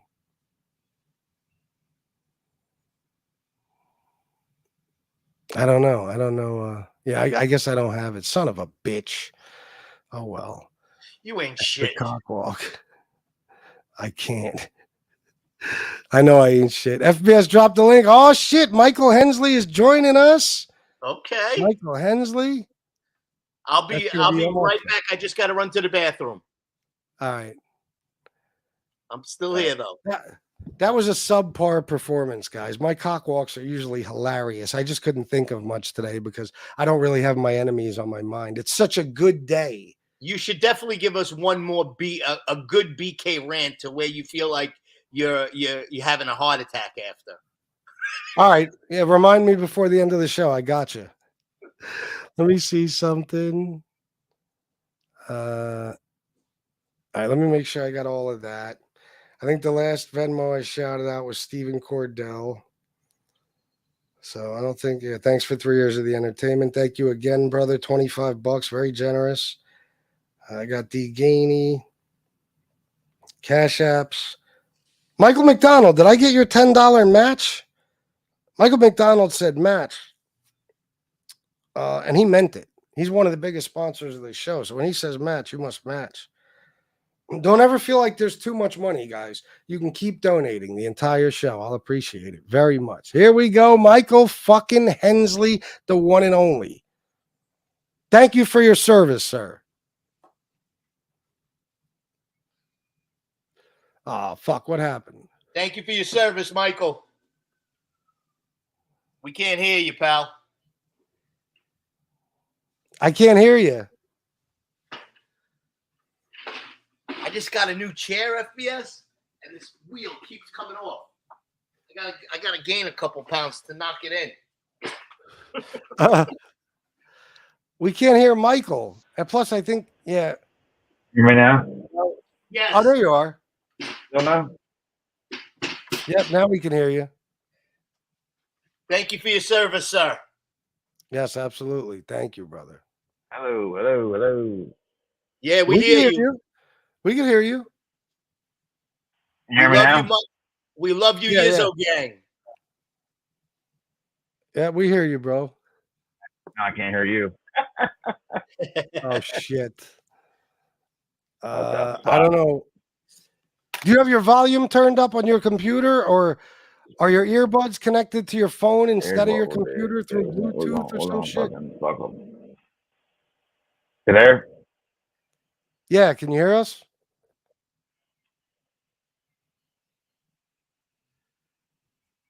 Hold on, let me call him. Thank you for hanging out with me today, too, Kaz. I appreciate it very much, bro. Bro, you have to have a little marathon. Oh, yeah, no doubt. BK Shallon and Cock Dance are my favorites. Angela True, that's a good one. BK is the classic highlight. Oh, the dimwit that comes through here. Oh, my God. Michael, can you hear us? Yes, sir. Hey, bro, make sure your volume's up and make sure your earbud isn't connected to your phone or something instead of your computer. Right. I think I got them both shut off from there. If not, I'm gonna jump. I'm gonna come back out and come back on my iPad. It works. It's better. I'll be right Yeah, back. you get All right, bro. Mikey. All right. Bye. All right, peace. There you Yeah, go. I even opened up the computer for you, FBS, today. What do you mean? I You're using your computer instead of your phone? Yeah, and I got the FBS lights in the back.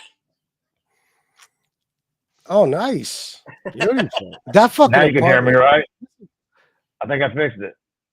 Yes, Oh, you yeah. did. Can you hear us? Woo! Yes. There you go. Yeah, bro, that apartment, Kaz. You got your 1200 set up? No, my I'm gonna put a unit right up right now. I'm sitting by the desk.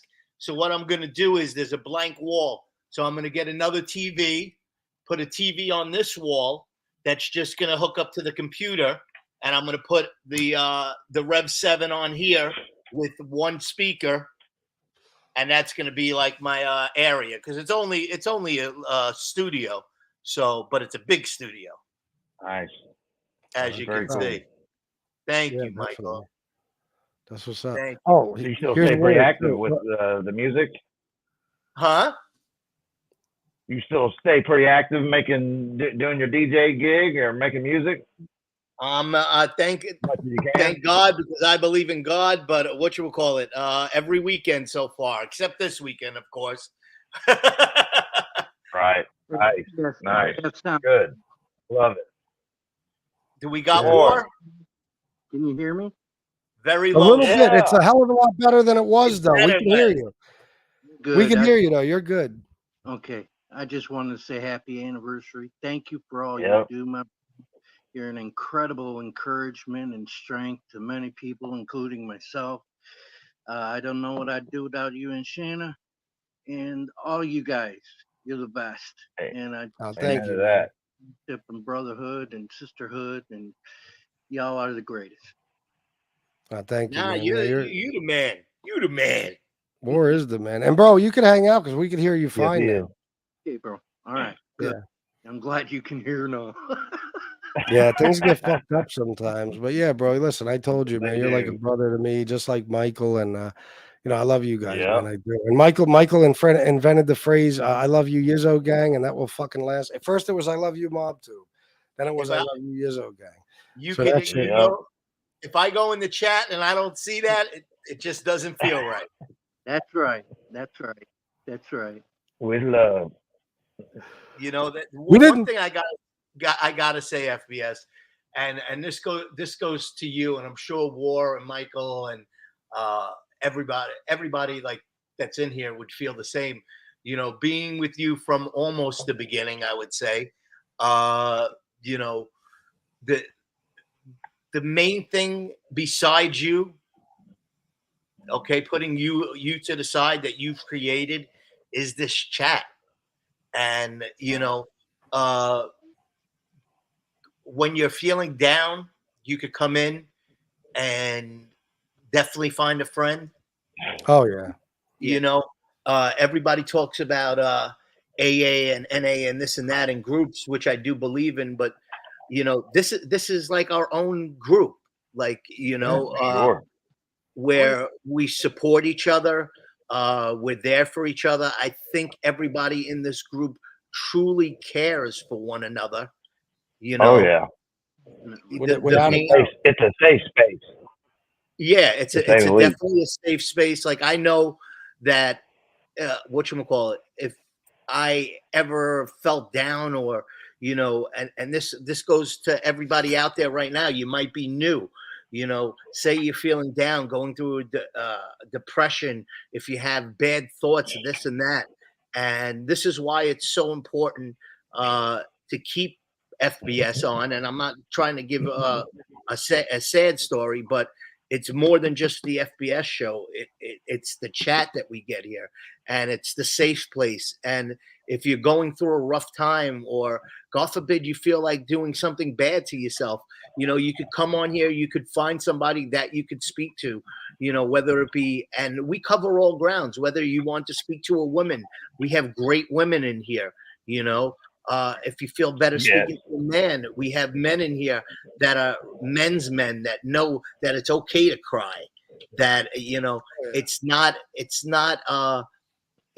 looked upon bad, you know, if you help out your friend, if you're there, if you tell them, you know, I'm feeling low, I'm feeling this, you know, I need your help, you know, you're not judged. And I think that's like such a major thing, that like when you say, you know, and I know I feel it when you go away for a couple of days, you know, I look to this show, even though I don't come on a lot, I still look to this show every day, you know, and, you know, watch it and watch the chats, and it just gives you that sense of family, you know. And I don't have much family, but I do right here.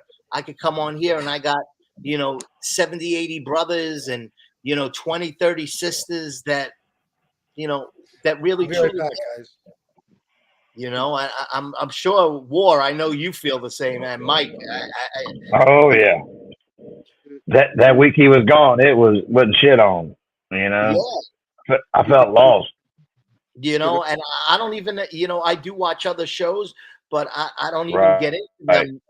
You know, I don't even get into them, you know, as we have over here. I just, you know, like seeing War is my boy, man. I never spoke to War. Oh yeah. I would love to, but he's such a calming factor. Like, you just look at War, the way he speaks, he can, like, you have to listen to what he says, because he's very soft-spoken. War's a good man.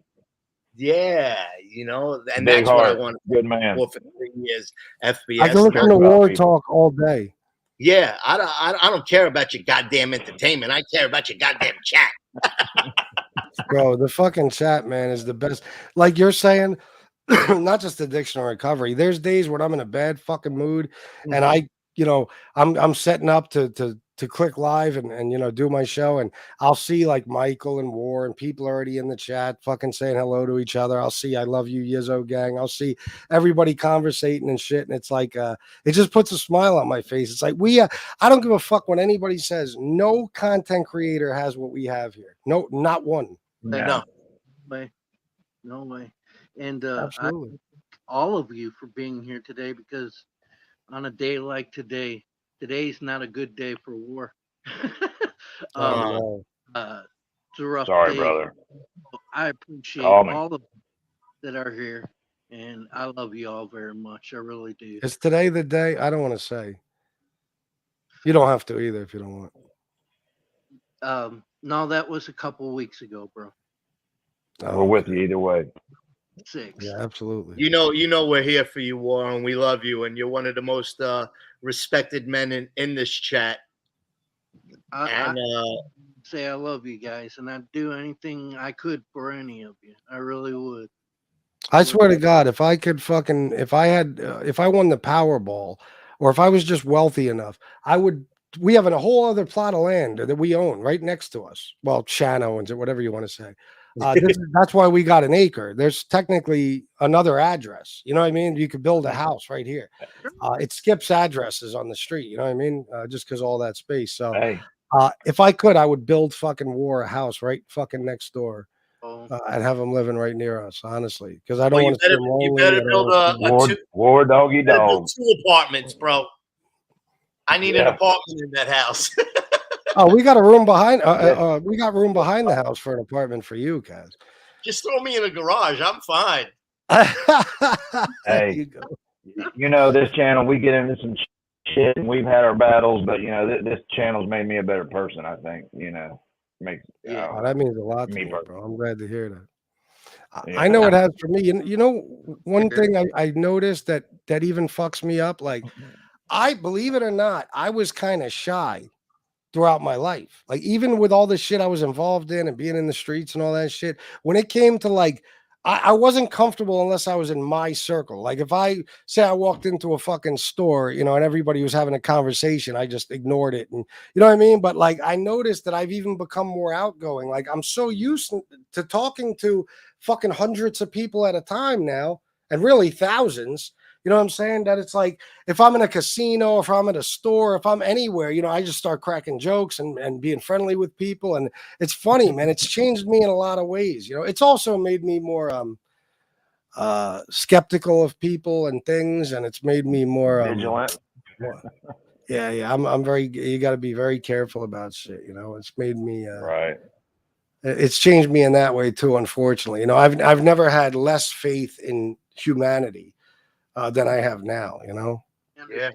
Right. I understand that better than most. Better than most. People are, it's just treacherous anymore, you know? Yeah. Your main thing, FBS, that you could always be proud of is not by how many people you've interviewed and stuff like that. It's by how many lives you've touched. And you have really, you know, I don't want to make your head any bigger than it already is, because it's enormous. I can't afford for it to get any bigger, bro. Exactly, whatchamacallit. But it's about how many lives you touched, and you know, and continue to touch, and you know, there's good times and bad times and stuff like that. But what you have done here is amazing, and you've kept it going for 3 years, and not only kept it going, you know, you've kept it consistently. I feel going up, you know, and it's not. It's quality over quantity. Okay, it's not like 1,000 people that you know. So what? We have 140. I guarantee you, about 100 of those are core members. Oh yes, from the beginning, and you know. Oh yeah. Unfortunately, not everybody could always donate, you know, and, you know, I'm sure you understand that, but, you know, it's just, you've started a place that people can go to. And in this day and age where, you know, that's one thing I don't agree about. Yes, I may have never met you formally in person, but I think I've spoke to you enough and have spoke to, you know, to where you are my friend. You know, you truly are my brother. I care about you, you know, and especially the other people that are up here right now too. You know, I consider them friends, and I think you can, you know, times have changed. You know, internet, you know, meetings are on internet. It's you can form real friendships over the internet. Absolutely. We're proof. Yeah. When you meet them, it just solidifies it. But whether I got to hang out with War or not, you know, if he ever needed anything that I could do, or Michael, or, you know, there's plenty of people in this chat. I want to send a shout out to Sven. He said hello to all of us. Sven Larson. He's been around a long Sven's time. the man. Yeah, everybody. Good man right there. Tom Sheedy. Bro, and I feel the same way about all you guys. You know, I'm honored just to have you guys on the panel and everybody in this chat. It's changed me in a lot of ways, man, but I think a lot of it is for the better. You know, I fucking like Dana said right here. This is another point. It's made me, oh, I had it on the screen already, fucking moron. It's made me a non-thin-skinned person. Now I don't give a fuck what people say. I just come back at them. At first it bothered me. Now hell no. Dana, you ain't kidding. Like that, in the beginning, the shit that would piss me off, it's like now I just fucking laugh. You know what I mean? Like last night, somehow I came across this fucking idiot in Arizona, this pointy-headed or pointy-eared, flat-headed fucking Fanuc, Nick Romano, and I see he's got a picture of me, Mr. Potato Head. Mr. Potato Head. That's been said 40 billion fucking times on Mobtube. I just laugh. I wave it off. You know, it's like little shit. And that probably would have never made me mad. That's just goofy. But shit that was really horrible shit that was done back in the day, even that, it's like, it's nothing, because I'll tell you why, because the people saying it are nothing. You know what I mean? And it's like, who gives a fuck what they think anyway? And yeah, you learn to take abuse on here. That's why I've been saying to Nick, for example, you have no idea, bro. You're so late in the game. You're at a complete disadvantage because the shit we say is going to bother you. The shit you say, it means nothing to us. It's like we've heard it fucking all. There's nothing you can come up with in your dumb fucking head to say about me that hasn't been said already. Nothing. Yeah. And by the way, Nick, when you got a head that looks like yours, don't make fun of anybody's head, bro. I take an actual potato for a head over your goofy looking misshapen weirdo fucking Fanuc head. Thank you. Sorry, guys. Go ahead. Oh, he looks like Gollum from Lord of the Rings. Give it Man, to her. I'm not going to talk bad about Nick. I tried to give him an opportunity, and I like the guy, but I ain't getting on board when you're talking about my people. Fuck that. You know. Oh, Gotta no. part ways with you. You know. Well, Yeah, I am. Listen, yeah, I brought him up, but I don't even want to give him attention on the 3-year anniversary because this motherfucker hasn't been here 3 months. You know what I mean? So stripes are earned. I'll let it Oh ride. yeah, Stripes absolutely. are earned in my world. Oh yeah, especially in your world, no doubt, bro. Yeah, that's how it is, man. Like a lot of us, bro. Even like SoFlo's been here.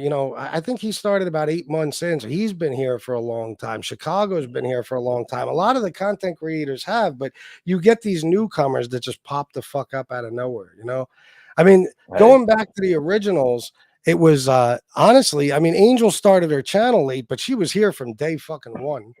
Angel was here, Lee Cole was here, I was here, that fucking scumbag Nazi Chomo was here. There's certain channels, and many of them have just been here forever. Even douchebags, that have channels, some of them, they've been here from the beginning or at least close. And then you get these new people that walk in, and it's like, bro, you have no idea. It would take us another 3 years just to explain to you all the shit that's taken place that you know nothing about. You know what I mean? And you walk in and you expect that you're going to gain some sort of clout and catch on to everything that's happening and know who's who. And it takes forever, man. It takes forever. Well, and it takes you being real. It takes you being genuine. And that's exactly who you are, bro. You're real deal. And like people always say, real recognizes real. So, Absolutely, bro. As far as the other people go, just a bunch of posers and clowns, man. They really are. They don't care about. All they care about are numbers and getting subs. They don't care about the people of their channel. You do, and that's one of the reasons why I love you, bro. Well, thank you, man. That means the world to me. Listen, I love you guys just as much, for real. I don't know what I'd do without you. Look, we got to shout out FBS. I'm sorry. We got to shout out one of the biggest sponsors of the show is here.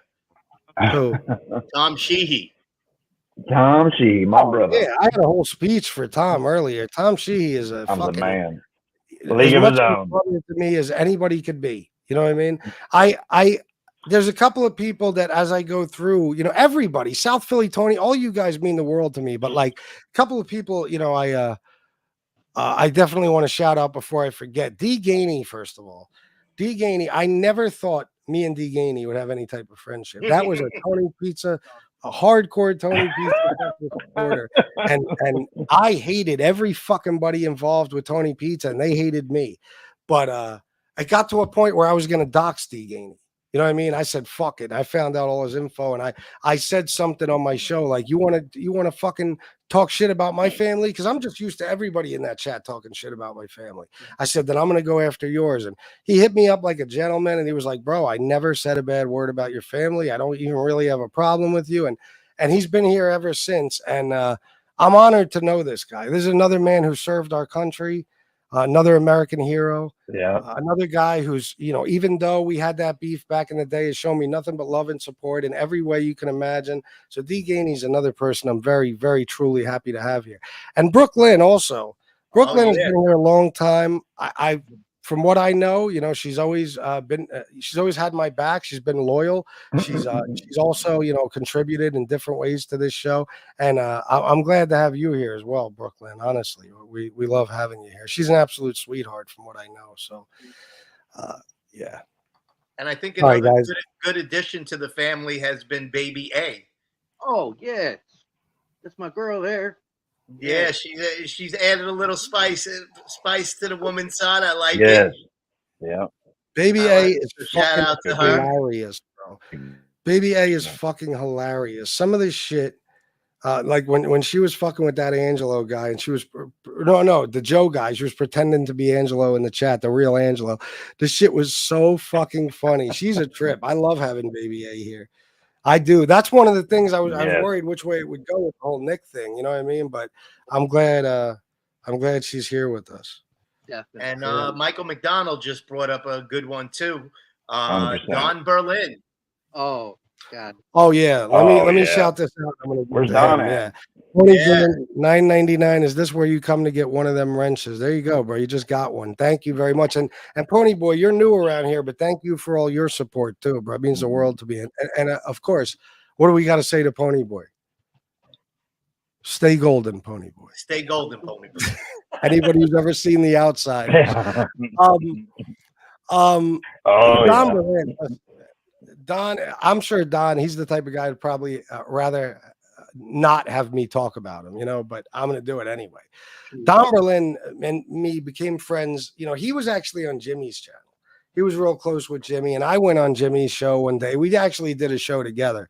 And then Don reached out to me and he started telling me all this stuff about like speech pathology, all this different shit about the guy is brilliant in so many fields, and he's an expert in so many fucking fields.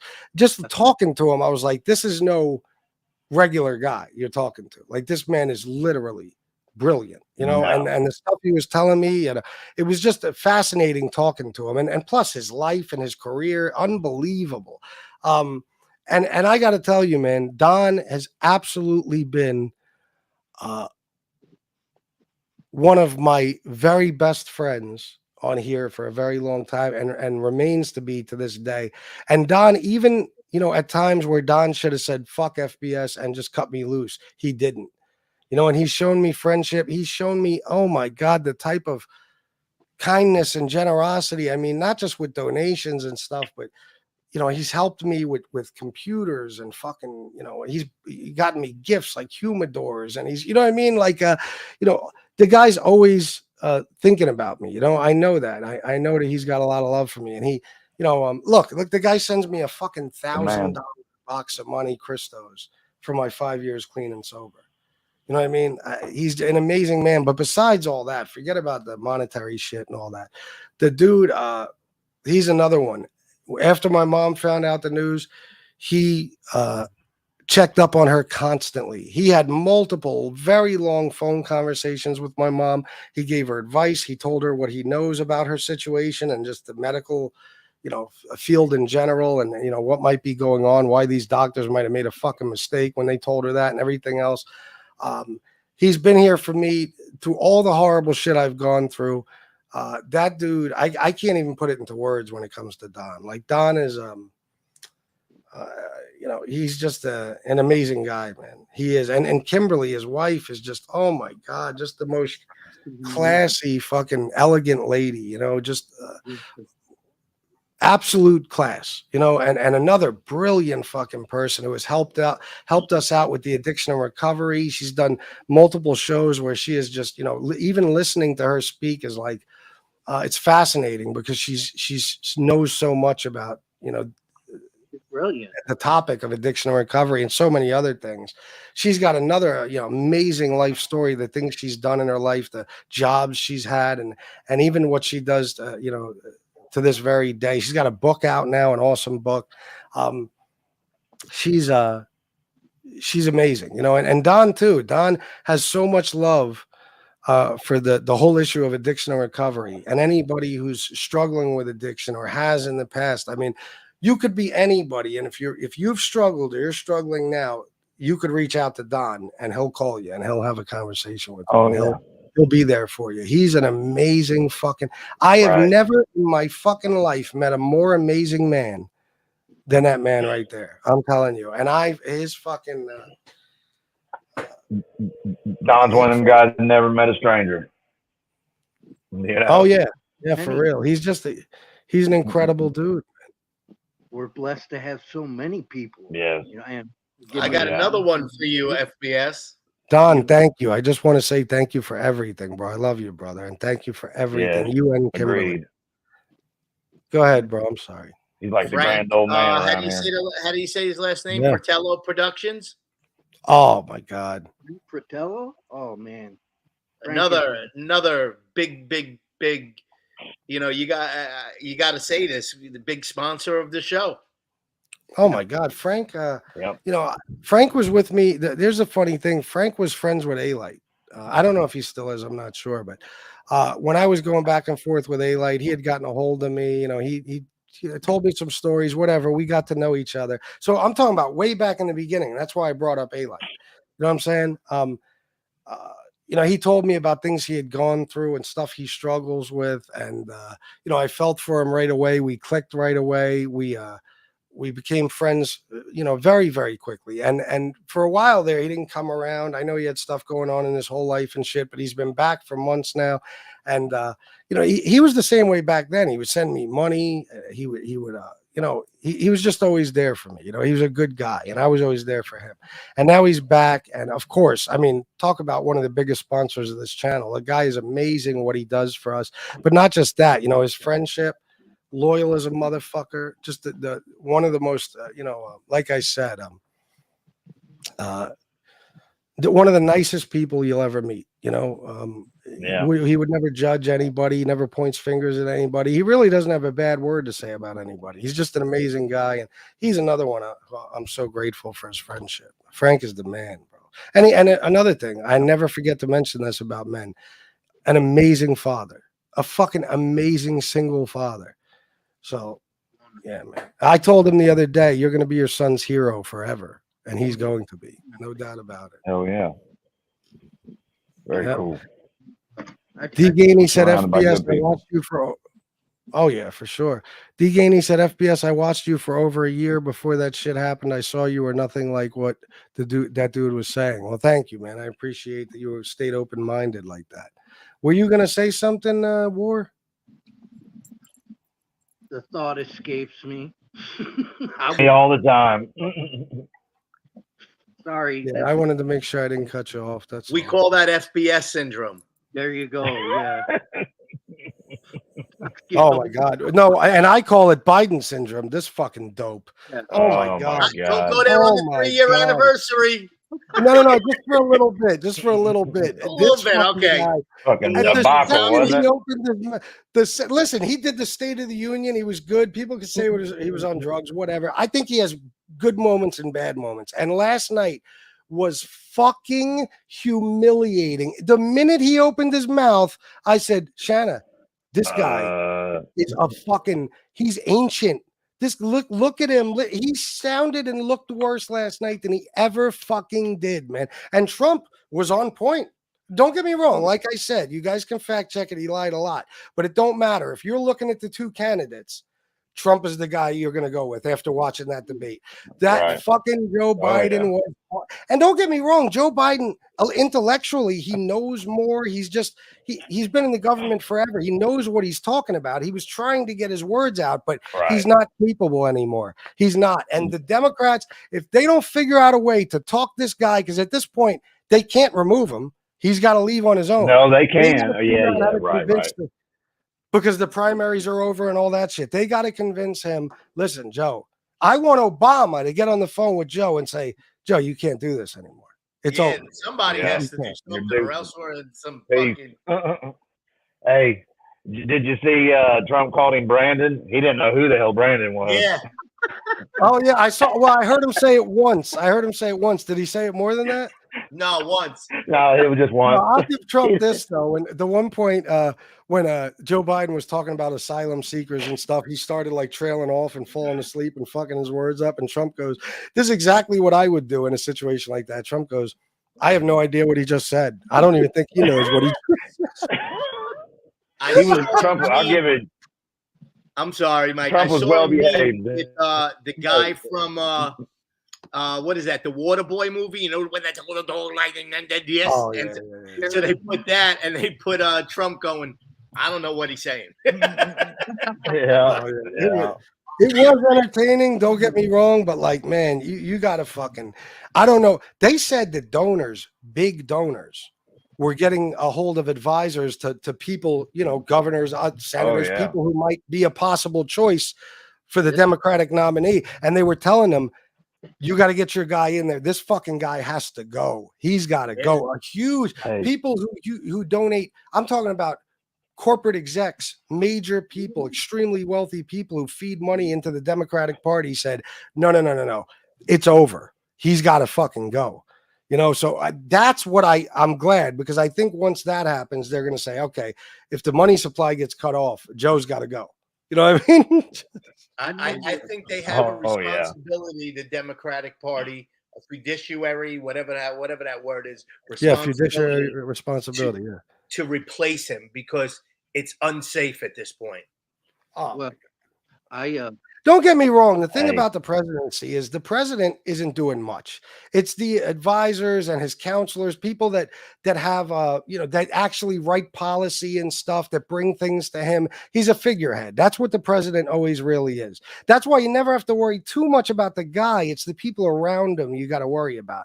So Joe has those people in his corner, you know, but the problem is he's not capable himself anymore. You can't have a president that goes on fucking on a news conference that the whole world is watching and starts falling asleep or mumbling or fucking his words up or forgetting his points. Come on, man. No. That shit was terrible. Hey, when CNN started dogging him after, you know it's bad when CNN starts dogging the Democrat. You know, it's all bad then. Not only that, but this is one thing I will say about both sides. What you get with most Trump supporters is Trump could say the most insane thing, like maybe we could inject bleach, and his supporters will say, no. If he said it, it's good for America, and he was right, or he was just joking. They'll defend him no matter what retarded comment he makes. Democrats don't do that. I was proud to see that all these on-air pundits, even the independent guys, people like the Young Turks, David Pakman, there's a bunch of them, and even the bigger news organizations, Jon Stewart, they were all saying, nah, this is fucking insane. This is insane. Joe looked fucking crazy last night. His age spots had age spots. Oh my God. Did you see how Jon Stewart did this funny thing? Well, when Trump was talking, Biden was looking at him, and he, every face was like, or he had his mouth hanging open. He had no idea. It was like he didn't even know where he fucking was. It was insane, man. Oh my! Watch the Jon Stewart, the 15-minute clip he did on this fucking debate. You will laugh your balls off, even if you don't like him. You'll like him for this one.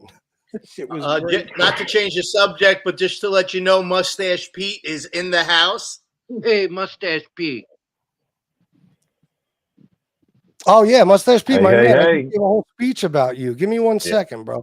Fat Bald Sicilian, you got two of the most hardcore Trump supporters in here. One on screen. Career politician. Who's a career politician?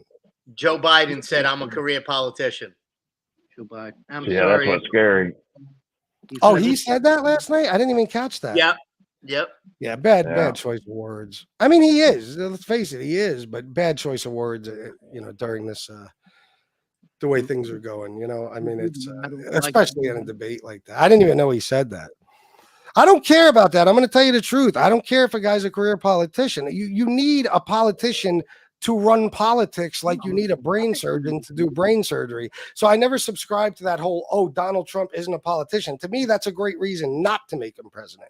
But I do understand why people say that. Politicians are slimy. Oh, but I won't bring up, we won't get into it. But when it comes to slimy, I mean, you got to admit some things about Donald Trump.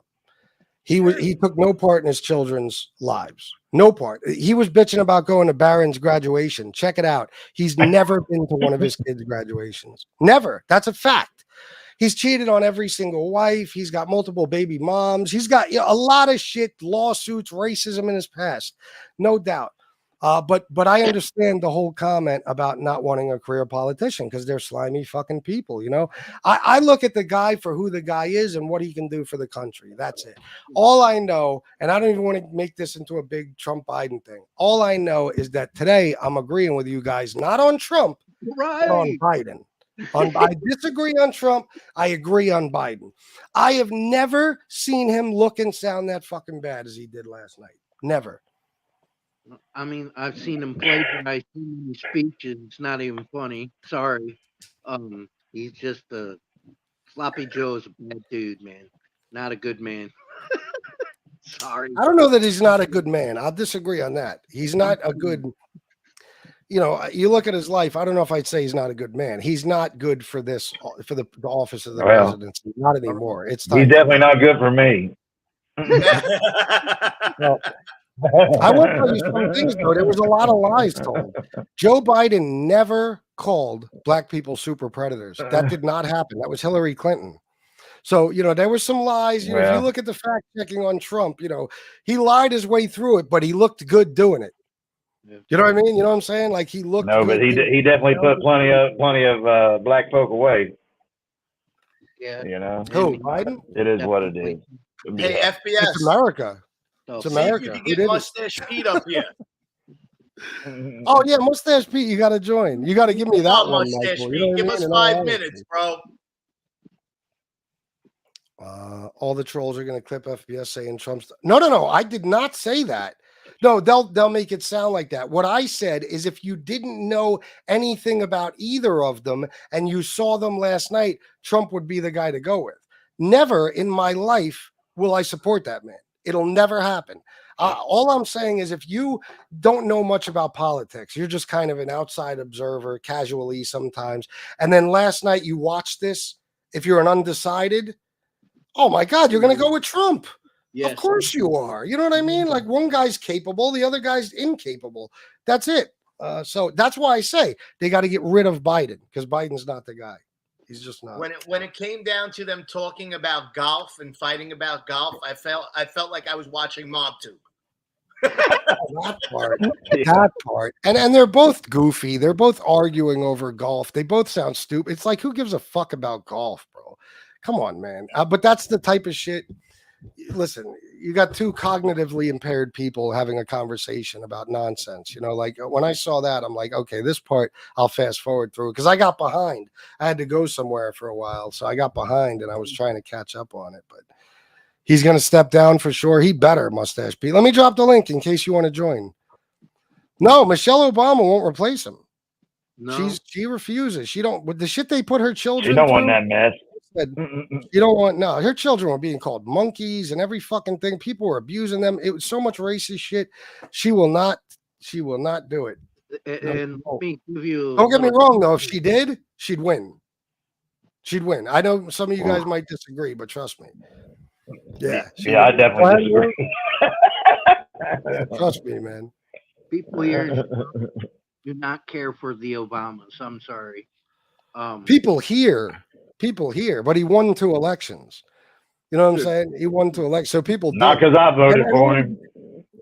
No, I know that. But what I'm saying is the reason I say she'll win is because the Democratic Party loves and adores her, and so do a lot of Democrats. Most of them, I'd say. You know what I mean? So it's not about whether she's good or bad. It's about whether it's like a race. It depends on the car you're driving, right? Okay, so if when it comes to the 2 parties, whatever a candidate they have running, you got to look at whether or not they can win the race, not about how good or bad they are. It's who will vote for who, and Michelle Obama will get the votes.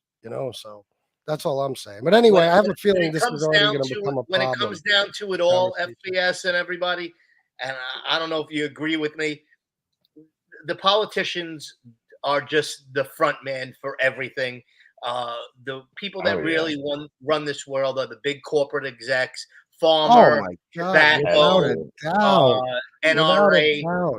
Those are the people that they make the laws for. They're all just front men, and they do what big corporate wants them to do. And you know that when it comes down to it, that's who's running the world right now. Especially being in healthcare, you know, insurance companies dictate your care, dictate what you can have, dictate what medicine you could have, dictate what operations you could have. It's not the doctors. And it's the same thing with government, unfortunately. I think, you know, in my heart of hearts, I think they all suck, to be honest with you. It's just. I'll tell you what, though. I'm just going to say this. Project 2025. If you've read that and you're not terrified, I don't know what to tell you, because I don't care if you're a Republican or Democrat. These motherfuckers want to outlaw contraception now, not just abortion. They want to make sure that if you fuck, somebody gets pregnant because they want to rebuild the population or continue to build it as much as possible. They want to ban porn and make it illegal. They want to take a lot of people's rights away. A lot of people. The Republicans have gone mad. So, and you know, when you listen to both of them, listen, they're both nuts. Trump has been doing rallies where he just goes into rants about how Hannibal Lecter was a great guy and Al Capone, the great Al Capone, and all this weird shit. So, listen, I'm not on board with either of them. Anyway, it's probably better we change the subject. Yes, let's get Mustache Pete up here. Where the fuck are you, Pete? Yeah. We need some comic relief. I watched that debate, FBS. I'm not American, but holy fuck, good luck to y'all. Yeah, it was bad, man. It was bad. And it accomplished nothing. You know, I'll tell you what it did. Trump gained votes and Joe Biden lost millions. No question about that. But I keep saying he couldn't afford to lose any more votes. I keep trying to trade you away, FBS. It depends. In the latest Fox News poll, he was 1 point ahead. That pissed Trump off to no end. So I can't say he couldn't afford to lose anymore, but now he's fucked. He's fucked now. I mean, nobody is going to want him in office, you know? There is not a Democrat in the world who isn't discussed. There's a couple of guys I listened to this morning who are still standing up for him, and it's like, come on, man. How are you going to stand up for Biden after that shit last night? They're like, oh, but he's got good ideas and he knows what he's talking about, but he can't even speak. He can't get the words out. What is he doing? Well, I'll tell you what I don't like about politicians, and then I'll shut up. Is if you looked into their criminal past, they have more felonies than you and I do. Okay, but they're not subjected to the scrutiny that you and I are, and I don't dig that, man, at all. At all. Who has more felonies than you and I do? Many people in Congress. Well, but you got to include Trump in that right now. Well, he's got more felonies than SoFlo. Gangster. No, I know what you're saying, bro. I know they're bad people, politicians, for the most part. There are. Yeah. But just like any other group of people, once in a while, here or there, there's a good guy. You know, it just depends. They're illegal organized crime. Yep. Exactly. Oh my God, they're the biggest gangsters in the world. The people that run the government, bro. The biggest gangsters in the world. And let's not. Anyway, let me see here. D. Gainey, I'll disagree only when it comes to certain people. If you've been watching, and trust me, that's what a lot of what I watch is the left wing shit. People will call out Biden. They just will, but they will not call. Trump supporters will not. They will never admit that something he did was goofy. Never. I haven't seen it yet. So I don't know. That's just the way I see things. I think we're just more fair when it comes to that. But listen, I'm going to be honest, no matter what I see. You know, the bottom line is last night, Trump looked better, period. And he gained votes and Biden lost votes. Yes. Anyway. Yeah, he beat Medicare. I know when he said that. And Trump was like, yeah, you're fucking right. He didn't say fuck it, but he was like, yeah, you beat Medicare. You beat it to death. I was like, oh, Biden. Oh, you're finished. Oh, my God, you're fucking finished. Oh, God. It bothers me. I know there's still people and they need help too, but the illegals that are especially here in Chicago, bro, they give them food, they give them housing assistance, car assistance. I mean, thousands of dollars a month. I know. It's disgraceful. The citizens of the country don't get those benefits, and it's like, what the freak, but Yeah. Casey, I am nobody that will ever defend Hunter Biden, but I'm a fair person. You see that right now. Hunter Biden was on coke and crack. Donald Trump Jr. is on cocaine. You can't tell me he isn't. I'm a fucking expert on it. He's high always. He's high as a fucking kite. As far as the gun, yeah, he broke the law. Absolutely. And he got convicted. And guess what Joe Biden said? He said, I'm not going to pardon my son. I believe in until he loses the election and on the 11th hour and he's walking out the door, he will. No, he won't. I'll bet you any one of you $1,000 right now he won't he won't pardon him. He won't do it. I bet he does. He just won't do it. As far as the laptop, I got to say this. That laptop, the chain of custody was fucked up. It went through so many fucking hands. Nobody knows who put what was on there. But I'm not going to defend Hunter. I just got to be fair about all this shit. Hey, I got to be fair about it. At least this one showed up. At least this one made it to the trial. The laptop. Remember Hillary? Oh. That was her phone. I'm sorry. That was her phone. Oh, Hillary? Yeah. No, that didn't make it. We've been seeing this for a couple of years, the way he has been. No, I have too, Dana. Well, listen, let me tell you some things. There's some things you've been seeing that aren't real. There was a clip Fox News just used. You could look it up, where Biden gets out of his car and he turns and he's staring into nothingness. And then Fox News is like, look at him. He's demented. He doesn't even know where he is. There was a skydiving thing happening. He was literally watching the show. And there's another time when they did that where he was talking to a person. Okay. So, they do shit like that. I've been watching him too. I'm not saying he's been fucked up, no doubt, but not like last night. We saw another level of Biden's dementia last night. You know what I'm saying? That was bad, man. Yeah. That was fucking bad. You always got to be careful. I knew it was over when he mumbled the first 3 words. You got to be careful of things that are taken out of context. You have to. You got to know that if you're watching it on Fox News, there's a good chance it's fake, just like if you're watching it on CNN or anywhere else. I'll give you an example. Trump said there's good people on both sides, but he didn't. If you listen to the whole clip when he's talking about Charlottesville, he did say that.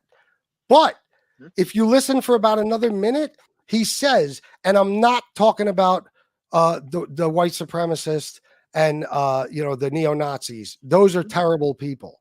So CNN does it, MSNBC does it, Fox News does it. You got to be careful. You got to look at everything. If you see a clip of Biden staring off into a blank space, look up, see where's this video from. Let me check the whole video. If you hear Trump say something like there's good people on both sides, watch the whole clip and see what he really said, because they do it to Trump. Oh, absolutely.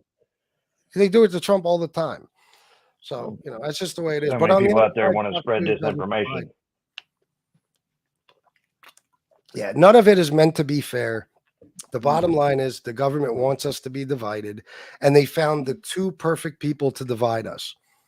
You know what I mean? That's the bottom line. The same thing with Hillary and Trump. Things went haywire, and people literally now hate each other over this political shit. When I assure you that neither Biden nor Trump cares about any of us. I don't know if you'll agree with that. You might not. Some people are fooled into believing Trump actually cares. He doesn't care. None of them care. They don't. It's all for power and to enrich themselves and stuff. You know what I mean? So I don't know. Wow, we suffer. Anyway. Yeah, Michael McDonald, I will say, if that shit in that diary is true, then Biden's a horrible human being. No question. We got to pull FBS away from the politics. Yeah. Mustache Pete, did I? Shoes, FBS, shoes, Nikes. In 3 years, FBS, what's your favorite pair of Jordans that you've bought? All of them. Come on, bro. Now you're putting me in a fucked up spot. I'll tell you this, right now I'm wearing the industrial blue Jordan 4s and the Jordan 12 taxi flips, and those are I love them right now. They're not the only ones I'm wearing, but I broke them out about 2 weeks ago, so I love them. Man, I don't know. I've been loving my Jordan 38s. They're not retro, but have you seen the? They got the 39s out now. But man, I tell you, I'm in love with my 38s. I don't know if you're Really? familiar with them, but Most people yes. stick between 1 and 13, but a lot of people like those. Man, I'm not a fan of most of the newer ones, but these 38s they're pretty slick. The last few years have been horrible. The 39s don't look real great, but I'm liking my 38s. A pair of shoes. That's funny, but it's sad at the same time. Oh shit, Michael. People have said Trump wears them too. Who knows, bro? I don't get into anybody's pants, and I don't care who wears what. I want to see if Mustache Pete answered about coming on. He might not be able to, but I'd love to have them come on. Every one of them are criminals, without a doubt, bro. We need to fight. A lot of us are criminals at one time or another, Yeah, it's kind of oh shit. Look, yeah. First of all, you distracted me, fucker. I got those. Those are the fucking Jordan 4 Bread Reimagined. I was wearing those at the event that day at the park. Yes, there you go. I forgot what I was gonna say now, but yeah. Good, that's what I'm trying to do. No, I know, but I think we're fair. This time it's a little bit different. I think people are kind of agreeing and getting along. Look at what the Saxon said. Candidate. Oh, those are nice. You got them from StockX. Those are nice. What is those are 38s, man? They're slick. Mike has the 38s. What are those ones? Which ones are those, Kaz? These are they're not ones. These are they're ones, but they're called. I saw somebody wearing them in the hospital. These are the Jordan Zoom something. But I like them because of the blues, because my scrubs are blue. Oh yeah, nice. That's what's up, man. That's a nice work shoe right there. That is a nice work shoe. Look, the Saxon said the candidate that falls over the least during the campaign will win. I agree. I agree. At this point, I think Biden's going to fall over the most. I watch things live and not just Fox. There are world agencies that broadcast live all the time. I might not understand what the hell they say. Oh, yeah, of course. But I mean, like that clip I was talking about, the skydiving thing, if you look it up, there's a whole other angle where you can actually see what's happening. You just got to be careful. That's all. Henman, thank you for the congrats. I appreciate you. Thank you very, very much. The gay Maltese cousin Eddie of Park Avenue. Nothing will divide me and my mother's erection except when the shitter's full and the futon that FBS can't afford and doesn't have chow bwesh. Oh my God. Look what the fuck you just did to me. I got a cat dragged in. He steps 1 foot in my mother's direction, he's going to jail. There's only one guy with a brand new futon, and it ain't FBS. There you go. I'm not going anywhere. Yes, I got a new futon. Yeah, that's another funny thing about this show. Another funny thing about this show is that, the little stuff, like we can almost speak to each other in our own language. You know what I mean? And we all have these inside jokes, and people know, for example, that we've made it a habit now. If you put something like mother's erection or futon in the fucking chat, that I have to play those video clips. It's incumbent upon me. I have to do it. I have no choice. It's my duty. It's my fiduciary responsibility to play those clips. Shit. What is it with shoes? Just curious. Oh, Dana, you're a woman. What do you mean? What is it with shoes? Listen, I guess it depends on how and where you grew up, but sneakers are like the way I live my life. The people I was around, the neighborhoods I was in, sneakers are everything. Sneakers make the outfit. No matter what you're fucking wearing, if you got some busted ass sneakers on your feet, you know what I mean? And that was a lot of people started selling drugs for sneakers, me being one of them, because our parents couldn't afford them. When you're in school, if you ain't got the right sneakers, you are going to get abused. At least that's the way it used to be. You know what I mean? And I couldn't get a pair of Nikes to save my fucking life. My dad laughed at me when I asked for them. I grew up wearing tracks from Kmart. Tracks. You and me both. Pleather. Hey, FPS, I am wearing right now your favorite shoes ever. Uh-oh. Get the fuck out of here with Crocs. How fucking dare you put a Croc on my show, you son of a bitch bastard. How fucking dare you? Yeah. Anybody who wears I wear a those. pair of Crocs to take the garbage out. Yeah. Okay, that's at the most. That's what you should do with Crocs. Take the garbage Right. out. I fucking hate them. You know what Crocs proved to me is you can make the ugliest product in the fucking world, but if you get the right people wearing them, you will make a zillion fucking dollars. You know, wearing them, whatever the fuck it is, the product. It's something like shoe wear, you know, a footwear, whatever. You design a Croc. It's just like Hey Dudes. Hey Dudes are all right. I was looking. about to It's say it. I was about amazing to to say me. it. Yeah, it's amazing to me how they blew up. I mean, Hey Dudes are like every fucking buddy's wearing them. Well, not I haven't people seen like I those. said, who I've been around. Yo, you've seen them. You just don't You never realize seen you've Hey seen them. Dude? Everybody's goddamn got Let them me look on. them up. They've got them in every color. Shanna Every likes them, and Shanna has a couple of ones that really look great on her, but she can't. It's they hard don't to look good find. on me. You know, they don't look good on Mike. Well, I don't understand guys wearing them that much. No. Some might accuse you guys of having a foot fetish. Yeah. Yeah. These Kaz, look. Hold on, I'm coming back. Where? Yeah, these. I'm showing them to you on the fucking screen. Like a you prick. loafer, or I don't know. You can't see You it. just punch in, Look at hey me, dude, you can it'll jump out at you. I see Hey Dude sneakers. Oh, okay. Look at Those your things. thing. I Yeah. see them now. Those things. Those were But like sneakers, they used to Dana, go like by something else back in the day. They look like oh, what the hell were I the don't names of remember. those? I But forgot. Dana, Doctor the used to wear sneaker 'em. thing, like depending on where you're from, your sneakers, that's a status symbol. You know what I mean? You ain't shit if you got some busted ass sneakers. Everybody's in competition.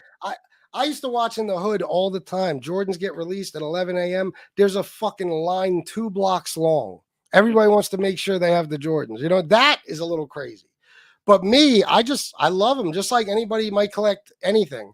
I love collecting sneakers. I love, I'm very meticulous about how I dress. I want everything to fucking match and stuff. So yeah, I mean, it's just my thing, you know, and Kaz too, Michael, you know, I love fucking sneakers, man. I always Well, did. I just saw Casey put it in the chat. We like collecting shoes. He likes collecting guns. It's whatever you like to collect. Hey, Exactly. Yeah. Some people collect baseball cards, postage stamps, Yeah. whatever. It's just sneakers. Yeah. And here's the thing, Dana, about sneakers. If you know what you're buying, the value only goes up.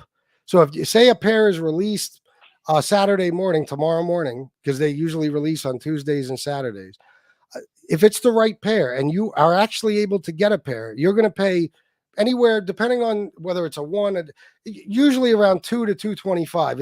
If it's a Jordan 1, it's a little cheaper, but $2 to $225. And by the end of that day, it might be worth $1,000 fucking dollars. You know what I mean? Like look at the Orange Lobster dunks. Those things went up to like $4. I missed them that day.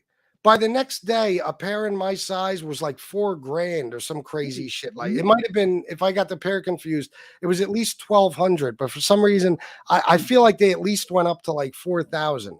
The fucking Orange Lobster dunks. It's insane. There's pairs of sneakers that are worth $50,000, $100,000. Mm-hmm. I'd kill Football cleats, yeah. an animal and tan the leather myself before I paid that kind of money for a pair. I hear you. But if you look at it as an investment, you know what I mean? Like I have upstairs, I probably have $10,000 worth of sneakers easily, and I didn't pay anywhere near that. Well, and So- some of them are collectible too, you know. Oh, of course, yeah, without a doubt. Trump, look at this. Trump should wear some gold never surrenders when he was sworn in this January. He actually should. That would be dope. But he's got to wear a different suit. I don't like the same old suit anymore. Wear a different suit and wear the Jordan surrenders. Well, he has his own sneakers, the golds. Yeah, that's what Trump. That's what we're talking about. They're called never surrenders. Oh, are they? Which is the goofiest thing in the world. Can I point something out? You guys know the way I am. People are wearing these shirts with Trump's mugshot that says never surrender, but the mugshot itself is him surrendering. He surrendered. So you gotta admit, shit like that is funny. He Yeah. surrendered, and everybody's wearing his mugshot. Says never surrender. I don't care who that's about. That would be funny. Where are the young guys, Stephen John? No young guys here. We're all old heads. That's right. That's right. Who are the youngest and oldest people on Mobtube? Lee Cole is gone, but he was one. Angel. Angel's up there. I think she's. Yeah. I don't want to fuck you up, And Angel. Angela's up there, isn't she? Angela's Yeah, the but I right don't winger. consider I her mean, part of Mobtube. She's just right. a fucking whiny little yenta. But Right, I think she's 63. SoFlo's almost 60, yeah. But Angel, Josie Is 60, is like right? 66 now. 66, Yeah. I think. Oh. Yeah, she's I think it might be her.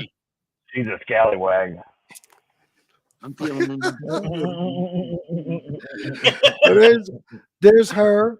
It would be them. It would be Lee. It would be Josie. It would Tony be Angel. Pizza. Well, he's only in his 57, 50s, right? Oh, I'm sorry. He only looks like he's 84. Oh my God, I know. He looks like Right. Biden looked last night. But I would say the youngest people have to be Jeff Nadeau, probably the youngest person, Yeah. right? He's like Well, how old is 34. they do? 34. How about How Wise old Guy is that? TV? Like Stacks. Wise Guy TV. He's a young man. How old is Stacks? Smoke is young. Wise Guy TV? Well, How that's old is true. he? Oh yeah, and He was NYC. just in here. Who's young? Smoke. Gunsmoke. I think I don't know his He's in age his anymore. 30s, but I right? want to say 39. 39. Yeah, I think he's like 38, 39. Yeah. I think so. I know Gene Borello just turned 39. I saw a picture of Borello.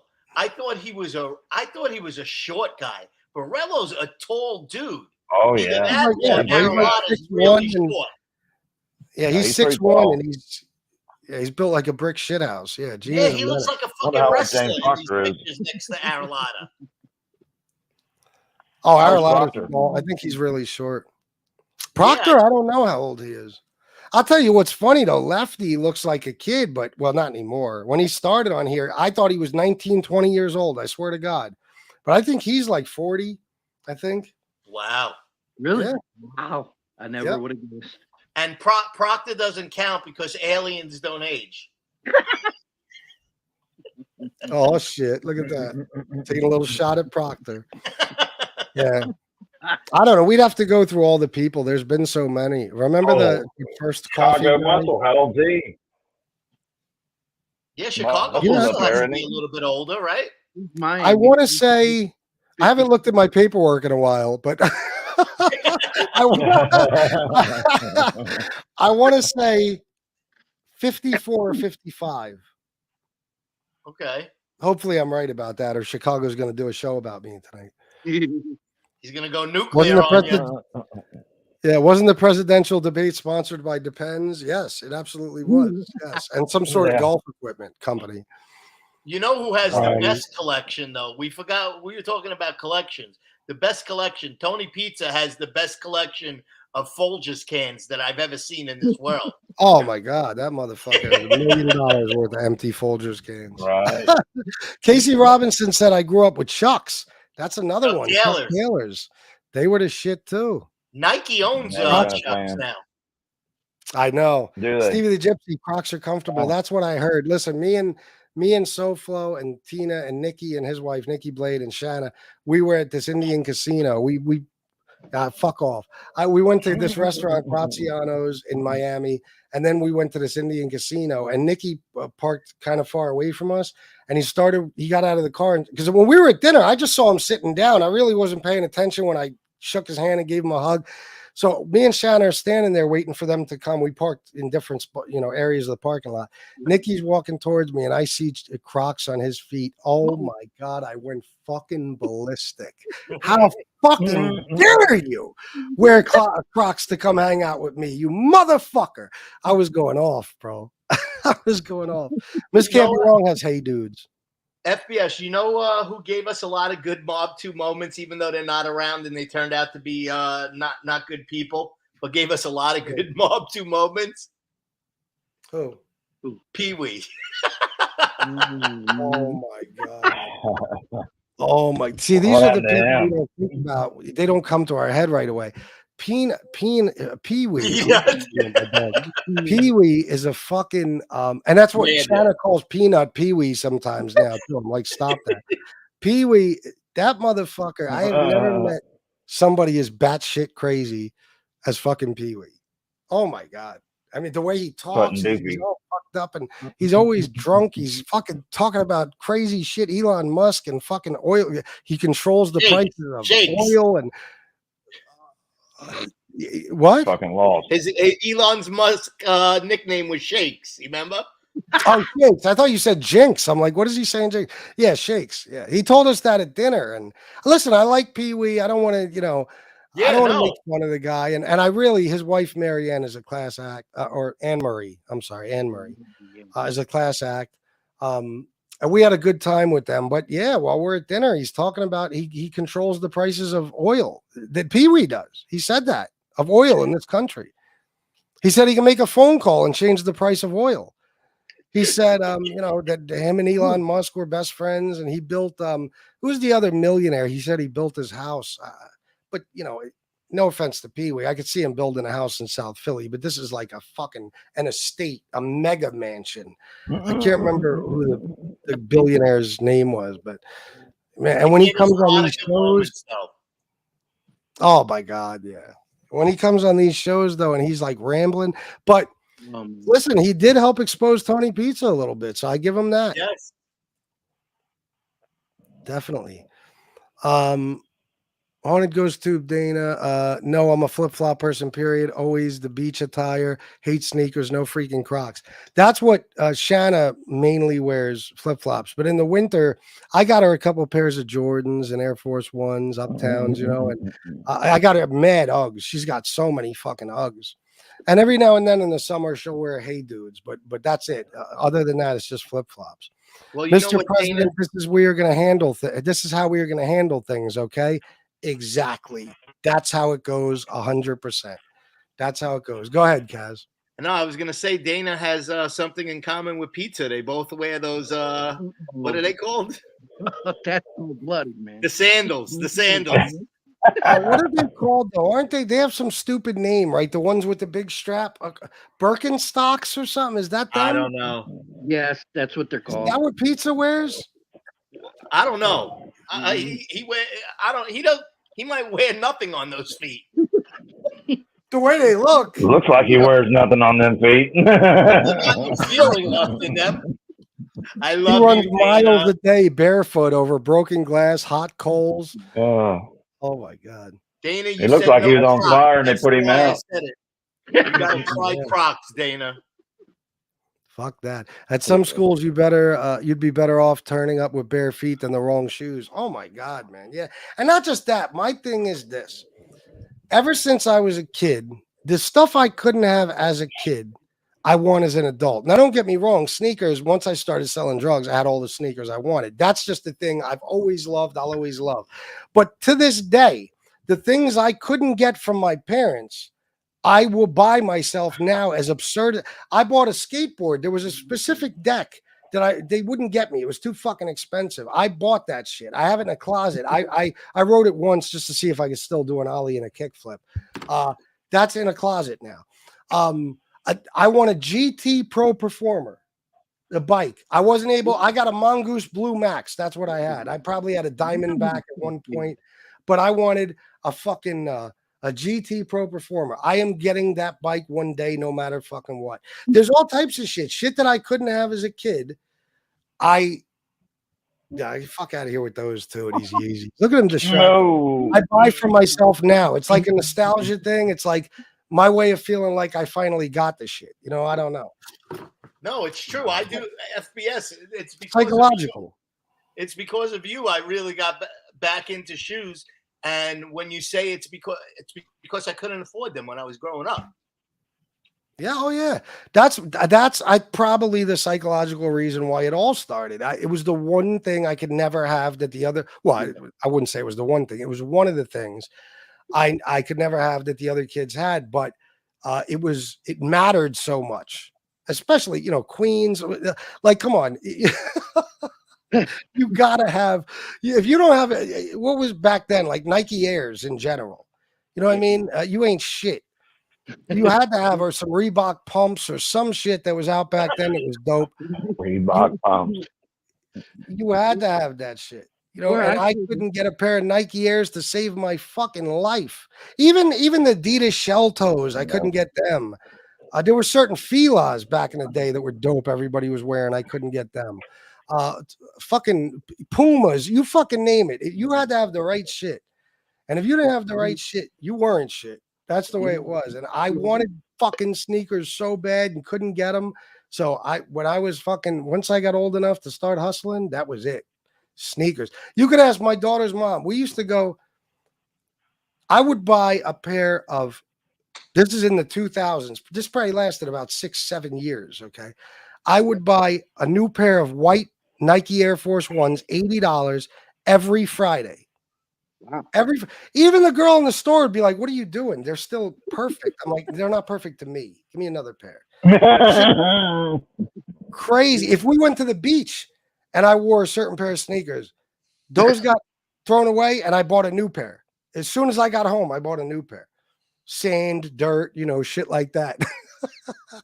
Obsessed. If you had expensive shoes, though, as a kid, boy, they'd kick your butt and take your shoes. Yeah. Back then, yeah, that was a big thing. And still in some areas that'll happen. That was big in New York back in the day. They would kill a motherfucker for Jordans. But even like, the different types of sneakers you wanted, Patrick Ewings, shit like that everybody fucking had. Remember the Ken Griffey Jr.? Oh, yeah. Barkley. Yeah, hell yeah. All of those, bro. Like you had to, if your parents couldn't get them, you had to find a fucking way. And I found a way. It was the wrong way, but I found it. But look what I found in my move. Can you see it? Go Techno. My CD. Oh, that's your shit. Oh my God. This guy's famous. You guys don't know. DJ Kaz is a big deal, and I'm not kidding. Look at that. That was the CD. That's awesome. Bro, you should tell me your video. I'll put it on. Two House Go Techno. You want me to put it on right now? Yeah, you won't get a copyright strike. All right, hold on. Right. Me and the dude same age, but I'm not really part of the whole Mobtube scene. No, he's not at all. Let me see. Guilty by association now. Yeah, I once sent FPS a super chat saying Shannon didn't realize when she signed up for a prison pen pal she'd have to adopt him. He damn near fell off his chair laughing. That was kind of funny. Kind of offensive in a way too, Jesse. No, I was tripping. All right, let me find this. What's the name? The number 2 house. Yeah. Go Techno. And I'll tell you which one to play. So you see the MTV logo. Oh, there's multiple ones. I only ever saw one. Yeah, no, there's one that Go Techno, 1992. Go Techno, Tony Humphries dub mix remix. Hold on. All I see is Go Techno, bro. Yeah, no, you should see the video. And it says, where is it? Old school VHS? Yes, that one. Okay. You don't got to play the whole thing. You can, or whatever you want. Oh, if it's embarrassing enough to you, I'm going to play it. Just to break balls. This is DJ Kaz in what year? 1992. Yes.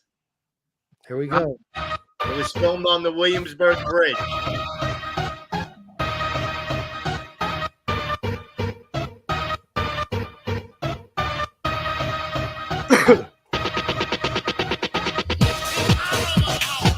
Which one is yours? You'll see the first one rapping.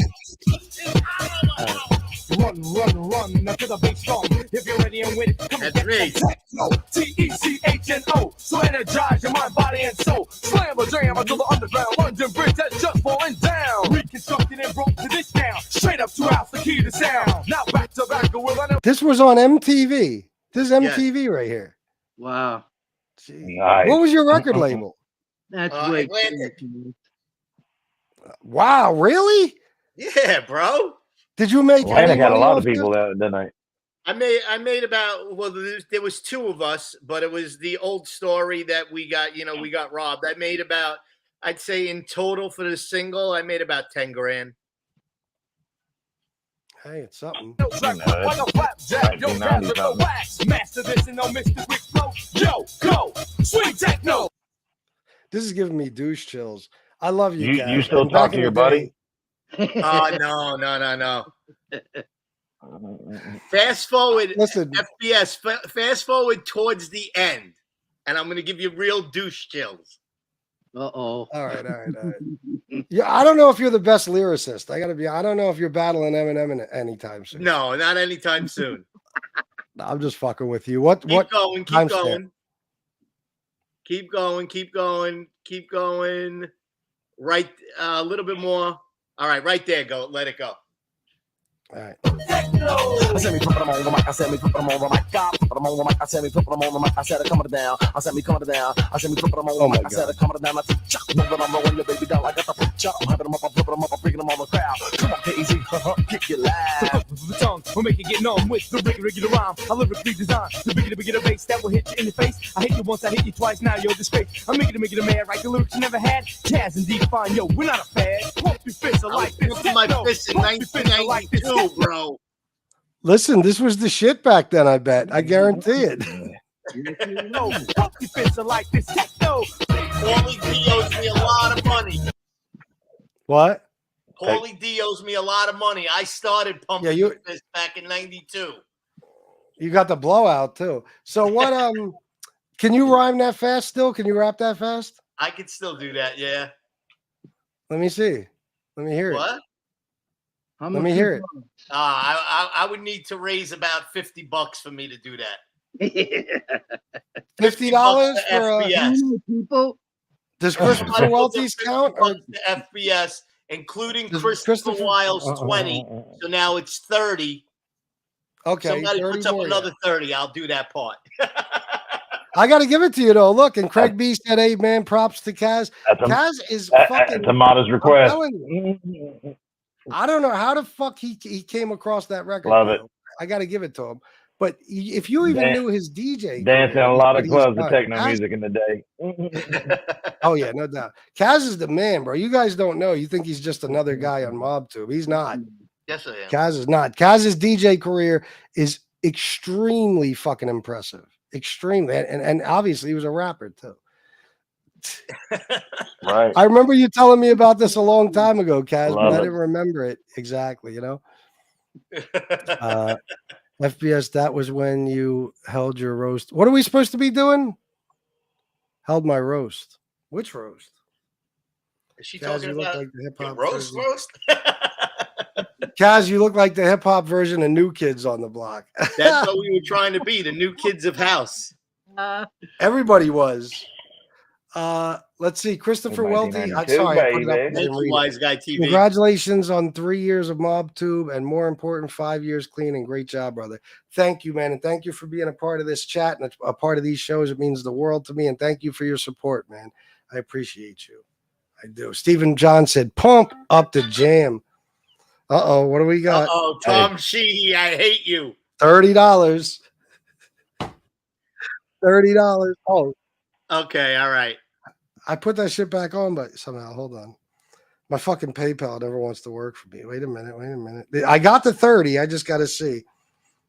I know it's Sheehy. It's Sheehy. 1992. $30. Guess. No. Yeah. You get these are the what? All right, you Oh, ready? I'll do that 1992 is the part. days of the guest bib overalls, shit like that. Oh, yeah, definitely. Yeah, without a doubt. You All right, ready? go I'm ahead. gonna Yeah, shut that's up- an I'm gonna shut achievement up the alone. He camera. made it on MTV. Fucking right, Wise Guy TV. Go ahead, bro. Okay. The flip of the tongue will make you get numb with the regular rhyme. Yo, I lyrically designed the bigger bass that will hit you in the face. I hit you once, I hit you twice. Now you're a disgrace. I'm making a man. Write the lyrics you never had. Kaz and define. Yo, we're just a fad. Pump your fists like this. Oh, I thought you were the guy that was going really fast. Which one? Oh, the flip of the tongue will make you get numb with the regular rhyme. Yo, I lyrically no. Which one? What did Which was No, the the other? other one said he was going off, bro. That Oh, motherfucker spazzed out. Darren's part. What was Darren's part? He spazzed the fuck out, bro. He went ham. Hold on, let me see. Yeah. I love this shit. Go back to Darren. Go back to Darren's part. I just got to hear the. All right.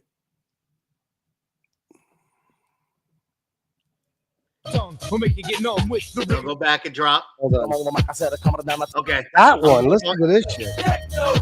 I said me put them on the mic. I said me put them on the mic. Put them on the mic. I said me put them on the mic. I said coming down. I said me coming down. I said me put them on the mic. I said coming down. I said chop. Move it on the one, your baby down like I got the chop. I'm hyping them up. I'm flipping them up. I'm freaking them on the crowd. Come on, KZ. Kick your loud. The tongue will make you get numb with the regular rhyme. I lyrically design. We get a bass that will hit you in the face. I hit you once, I hit you twice. Now you're disgrace. I'm making it a man. Write the lyrics you never had. Jazz and define. Yo, we're not a fad. Pump your fists are like this techno. Fists are like this techno. FBS, go watch the last shot of the video. You'll love it. All right. The last shot.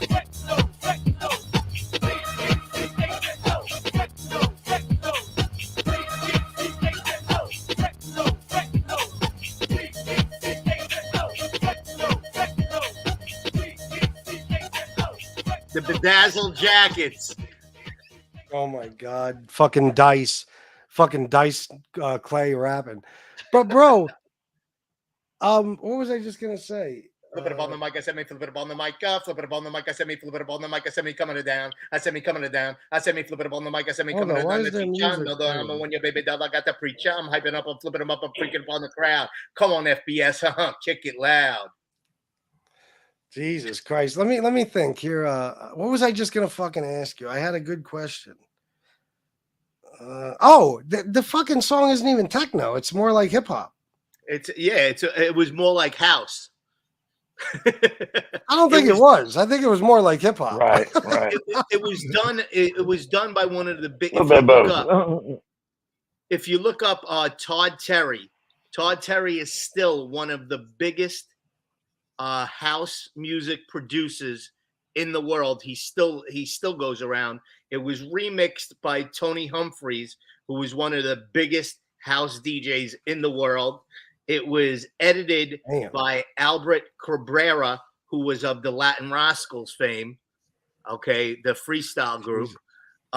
We recorded it out of 321 Studios in Manhattan, which was like anybody that was, it used to be called the old record plant.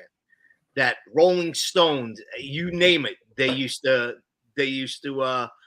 record there. The way we got our record deal was my manager. He was a guy from Brooklyn, and he signed us, and he took us into, if you look up the name, Jason Flom, one of the biggest guys in the record business. We went into his office, performed right in front of him as I just kicked it for you just right now. And he signed us to, it was originally supposed to be an album deal, and then we got screwed and it wound up being a single with the option. And okay. That was my next question. If you did an album or not. Yeah, we recorded an album, but it never got put out because we got screwed by our A&R person. So it's a scummy business. Motherfucker's famous. Yeah, I'm telling you. I knew that about Kaz not long after he started coming around. He's no joke. Craig B knows. Todd Terry is a legend. All I heard was make you a disgrace. Oh, gotcha. Punch you in the face. Now you're a disgrace. Oh, okay. Did he ask Bill's dad to invest? I highly doubt it. Soretti, actually, I'll give you a quick story, which I shared on here before. Me and Billy actually had our own DJ company, courtesy of his dad. Nice. Yeah. And, did Bill ever get into DJing? Was he a DJ or what? No. He was just a silent majority. There you go. Wow, ain't that some shit? That's crazy. Think about that shit. Kaz had a fucking DJ company that was financed by Wild Bill Catolo. That's fucking, to you, that ain't shit, Kaz. To everybody else, that's fucking mind blowing. Talk about a story. Holy shit. That was Yeah. yep. And he at the time he owned what was called the Embassy Terrace in Brooklyn. Was a very Be right big, back. it was a very big catering hall on Avenue U in Brooklyn. Billy's father owned, and he put us in there as a house account. So yeah, Billy's father was a very good, very good man. Very good man that you didn't want to mess with, but a very good man. Yeah. So that was Right. back in the day. No. Very scary man, Michael. Yeah, I bet. He's always well talked about though too, you know, for his charity and stuff like that. But yeah, don't get on his bad side. Yeah, very well respected man. What you call it? Would do anything for charity. As a matter of fact, and Billy don't mind me telling this, I used to be, the way me and Billy met was that I used to work in Gold's Gym, and we became very friendly, blah, blah, blah. And then here's another story for you, FBS. And then I used to train Billy's mom, Peggy, in the gym. Say what? Say it again. I was talking I to used Shadow. to be a personal trainer, and I was Billy's mom's personal trainer. For real? Yes. God damn, bro. That's crazy. Did you know who her husband was? Oh, Yet? yeah, of course. I Did was you know friends who with her the whole husband was then? family. Yeah. Okay, got you. Yeah, I was friends with the whole Nice. family. But Stephen FBS, John, did he not? Go ahead. What were you gonna say? You got to go. Well, my computer's gonna die. But did he not marry his next door neighbor's best friend's sister? Who's that? Stephen John. I don't know who he means. Wild Bill, the king of techno. Yeah, no.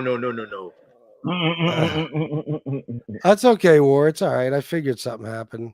And I'm telling you, like I got to meet a lot of the characters that were, you know, in the crew, because I did go up to the club, you know, on like maybe 2-3 times. And well, you one were time called was in a good club, huh? You were called to the club. Yeah. Wild Bill called for Kaz. He did. And what did he tell you when you got there? You were fucking terrified, weren't you? Oh yeah. I got called to the club, and everybody liked me up there. Like I was friends with Joe Campy, who was one of Billy's bodyguards. Frank Campy, who was his brother. You know, I was very friendly with those guys. They liked me a lot. And I got called up to the club, and I was sitting there, I would say, for about 2-3 hours. And I had work the next day, and Billy's father wanted me there. And Billy comes over to me. I'm like, yo, is Pop's going to talk to me or whatever? He goes, so he went up to Billy. Billy was at a table playing cards, and he leans in and he talks to him for a moment. I guess he said the kid wants to know when you're going to talk to him. So picture Wild Bill, handsome gentleman, fucking, I'm shitting in my pants. He just turns his head around at the table and goes, do me a favor. Next time you miss a meeting, walk yourself to Bellevue. It's going to be a lot easier for you. And he turns around. Oh, Lord. Holy shit. Yeah, calm, cool, and collect, huh? Yeah, and then he turned around, started playing cards again. Billy came over to me. Cat, yes, that is Darren Asatuli. You are right. And Billy came over to me, and he's like, oh, you know, blah, blah, blah, blah. And we talked. I was like, listen, Bill, I'm going to go home now. Lock the door. And I never missed So another what happened? meeting. Did you ever have the meeting? Oh, it was a meeting. It was because of the DJ business, because he put us in the DJ business. Okay. And I was supposed to meet a client at the catering hall, and I missed the meeting with the client, so it got back to Bill, and he didn't appreciate that. Because, of course, it was How his much name. was his end? How much was Bill's end? We were partners. So But, what was the company named? Sweet Dreams Entertainment. Oh, okay. I thought you said it was Billy's name. And what do you mean? No. But it looks like Cat D knows my ex rap partner, Darren Asatuli. She's from Bensonhurst. Yeah, well, I think we had a lot of the same friends, but yeah, she said. Where "Is did that you live in Darren Brooklyn? You didn't live in Bensonhurst, right, Kaz? No, I grew up in Sheepshead Bay, and then when I got older, I moved to Mill Basin. Close enough. Yeah, and Oh, whatchamacallit, my Yeah, that's cousin, fine. my first cousin was in the rap group, the Young Black Teenagers. He's the bald one, firstborn. Nice. So, yeah, we got to talk about that off of here, Kat. Yeah, she knows. Wise Guy TV said, when you say campy, you talking about Campione. No, Campanella. Joe Campanella and Frank Campanella, the brothers. Stephen John said, I met Bill Clinton at KFC. I wonder if that's true, because it just might be. The DJ business has to have parameters. That's right. God damn it. Oh my God. Yeah, This is fun. This has been a fun show, man. Even the political part, Yes, the politics part, I think was fun. How many people you still have? We only got 78 people. We were up there, during the beginning, but people are dropping off. Yeah, we're just talking about random shit. Yeah. Yes. We're not Fred, tearing you anybody watch to it. shreds right now, so not that many people are interested. Right. That's the greatest part about this show. Even the politics shit there was no drama. Nobody was arguing or anything like that. And there was no negativity really on this show. We didn't even, other than taking some shots at some people, we didn't sit here and destroy any fucking buddy. See, we can actually do that. Absolutely. We can actually do that here. Nobody else, everybody else's show has to be drama from beginning to end. Yeah, even the people that aren't around anymore. Like we spoke good about Pee Wee, Yeah, we did. We've spoken worse about him. Positive about everything. Yeah, absolutely. Today's the day of positivity, but my computer is gonna die. FBS. Thank you for having me on. It's cool. I'm about to shut it down, I think. 5 And- hours, 24 minutes. Yes, and once Yeah. again, congratulations on 3 years. May you be on another 10 to 15 years. Shout out to Mike DeBella, 999. Thank you. Oh yeah, we got all our Mike money. I forgot that we got Tom Sheehy sent the 30, so we got Yes. That's why you wrapped. I totally forgot. I'm sitting here thinking we didn't get the Mike 50. DeBella is always very generous. Yes. And Yeah, shout Mike, out thank to you, him. bro. Very Thank good you for guy. everything, man. Very good guy. And like I said, Chris, Yes. I love you, brother. Thanks for having me on. Congratulations on, first of all, most important, 5 years clean and sober. Keep that up. That's amazing. And please keep up the show, because like I said earlier, when you get down and think about it, and even if it's a bad money day or whatever, just remember how many hearts you touch every day just from being on here, and how many people look forward to seeing you every single day.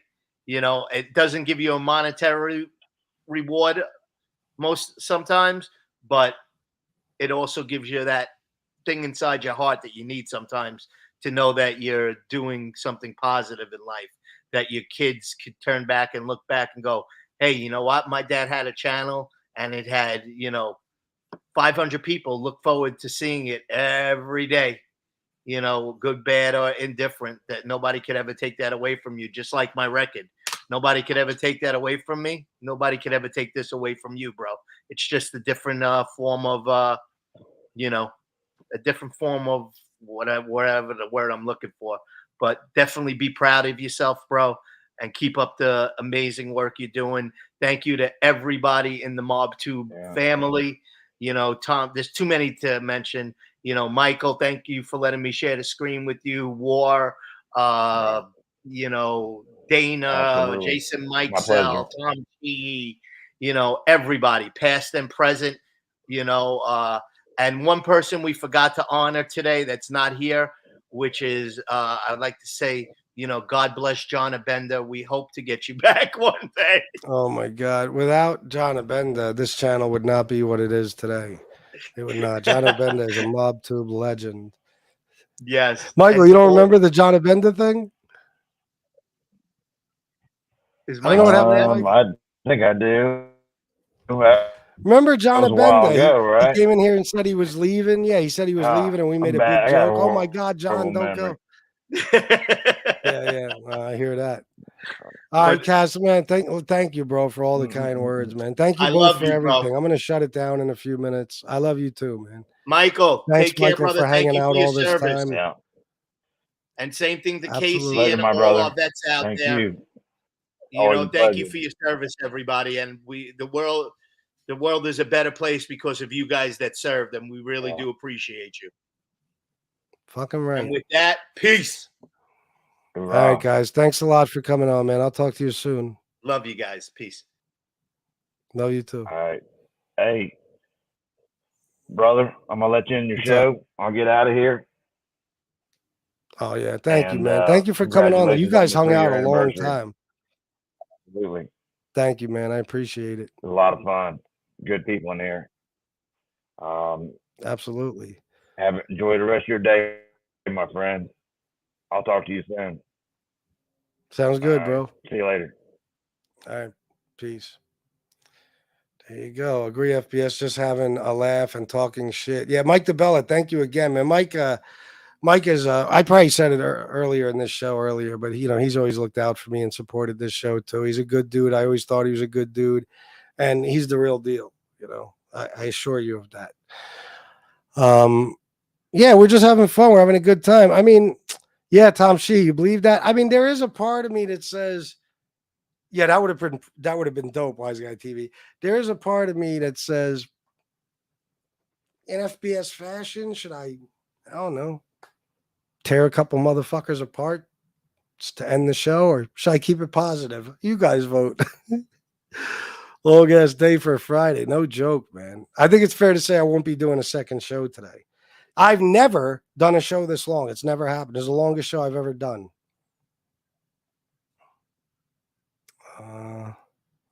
Thank you, the Saxon. I appreciate that, bro. Thank you for everything, man.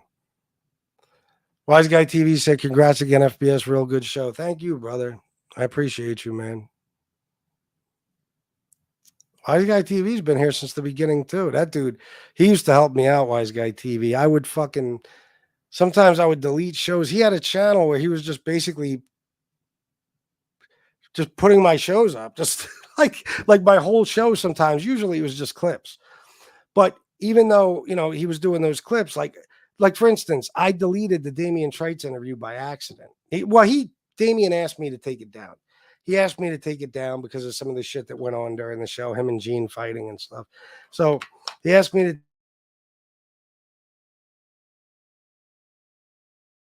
Later, I decided, fuck, I want that interview because I hadn't interviewed many people at that point. So I hit up Wise Guy TV, and it wasn't the first time I did it. I said, bro, you got the whole video? I'd appreciate it very much if you can give me the whole video. I said, I don't care what you use of mine on your channel. Feel free, use whatever. And he sent me that video. And it, like I said, it happened on other occasions too. Usually I don't like when people screen record or download my entire fucking live streams, but sometimes it really comes in handy.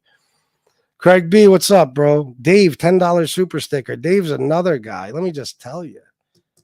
Did I already talk about Dave in the beginning of this show? I don't know. But he's another one. He's a Marine. He served our country. He's a man of honor. He's a stand-up guy. He's a good dude. And, he always looks out for me, in all different ways. He's another one that I know that if I had an issue, he'd be right by my fucking side. I know it.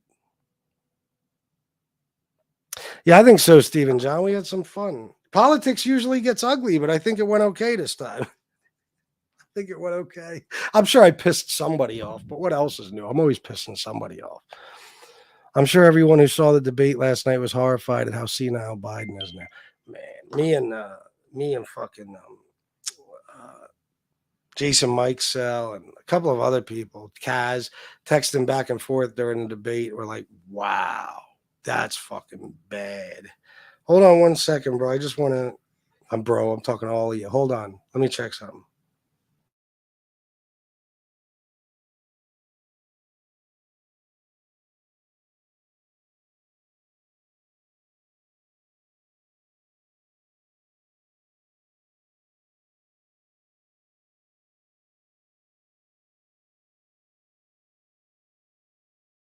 Oh, Tom Sheehy left me a couple of messages, but one's for Shanna and one's for Kaz. He said that was great seeing that, Kaz.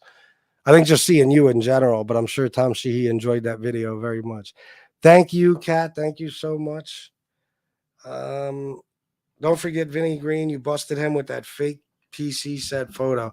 That was a classic, man. That was one of the easiest exposures ever. You guys know this story, but this Vinny Green jerk off, nameless, faceless fucking asshole troll who pretended to be the actual Vinny Green, like Vinny Green Faraci, you know, like he wanted us to think he was a made guy and all that shit. He everything he said was bullshit, except of course you could fool the majority of Mobtube with any lie. I mean, people were on his dick, like iLight and all these different people were on his dick. Even Jeff Nadeau really believed him. He believed him. A lot of people did.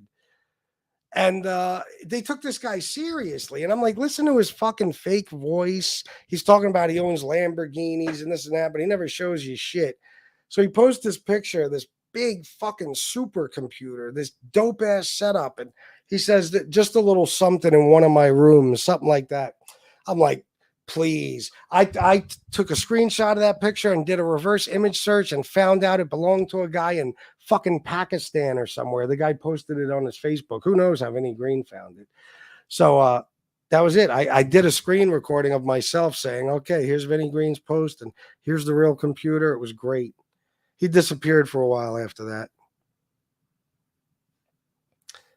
Look at this. I missed BK Sal Crook, $10.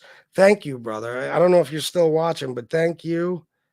And Bobby Berberian, thank you for the 10. Man, I got a lot of donations today, man. Thank you guys so fucking much. Thank you. Thank you. What are you talking about, Stephen John?